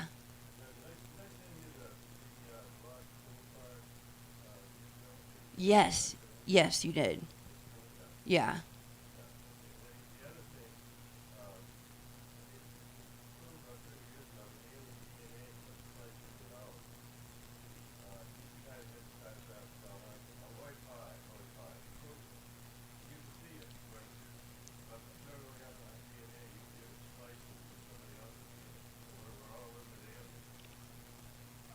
That's a. Oh, wait, thank you so much for sending that. Like, literally, you like initiated me to take that entire mission.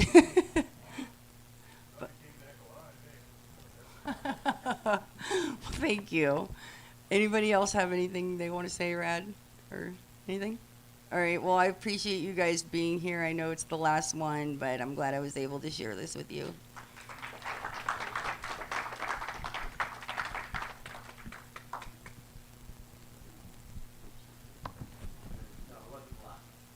Oh, sorry. I'm sorry. Who's next?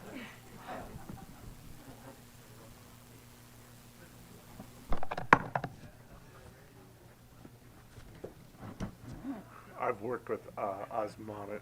Oh, I love him so Yeah. much. I love him. I videotaped a workshop at his in Arkansas one time he presented. I love And how he was- condescending he'll say things like, no, wrong, wrong. I'm like, yes, listen here. He's a live wire, that guy. Really good to deal with. Love him. It's a good presentation, thanks. Oh my God, his presentations, I'm like a little kid. I could see him a gazillion times, and I'm still like in the front row, like videotaping. Yeah. I said videotape. Yeah, that's why I said. I was like, I said videotape. Shut this down. Shut down.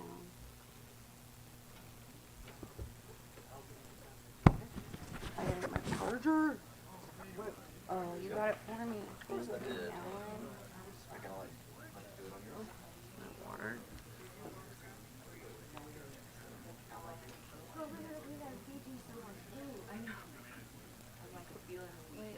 Wait, I should have taken a picture on food. I don't care.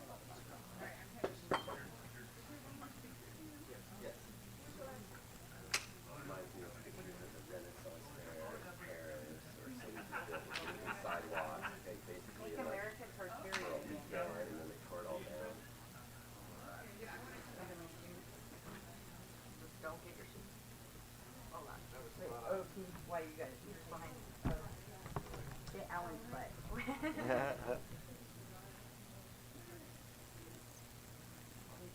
You care about the background?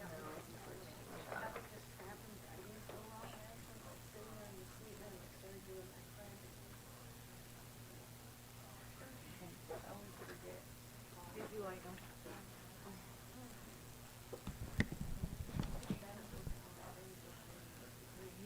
I feel so weak today. Bradshaw, right? I should have eaten some food myself. I'm feeling that weakness at this point. I feel like it's the lack of food. It is. And you too, you've not eaten a lot. Like last night, my friend Nadia did not eat when we went out to the Humankind place. Yeah. We were hanging out, we were smoking bowls and stuff like that. And then suddenly her eyes just started rolling back, and like, oh, something looks weird. And she ended up having like a epileptic seizure caused by her blood sugar dropping. I thought I was gonna pass out at And Bradshaw had to like Ranch. lay her down. It was like, oh boy. Yeah, when we were at the ranch, I like got lightheaded and like I felt it, but I mean it was from like Yeah. that one.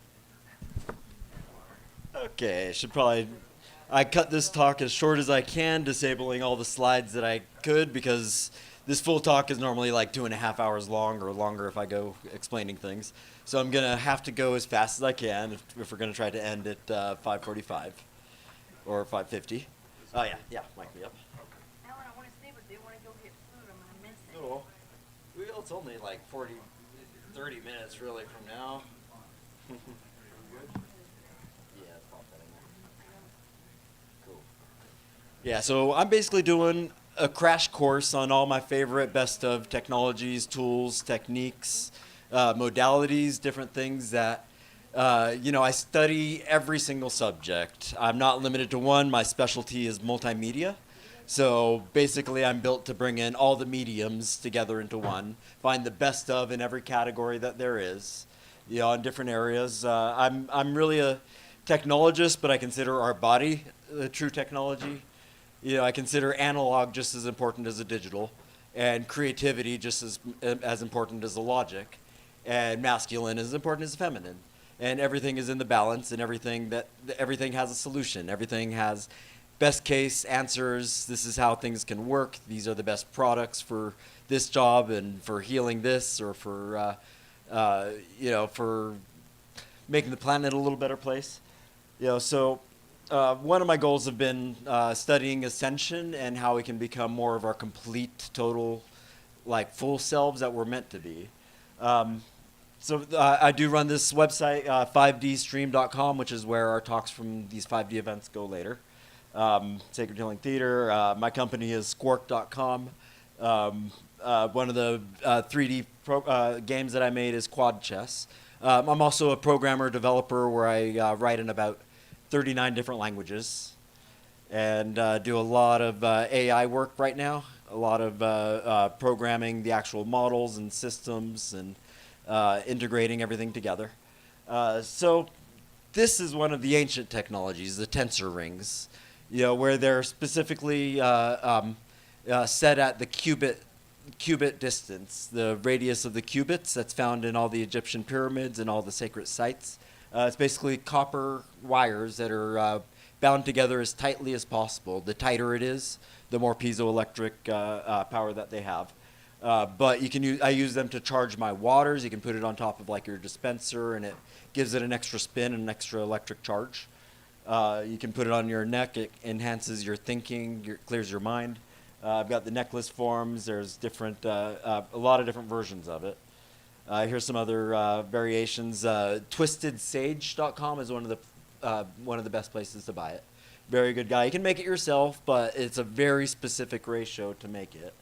Here I show you some of the sacred qubit lengths. 144 megahertz is the main sacred qubit, and you basically double the ratio to get the different sizes. I use this in all my different 3D modeling designs. If I'm doing flower of life cup and glass, I make that in the sacred qubit dimensions. If I'm doing sculptures, I measure it out. If I'm doing energy tools that I use in my practice, using these ratios, including in a straight line. There's the qubit version of that. There's also the lost qubit, that's 177 megahertz, and the 188 megahertz qubit is the enlightenment qubit, and they all have different measurements. Sacredmeasures.com is one website that I found that has a lot of these earth measurements that are useful to know, and very useful to design with too if you're doing any kind of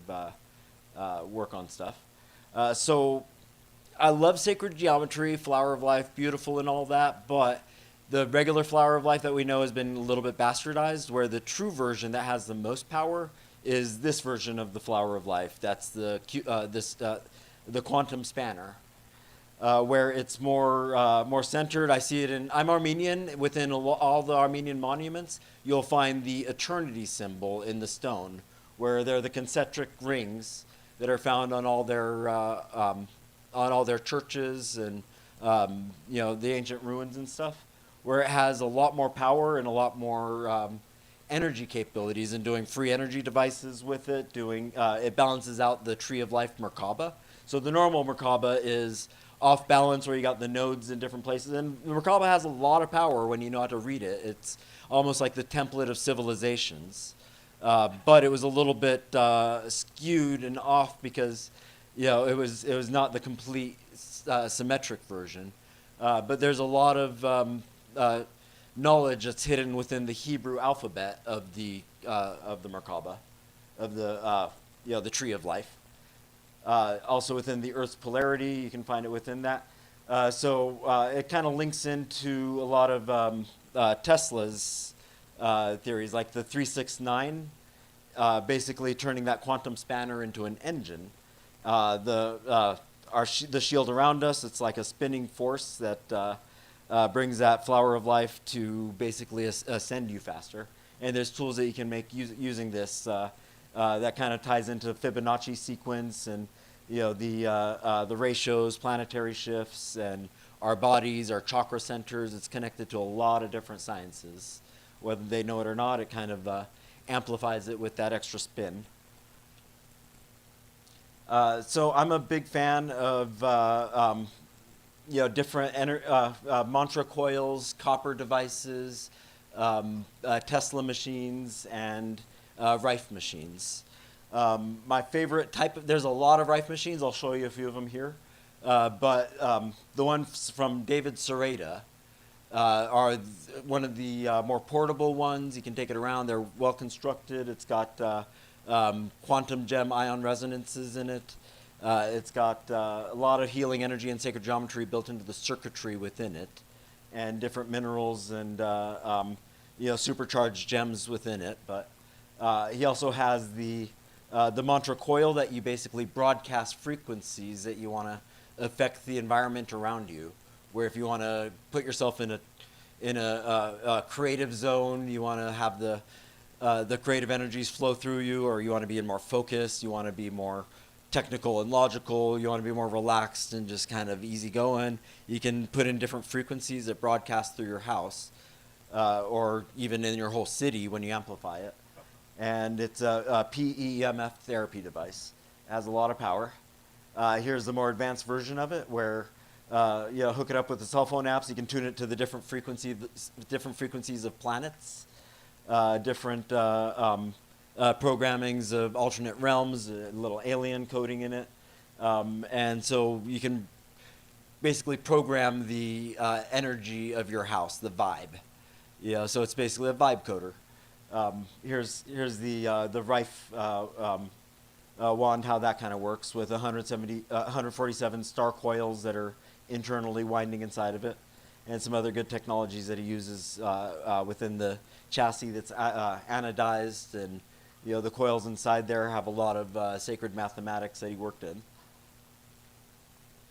So another version of the Rife machine that's one of the more popular ones is the Spooky 2. Uses these plasma light wands using some Tesla technology in that you hold in your hands. You can put on these ceramic discs on your temples or your thighs or wherever, and it basically broadcasts the frequency sweeping that you go through, programming what you want to clear in your body, whether you're going after the parasites or going after the viruses, the cancers, sugar, whatever it is that you want to clear. There's different frequencies that when you play it through the body, it's like finding the resonant frequency of a glass or a crystal, where you shatter it, you split it apart by hitting that frequency and having it just kind of pop inside your body and dissolve. And it doesn't affect the organic cells in your body. It works on the inorganic, the foreign bodies within you, and it can fix. So I'm trying to avoid saying the C word of cure. I get my YouTube channel banned if I say you can cure anything, but it can deal with a lot of issues, which is why it was banned for a long time, which is why it was outlawed technology, why Rife was ostracized and kicked out of the scientific communities. They didn't want it replaced too many medicines. They don't like that when you step on their pocketbooks. But the Spooky 2 generator is very powerful for doing a lot of different types of body cleansings and clearing things that don't belong in you. You want to get rid of all the things that are holding you back from having your full energy flow. And every parasite you got in your body, the less power you have within you. They drain your connection, they block your pineal glands, they cloud your thinking and make you more foggy. Another version of the Rife machine is from JW Labs. They're more advanced ones that very programmable, and so you got it doesn't matter what model numbers, but some good ones that you can find that treats a lot of different things. QuantumBalancing.com is another good frequency programmer for your atmosphere. It uses different, like the circuit board. I love the design. Where you bring in the double tetrahedron, the different sacred geometries within the circuitry. It can clear like a 60-foot diameter using plasma tubes. And my favorite technologies are plasma-based. I think that's where the cosmic tech, the alien tech, kind of meets our own bodies, our organic states, and you can program for like spiritual enlightenment. You can get more meditative deepness when you use these. So I like technologies for interfacing with your body and unlocking an energy that we used to have that we no longer have easy access to. So one of them was the Jing orb. So Jing energy is kind of like, it's similar to Qi, but it's a more relaxing form. It's like a focused Qi that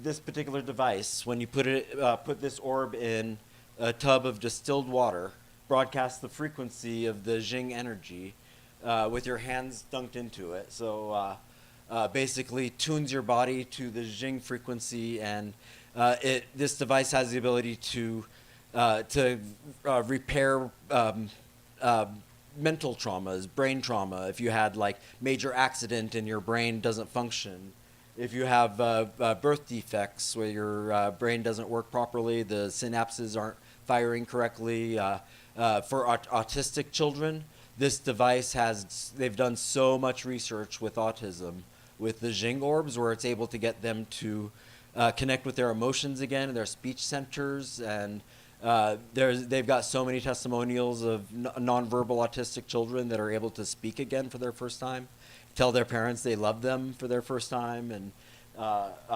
it improves for regular people. It can improve your concentration, your mood, your sleep patterns, your meridian balance. It helps your skin and stamina, and whenever I've used it, it's almost like an induced meditative state where you just feel everything let go and your body just goes blank. You become like an empty slate where you just feel this total clarity that it's hard to define, but it's just your brain doesn't think when you're using it. You just kind of, it's in repair mode. It's in like diagnostic mode. So there's a lot to this to the Jing energy. David Wolf is one of the people that endorses it. Mm-hmm. This one or the before? Mm-hmm.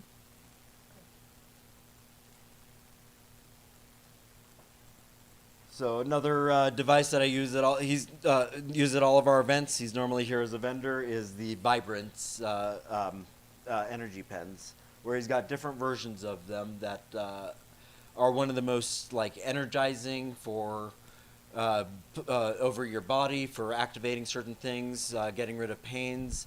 You can use it. He uses it to charge his food, his water. Kind of like cleansing out any of the negative stuff that might be contained inside of the food that you're about to eat, or in the drink that you're consuming. The red laser is safe enough where you can shine directly in your eyes, and it's the only kind of laser that's safe for your eyes that actually rejuvenates your eyesight and gets your vision restored pretty quickly. But they also have some nice oils that are charged with certain frequencies using their laser technologies, and very high-end tech that I can definitely attest to. So that's from getvibrance.com. Joe Blanton is our main guy for that. Another very cool ancient tech that David Sereda discovered from little equations within the Bible is the Staff of Moses, which I really dug the concept of, where within some of the biblical books in the subtext, it actually gives the instructions for the for what gave Moses the magic power to defeat the pharaohs, how he was able to manifest instantly and use the light magic to battle the dark magic that they were using. So he actually gives instructions on how to make your own Staff of Moses. There's different levels of it with different materials, different gems that you put on the crown of it, but like this is a level 2 version. But it allows for like actual manifestation, for like instant creation right then and there. It lets you kind of control your intentions with focused, like, magical creation, and amplifies it to just make things happen instantly. The pre-made staffs are like a little bit on the expensive side. They go up to like $40,000 for some of the good ones that are like made in gold and lots of gems inside there. But if it's able to manifest like millions of dollars just like in a bag right in front of you within that next day, it's worth it. That's davidsereda.net. Yeah. And he's got a lot of different technologies that I've been a fan of. I've also been a huge follower of the HeartMath Institute. They're located in Boulder Creek. I lived in Santa Cruz, where I had a lot of my friends that worked at the HeartMath Institute. I've interviewed a lot of the employees of HeartMath, where their science is heart energy, how to focus in on the heart intelligence, where they discovered that there's a gray matter that works very similar to your brain within your solar plexus and your heart area, where all of your nervous system, all of your senses, processes through your heart before it goes to your brain, so that the intuition of like when you touch fire and it's hot, that thing that makes your hand pull back is not your brain sending that signal, it's that heart intelligence saying danger. But it also connects you to a more universal flow of information, and it's also how you connect to that peak optimal zone when you're most yourself, when that zone that a gymnast gets in when they do that perfect routine, when they're so focused, their mind isn't thinking, they're just in total free state 0 point. And there's a way to train yourself to get in that heart center when you're following your intuition. Because sometimes it's difficult to know when it's actually your heart talking to you, or whether it's your gut, or whether it's your brain tricking yourself into saying it's your heart. So this device, the HeartMath Inner Balance Trainer, and there are other tools that they have, basically measures the coherence level of your heart frequency. They figured out an algorithm from your heartbeat and your electrical signals to basically know when you're in that heart flow zone. Your heart's not supposed to be a consistent metronome tempo beat. Actually, if your heart's consistent and doesn't change, you're less healthy. It communicates to you in the algorithms between the beats, so you can measure that and know when you're in heart center, when you're in the 0 point in the focus zone, when you're asking a question to your intuition higher self.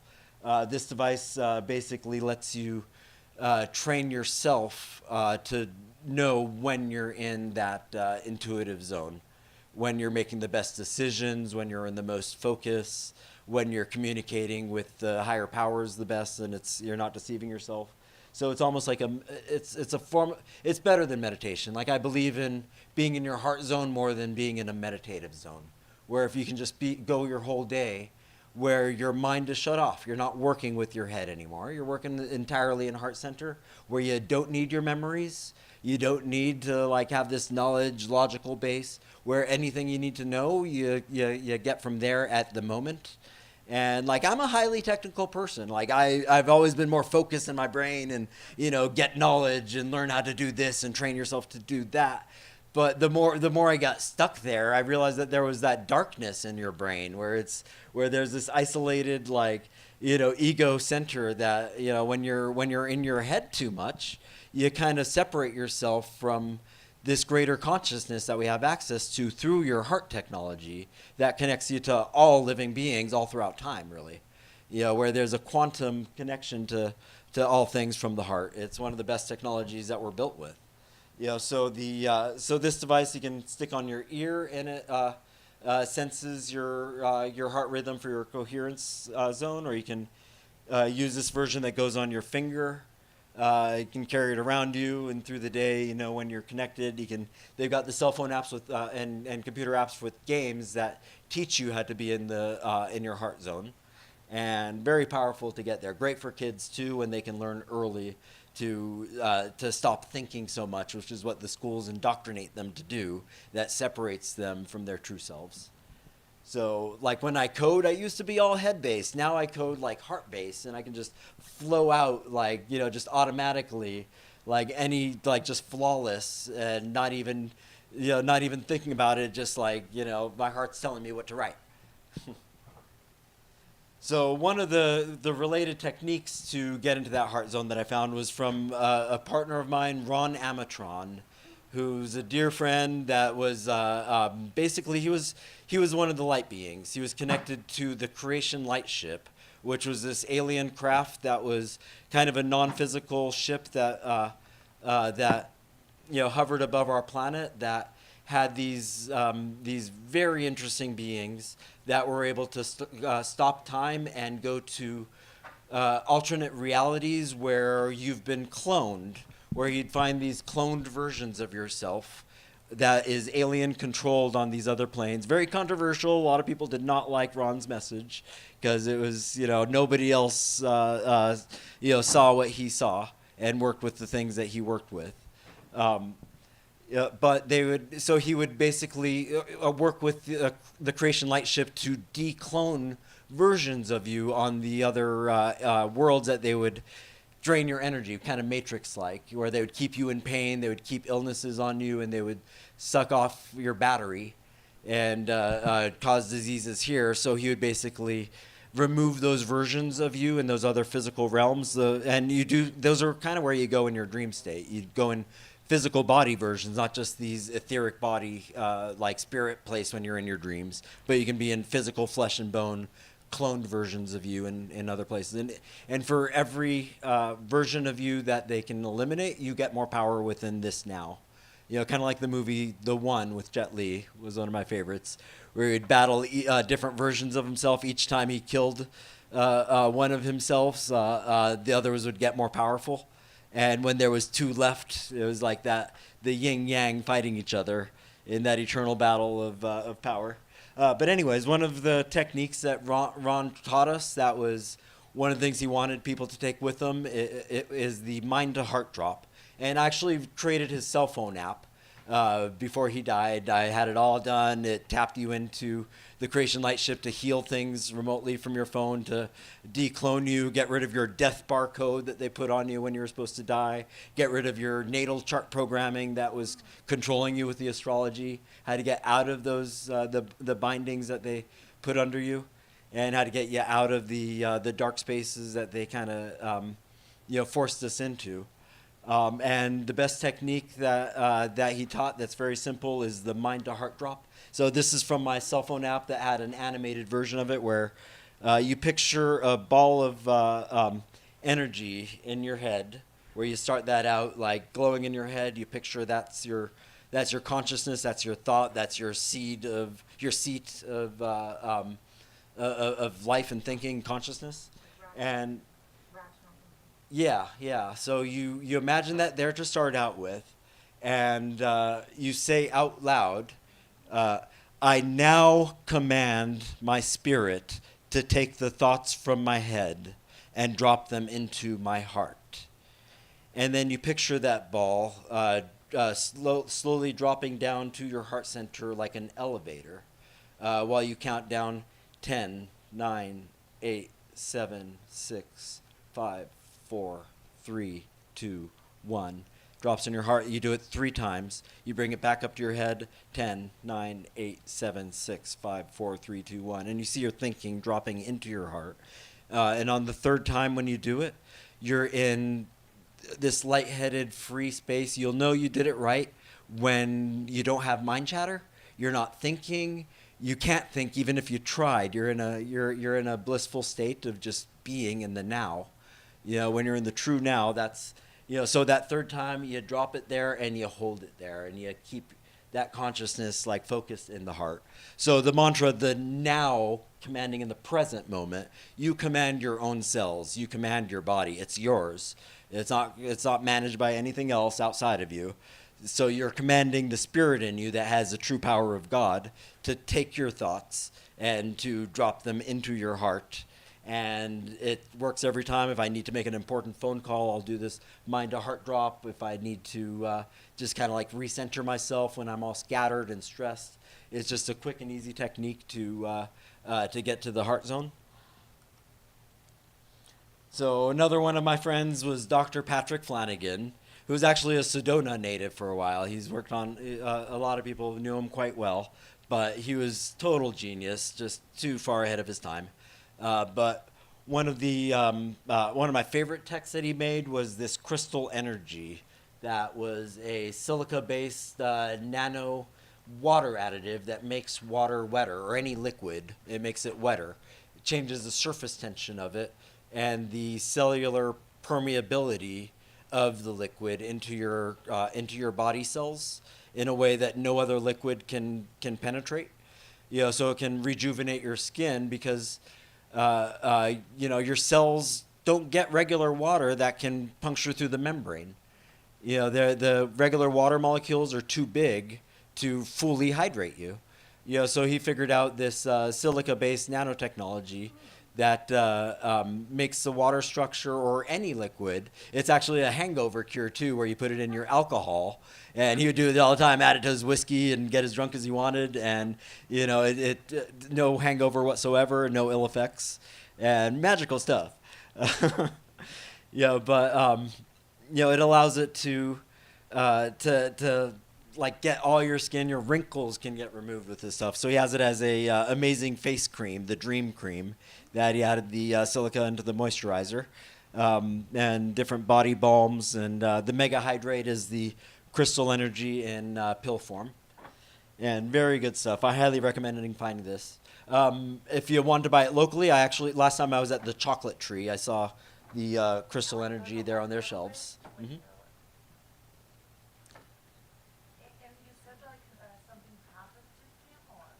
Yeah, no, he passed about 3 years ago. We have theories, but no confirmation that he was being taken out. He had a lot of technologies that were banned. So like, here's one of the technologies that I got from him that was outlawed. The patent was buried, and they weren't allowed to be made. This is the Patrick Flanagan's Neurophone, which was amazing. Here's his pendant. He was the first one to have these the scalar pendants before everybody else kind of caught wind of it and started making their own versions of it. But yeah, these pendants were very powerful, and you can still find them.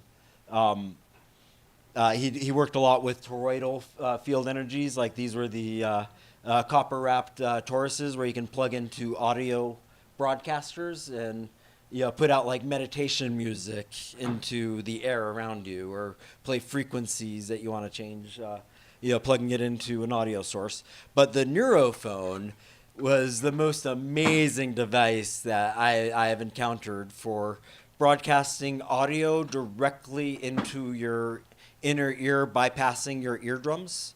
So it allowed you to hear through the liquid of your body, where you can put these the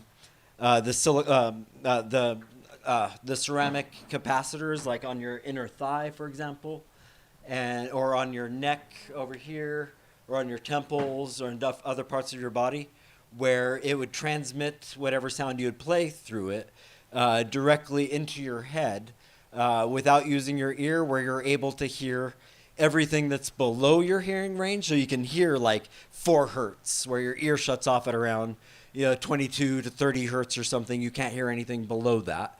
Also, it lets you hear the higher registries, where normally you can't hear above, like 25,000 hertz. This lets you hear every single frequency directly into your body. It also allows you to hear while you're sleeping, where normally your ears shut off. Only a loud noise will wake you up, but like all those learn while you're sleeping things, and playing sound in the background, trying to learn a new language while you're sleeping, those don't work because your ear is closed. But with this, you're able to influence your dream states. You can play like lucid dream reminders, which I like to do, playing like, this is a dream. You can do anything. You can wake up and you're infinite, and you can say, oh yeah, I'm dreaming. And you're like suddenly able to do anything you want in your sleep state. But it also lets you hear music in a whole new way, where normally MP3s, they compress all the frequencies that are out of your hearing range because they think you don't need it, but that's actually where the emotions of real music gets translated.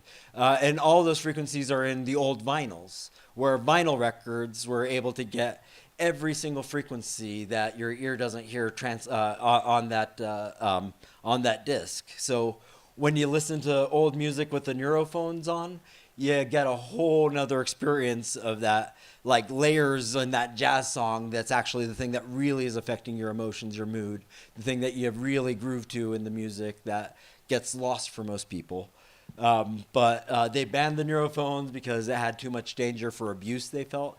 They can also use it for self-hypnosis. It gets you in a much deeper self-hypnosis state where you can implant your intentions and suggestions, your affirmations. It's great for embedding affirmations directly into your subconscious. They also had EMF canceling devices like the Blue Shield and some other pyramid technologies, the Hydrogo water maker. So the website where they now sell Patrick Flanagan stuff, before it was Phi Sciences, now it's Coolest Tech Ever, where it's not just Patrick stuff, but other products that are pretty cool. So coolesttechtever.com.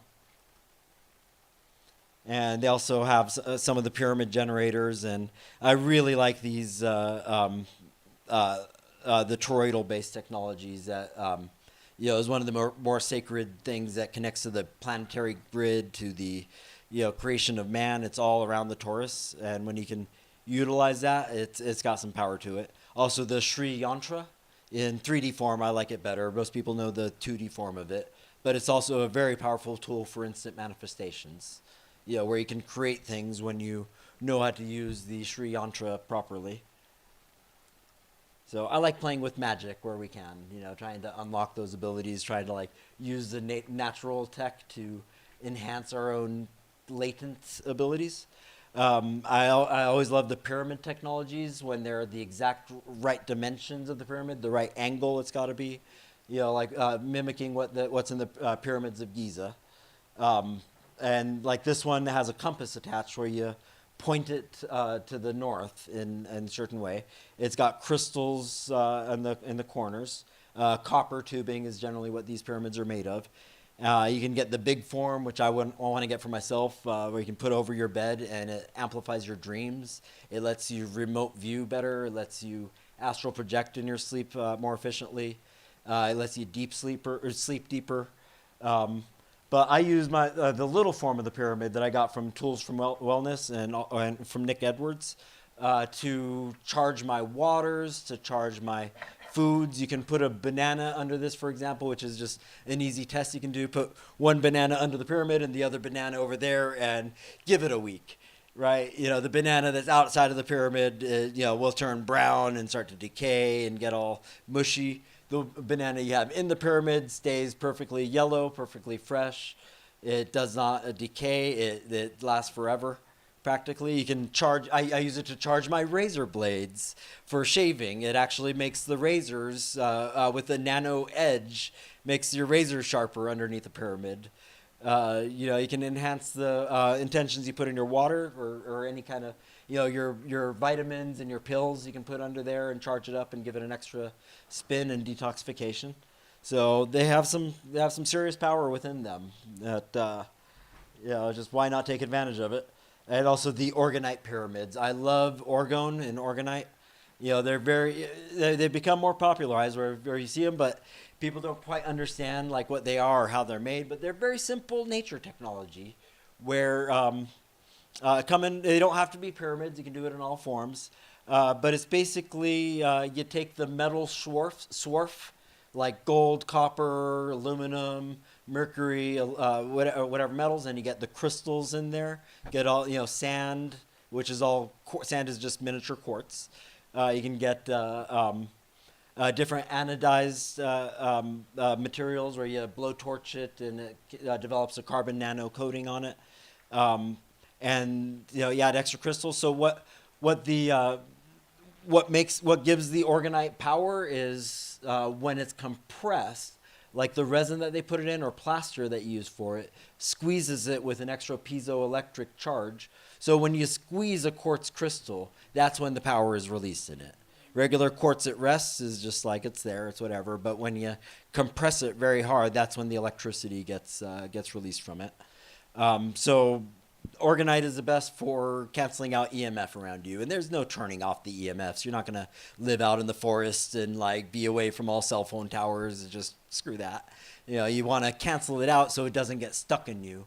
So the Orgonite devices let the frequencies pass through your body instead of getting stuck in your cells.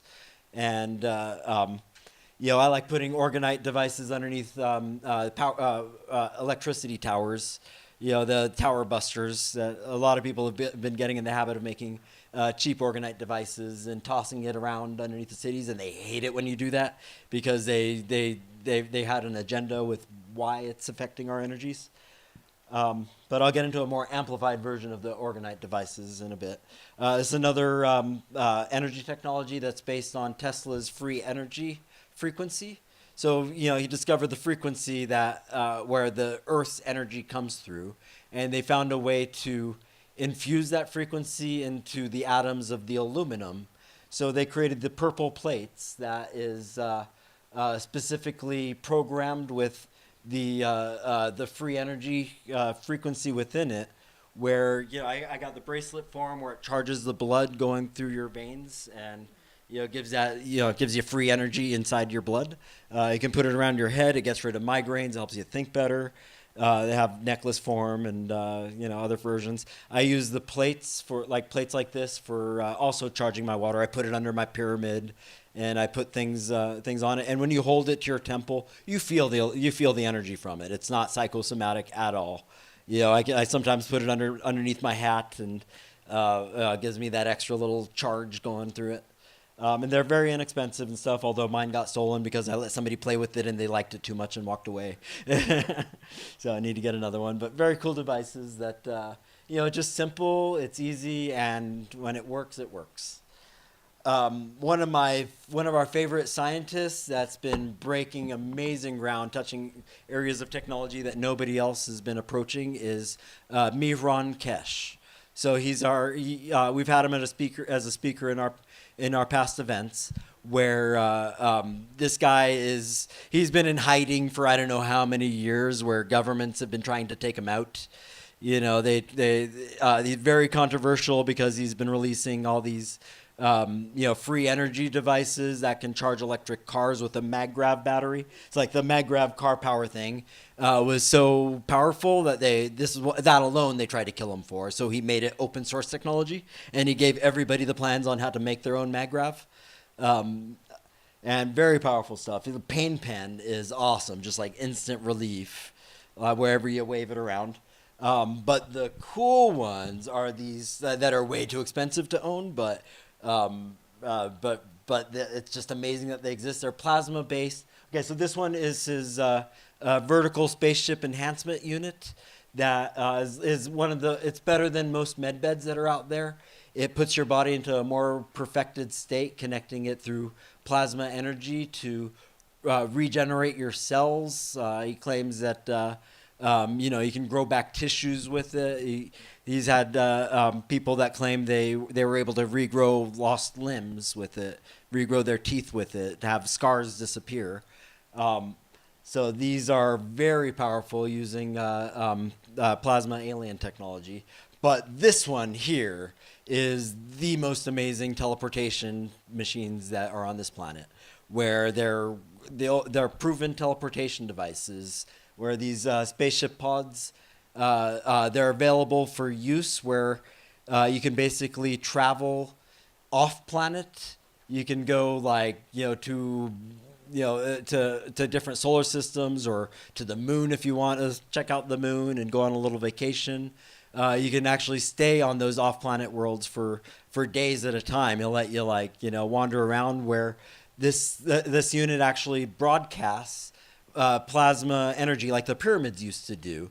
They would be broadcasting the frequencies of the nutrition and the air that you need, the salt, to the Bedouins that would travel through the desert. using from the capstone of the pyramid, it would send you the nutrients that you need to sustain. Whereas these spaceship units, when you travel to wherever you go, he claims that it creates a plasma shield light body around you, where you can breathe underwater, and on the moon you can walk around and go for days without water or food, and it sends it to you, and you can just like go on vacations, and keeps you sustained. And he also claims, and a lot of testimonials that I've heard with people that have used it, where they're able to visit their passed away loved ones and visit themselves in those those spirits in those other realms, and have full-on like hour-long conversations directly with those that have passed in those spirit realms. So you can teleport to those areas, which is just I want to try that. Yeah. So other devices are the GANs plasma units, where you create gas in an inertial state.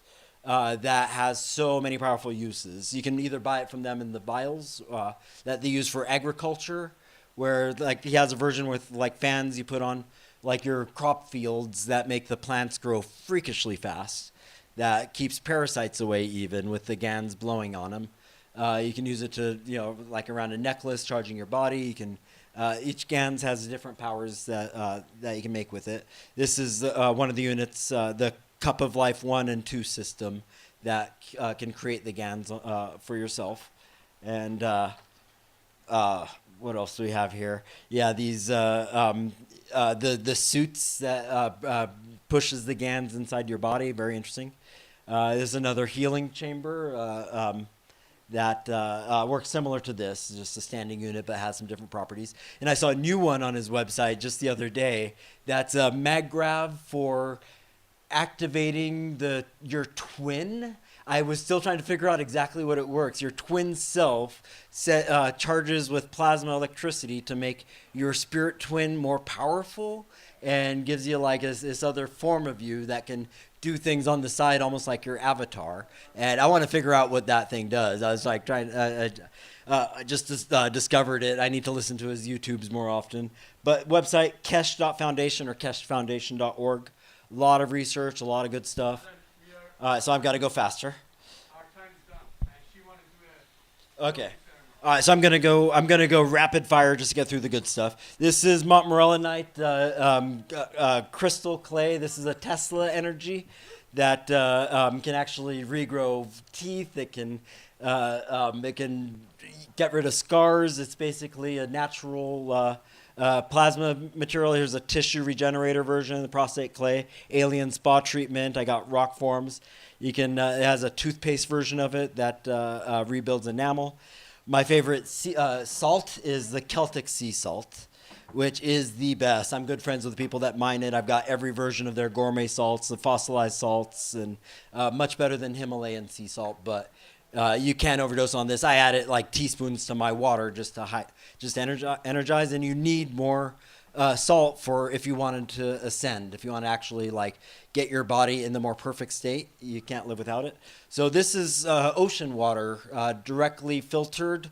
That is a plasma substitute. They use it in European nations and stuff like that. Instead of doing human blood transfusions, you can get straight ocean water Quinton right into your veins, and it's healthier than getting human blood put into you, and it's a universal donor, because the ocean is the blood that's in our veins. The ocean is the blood of the earth. And under a microscope, there's almost no difference between pure ocean water and human blood. It's the same substance. That's why saline, this is like the amplified version of saline.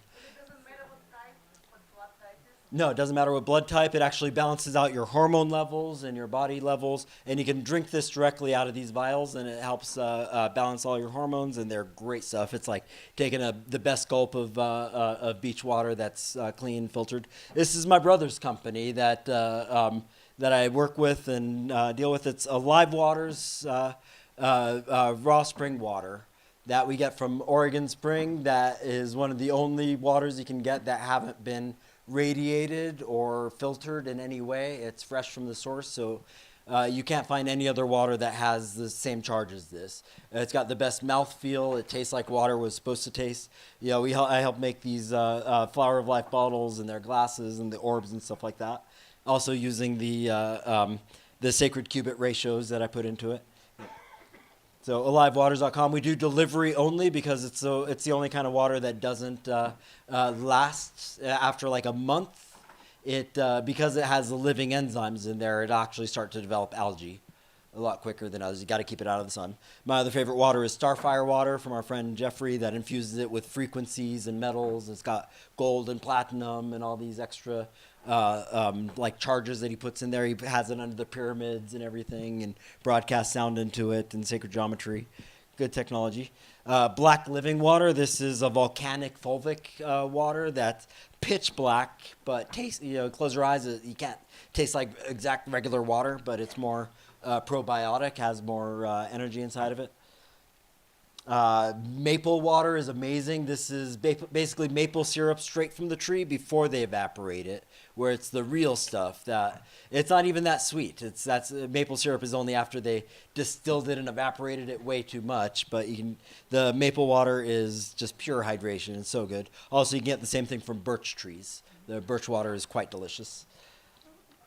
Living silica. I use a lot of the collagen booster powders in my water and the liquid plant-based silica. You need it if you want to keep yourself young, keep your skin tight. Restore magic dirt water. This is the absolute best for your gut health. Your gut is where your immune system starts. If your gut is unhealthy, your whole body is going to be susceptible to anything. So the best thing to balance your gut is actually dirt, like clean, fresh, like real dirt is the technology behind it. So here's a sinus spray. That's the Restore thing that restores the microbiome of your nostrils. That makes you immune to almost everything. So it's the best thing for your immune function, mental clarity, environmental exposures, all that stuff. Delenolate is the best antibiotic in the world from the olive tree. So it's real olive tree extract from the not just the olive itself, but the seed, the bark, the leaves, all of it. It's the olive tree has the best immune system out of any plant in nature, especially the African ones that they harvest this from. But you can get rid of any kind of parasite, any kind of yeast, arthritis it cures, any infection. You got an ear infection, it wipes it right out that you need surgery for, gone the next day. They've got like a cold and flu version of it and other capsules, but it's much better than penicillin. Much more effective. The recipe for it is actually described in the Bible within Ezekiel, where the olive shall be your medicine and the fruit shall be your food.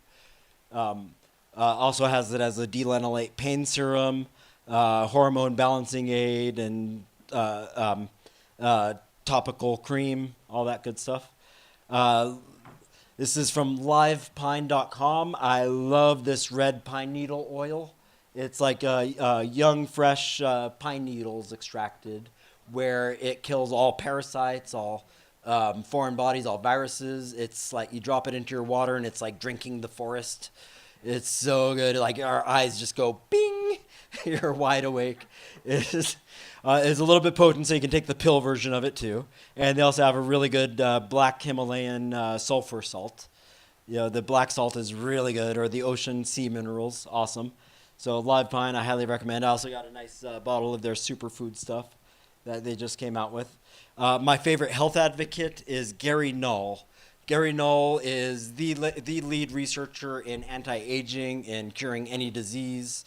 He's treated the biggest celebrities, reversing their AIDS, reversing their cancer, and all sorts of stuff. And his thing is the concentrated superfoods that he makes himself, where when I've used these things, they're a bit expensive, but when I've used them, I've felt the best energy that I've ever felt in my life during those times, where they're the most condensed out of any superfood powder that you can find out there. So he's got the green stuff, which has 16 vegetables, phytonutrients, red stuff, cruciferous stuff, which is like kale, broccoli, Brussels sprouts, the anti-aging elixir, the cardio stuff, energy stuff, fiber stuff, memory stuff, and other stuff. He's got the most popular podcast on the internet for health-related subjects. And this guy is very sought after. He only takes patients that come to him with a note from their doctors saying that they only got X amount of time to live. So those are his favorite patients where the doctors have given up on, and he's reversed every single time. He's never failed. Another great product is from Super Good Stuff, my friend Keith, that has like nitroglycerin kind of stuff, natural adrenochrome things, liver gallbladder flushes, arthritis cures. Sorry, I gotta stop using the word cure. Bliss in a bottle is amazing stuff. It's memory charged water that you can spray on your head or over your body, and it tells the cells to just relax and let go. Really neat. There's the Nitro Power, Cell Max, other stuff. So supergoodstuff.com. I recommend checking it out. I've used pretty much every product he's made. Boku Superfoods is awesome. They got the best mushroom coffees, the best matcha. Their green teas are so high frequency. Their Coca Love is delicious as the best chocolate-based superfood. The C-biotic and the berries and a lot of other good things that you got on Boku Superfoods. Their Super Shroom program. So, all right, but out of all of them, this is my absolute favorite supplements, and they don't even like calling them supplements. They're completements. So this is a completement formula. That's the recipes for them was some of it from Bible, some of them from extraterrestrial, some of it from non-physical, and the formula was basically made to be the missing things that we need for ascension. So this is the formula that was made for creating your more perfect body and to become gods. So every one of these, best of category. The Remag is structured from Carolyn Dean, who's the magnesium queen. She wrote the book on magnesium. All the doctors started paying attention to her because they realized how powerful it is. But her Remag is the best way to get magnesium in your system, one of the biggest deficiencies. The Remite has all the minerals you need. Recalcia is the best form of calcium you can possibly get. Pico silver is like colloidal silver, but in smaller molecule forms. It's not nano, it's pico. The pico zinc is... Yeah, gotcha. Yeah. All right, but the last one is the RNA drops. This is the only thing that works to actually ascend. There's no other way for true ascension to unlock all 144,000 strands to become a true God entity other than the RNA reset drops. So out of all the products and all the things, this is the most vital for surviving the earth change that's going to be wiping out most of humanity. It gives the missing DNA code that was edited out of us in the beginning to hamper our connection to that true perfect self of ours. The protein powder is also containing the RNA drops, but the best protein powder in the world. Renew Serum gets rid of all wrinkles and tightens your skin, all that, and no other way. Remag Lotion, all the others. So this is rnareset.com. And out of everything, these are the formulas that I recommend. And they also have Whole C Reset, that's the best vitamin C you can get. The Realign, which is the amino acids that your DNA needs when you're taking the RNA drops to rebuild the perfect DNA. Without it, you get ascension sickness. Omega-3, which is an algae-based, better than fish oil. The D3K2 is like liquid sunshine in a bottle. Flora Revive is the best for gut health thing, and Flora Refresh for cleaning out the air. Good stuff. So monatomic gold. Yeah, I know, he's cutting me off, and I had so many other good slides. And this is after I cut off like 50 slides that were in my show. The previous? Yeah. Oh, yes, the Oramus is great. The monatomic gold, I take in a lot of different forms. It's the best for pineal gland activation to decalcify. Yeah, this is what, the Oramus is what the Ark of the Covenant was used to create with the electricity, whereas the manna that was feeding the people. It's a superfood. It made of white diatomaceous gold. And the other company that makes really good stuff is Now Alchemy, where they got the ashwagandha-based, mushroom-based, bee pollen-based, nano-enhanced CBD-based, but some of the best Ormuses out there. Shiljeet, the detoxing one. So I love his products. The guy is great. I've worked with him a little bit, and he's an alchemist that got the formula down. This is Chimera Arts. This is an alchemist that figured out how to take animals in whole and transfer the consciousness of the animals into a oil that's like almost a drug, where you learn the wisdom of like the elk, the tarantula. He has oil of all the metals, oil of gold and silver and mercury and all that. Nobody else has figured out how to make oil out of metals or animals. Fly agaric, and get the mushroom one, but Chimera Arts, and this is one of the charts that he gave me. I'll leave it with this because I know I have to cut it. But this connects to a lot of different sciences, where aligns what the planets are to the day of the week, to what metal they're attached to, what organ they're connected to, and what gland they're attached to. So this is kind of a key model that explains a lot. Like if you got problems with your pancreas, more than likely you got an iron deficiency and something wrong with your gallbladder, and your energy is disconnected with Mars. If you got adrenal issues or liver issues, it kind of explains what you need to work on, what's off balance, and also what planetary energy you can activate to heal those issues. So just a nice, good connection to the traditional alchemy, to modern medicine, to energy sciences, and the other stuff. EFT, which is the best way to clear out stuck emotional energies. This one is like psychiatry, instant shortcut. This whole talk is about the shortcuts. Don't waste time wasting years and years being stuck in negative traumas and parasites in your body. Clear it out as fast as you can so you can enjoy yourself the most. EFT, watch video. There's tons of videos on YouTube for clearing out any kind of emotional trauma you have, from the serious rape traumas to past life traumas to the paper cut traumas that we collect over our lives that just kind of makes you shy and all that. But you tap on different meridian points of the body with this certain technique. I'd love to go through it, but I don't have time. Bach remedy is also great for clearing out emotional traumas. The Bach flower remedies, each one is specific to different kind of illness. Like, if you want to, something to learn from your mistakes, or love unconditionally, or trust your intuition, be more assertive, to feel more secure, to communicate openly, to neutralize your grief. There's a flower that you can extract the frequency of for everything. Whatever trauma it is, it's nature trying to heal us. My other friend of mine, Dr. B. Sirius with Elevation Time, has the best parasite cleansing products out there. If you want to do a 28-day full body para cleanse, it's on a quantum level. So this stuff, he's also got monatomic elixir, platinum life. So I want to keep going because I know there was so much more I needed to cover, but yeah, right. Here's yes. Yeah. Oh, that was a good one too.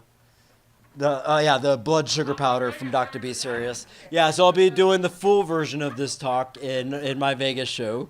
I've done this talk for like 4 hours straight, and people still wanted more. Remember this? I had to turn off a lot of my slides, and I had to go as fast as I can. So that is my crash course, guys. All the best stuff that I can squeeze in a short amount of time. So I should take your number. Sure. Sounds good. Yeah, also garlic and cayenne is the best thing for cholesterol. Like they're even trying to ban cayenne because it was too good to clean out your cholesterol and your blood pressure. But when you take garlic and cayenne together, it amplifies each other.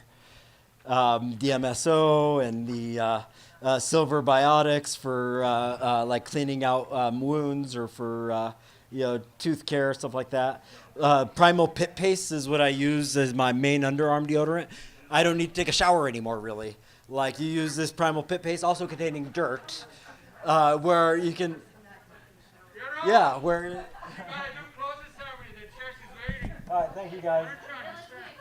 Also, this is the other alternative to shower, also dirt based. The AO mist, other dirt. Alan, we love you. Thank you, Alan. We love you, Alan, but get off the street.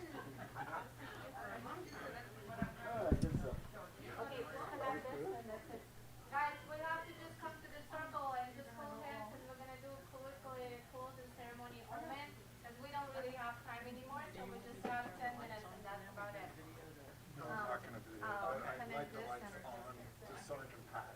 yeah, no, I understand that. Yeah, connect it.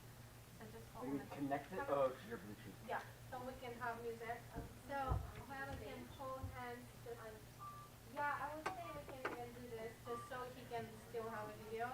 And Well, we're gonna close the. hold hands and we're just gonna. You want the video? He told me to raise the screen. You can erase the screen. You can like, remember the lights yesterday? If you just put those, that's perfect. That's it. We don't need anything on the screen. Yeah, that's right. We're just gonna. Oh, you want different phone, Adam? You want a different phone or no?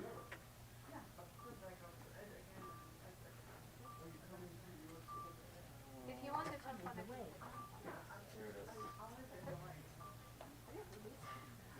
No, don't ask me. I think I would should I'm gonna do that. Turn on the light. yeah, the lights is gonna be Hey, Nikki, how are you? Yes, I know. We need this music really quick. Connected? Yeah, we're just gonna like we're just gonna balance our chakras. Yeah, so you guys. Can you turn up your? So she's gonna do the music. Okay, let's try it too. I'm just gonna do the music. So we're gonna try. Yeah, it's a closing ceremony. So I would just hold hands to everybody so we can consume the energy. So everybody just consume the energy. So try to be honest, I would do like a little circle if you even want. So like you can hold David. So you can hold David. So the energy have to go. Like it doesn't matter, you guys. It's not about like man or woman. It's about energy fields. So I just want you to. Right, man. Okay, yin yang, perfect. Actually, you are correct. I was just about to say it. You read my mind. So great. So what we're gonna do right now? Get a little more space. Get a little more space, you guys. Like a little bit more. Yeah, come. So we're gonna do really So, Alan, where's my? Okay, go on set. So you guys.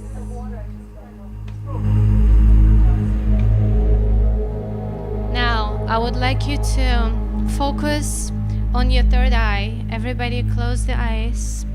Close the eyes, focus on the third eye.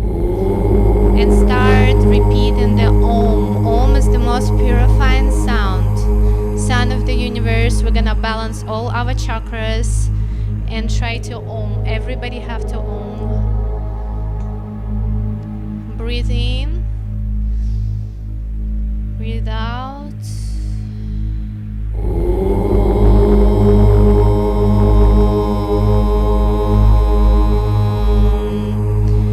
Imagine the energy going the clockwise.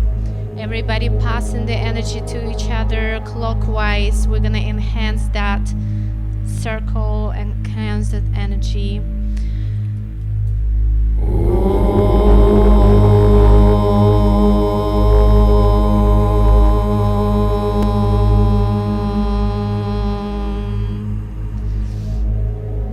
Keep breathing. Inhale through your third eye. Exhale with your heart. Green energy, violet energy, and golden energies.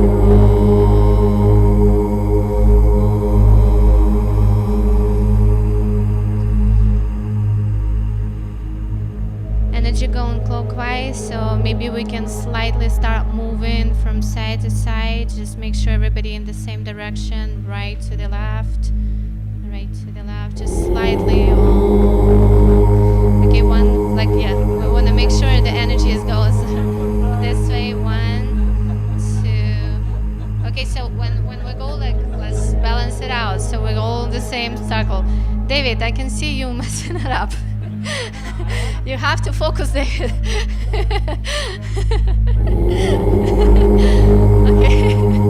Okay, so closing the eyes, focusing on the third eye, and Om, Okay, maybe the moving part. Like let's just focus on the third eye. Let's maybe you're too much right now. So we're just gonna focus and breathe. That's gonna be enough. Focus and breathe.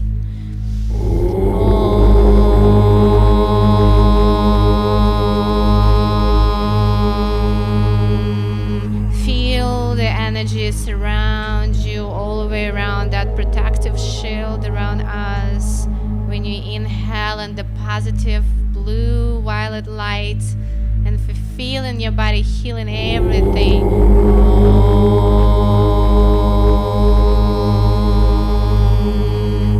The sound is helping to purify everything. So for purification, it's important for you to repeat Om in sound.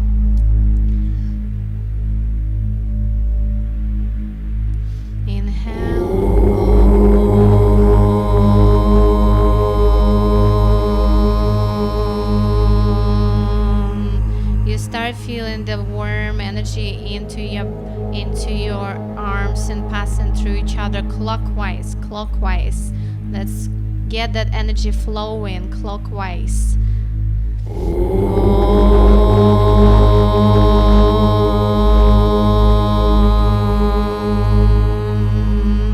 Inhale energy of the abundance, energy of love. Inhale in love, inhale in love, inhale in love.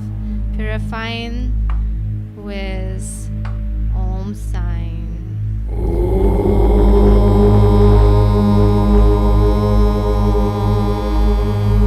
Very good. This gentleman have like very bright yellow aura. Very good. Purple aura right here. Purple aura. Golden and white aura here. Blue. This over there. This blue. David, red aura, and a little orange too. There is a violet and golden here. Violet and golden right there. Lotus flower open. Third eye, please, third eye, or very close to the lotus here. Lotus, like focus on your third eye a little bit more. David, close your eyes. The energy is going on. Green, healing the heart chakra here. Energy of green, healer, heart chakra right here. The lotus almost open up. I can see it right now. Come on, you're almost there.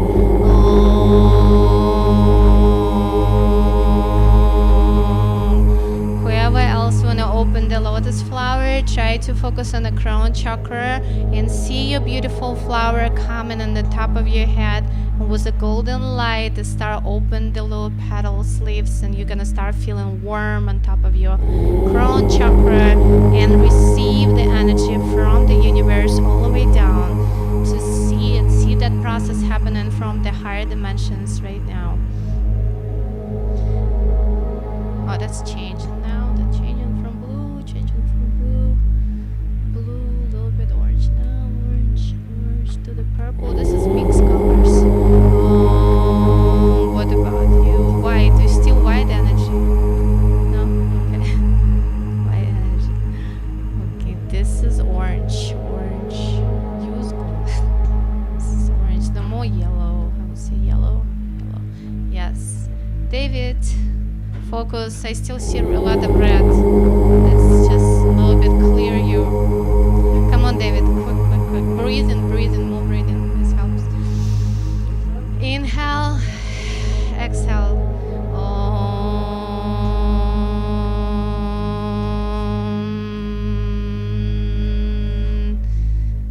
You also have like very green and lotus flower. You start yellow. I still have a lot of red. I don't know what to do. Like just a little bit more focus on the third eye. We'll try this. It's gonna happen. It's gonna happen. Red is good too. Its activity is good. You know? Yeah, it's fine. It's a ritual. You're grounding. David, please.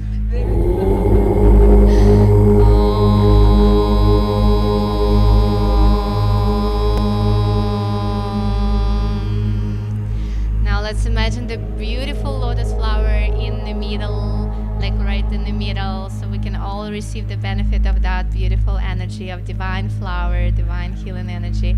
So everybody put that beautiful flower here.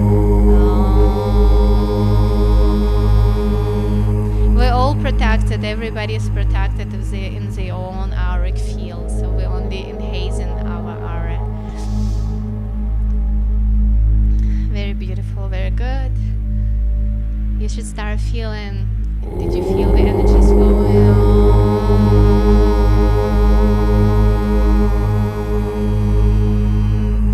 Now imagine giving to each other, giving to love energy, each other, like passing with all this secret circle. We're passing a lot of love energy in between us. We're enhancing every beautiful energy what is inside of us to expand it to everybody around.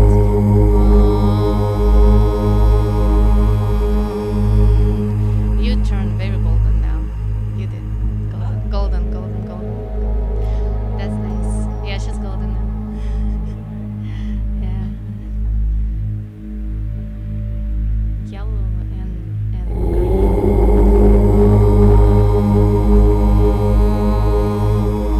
beautiful. Yes. Now put the intention for the whole entire week, the gratitude over that beautiful seminar or the beautiful workshop. Inhale, intention, good, energy high, vibration high. I can see it. Very good, passing the energy through each other, feeling more relaxed, more grounded, more connected to the heart, feeling the heart energy and expanding your aura above that room, above that whole earth energy and expanding yourself. Purifying energy of joy. You start feeling more lighter, more joyful. You wanted to smile, you wanted to give, you wanted to love, you just want to feel good and everybody's around you. Harmonizing yourself, very harmonious, very balanced aura. I can see balance all the chakras open. Balance is here, healing energy, angelic energies. Let's go. David. All right, guys. So it's very beautiful. I just all say thank you to the Secret Space and thank you for everybody for participating in beautiful process and healing energy. Yes. Yes, give me 5. All right, beautiful. Beautiful energy. Your heart chakra is open. I really love that about you. Yes. You did awesome. Yes. And you're very creative energy, active, creative energy. Did you read the meditation class? Yes, So I did. It was really impactful. Oh, really? Yeah, thank you. It was just absolutely incredible because I had a chance to connect with family.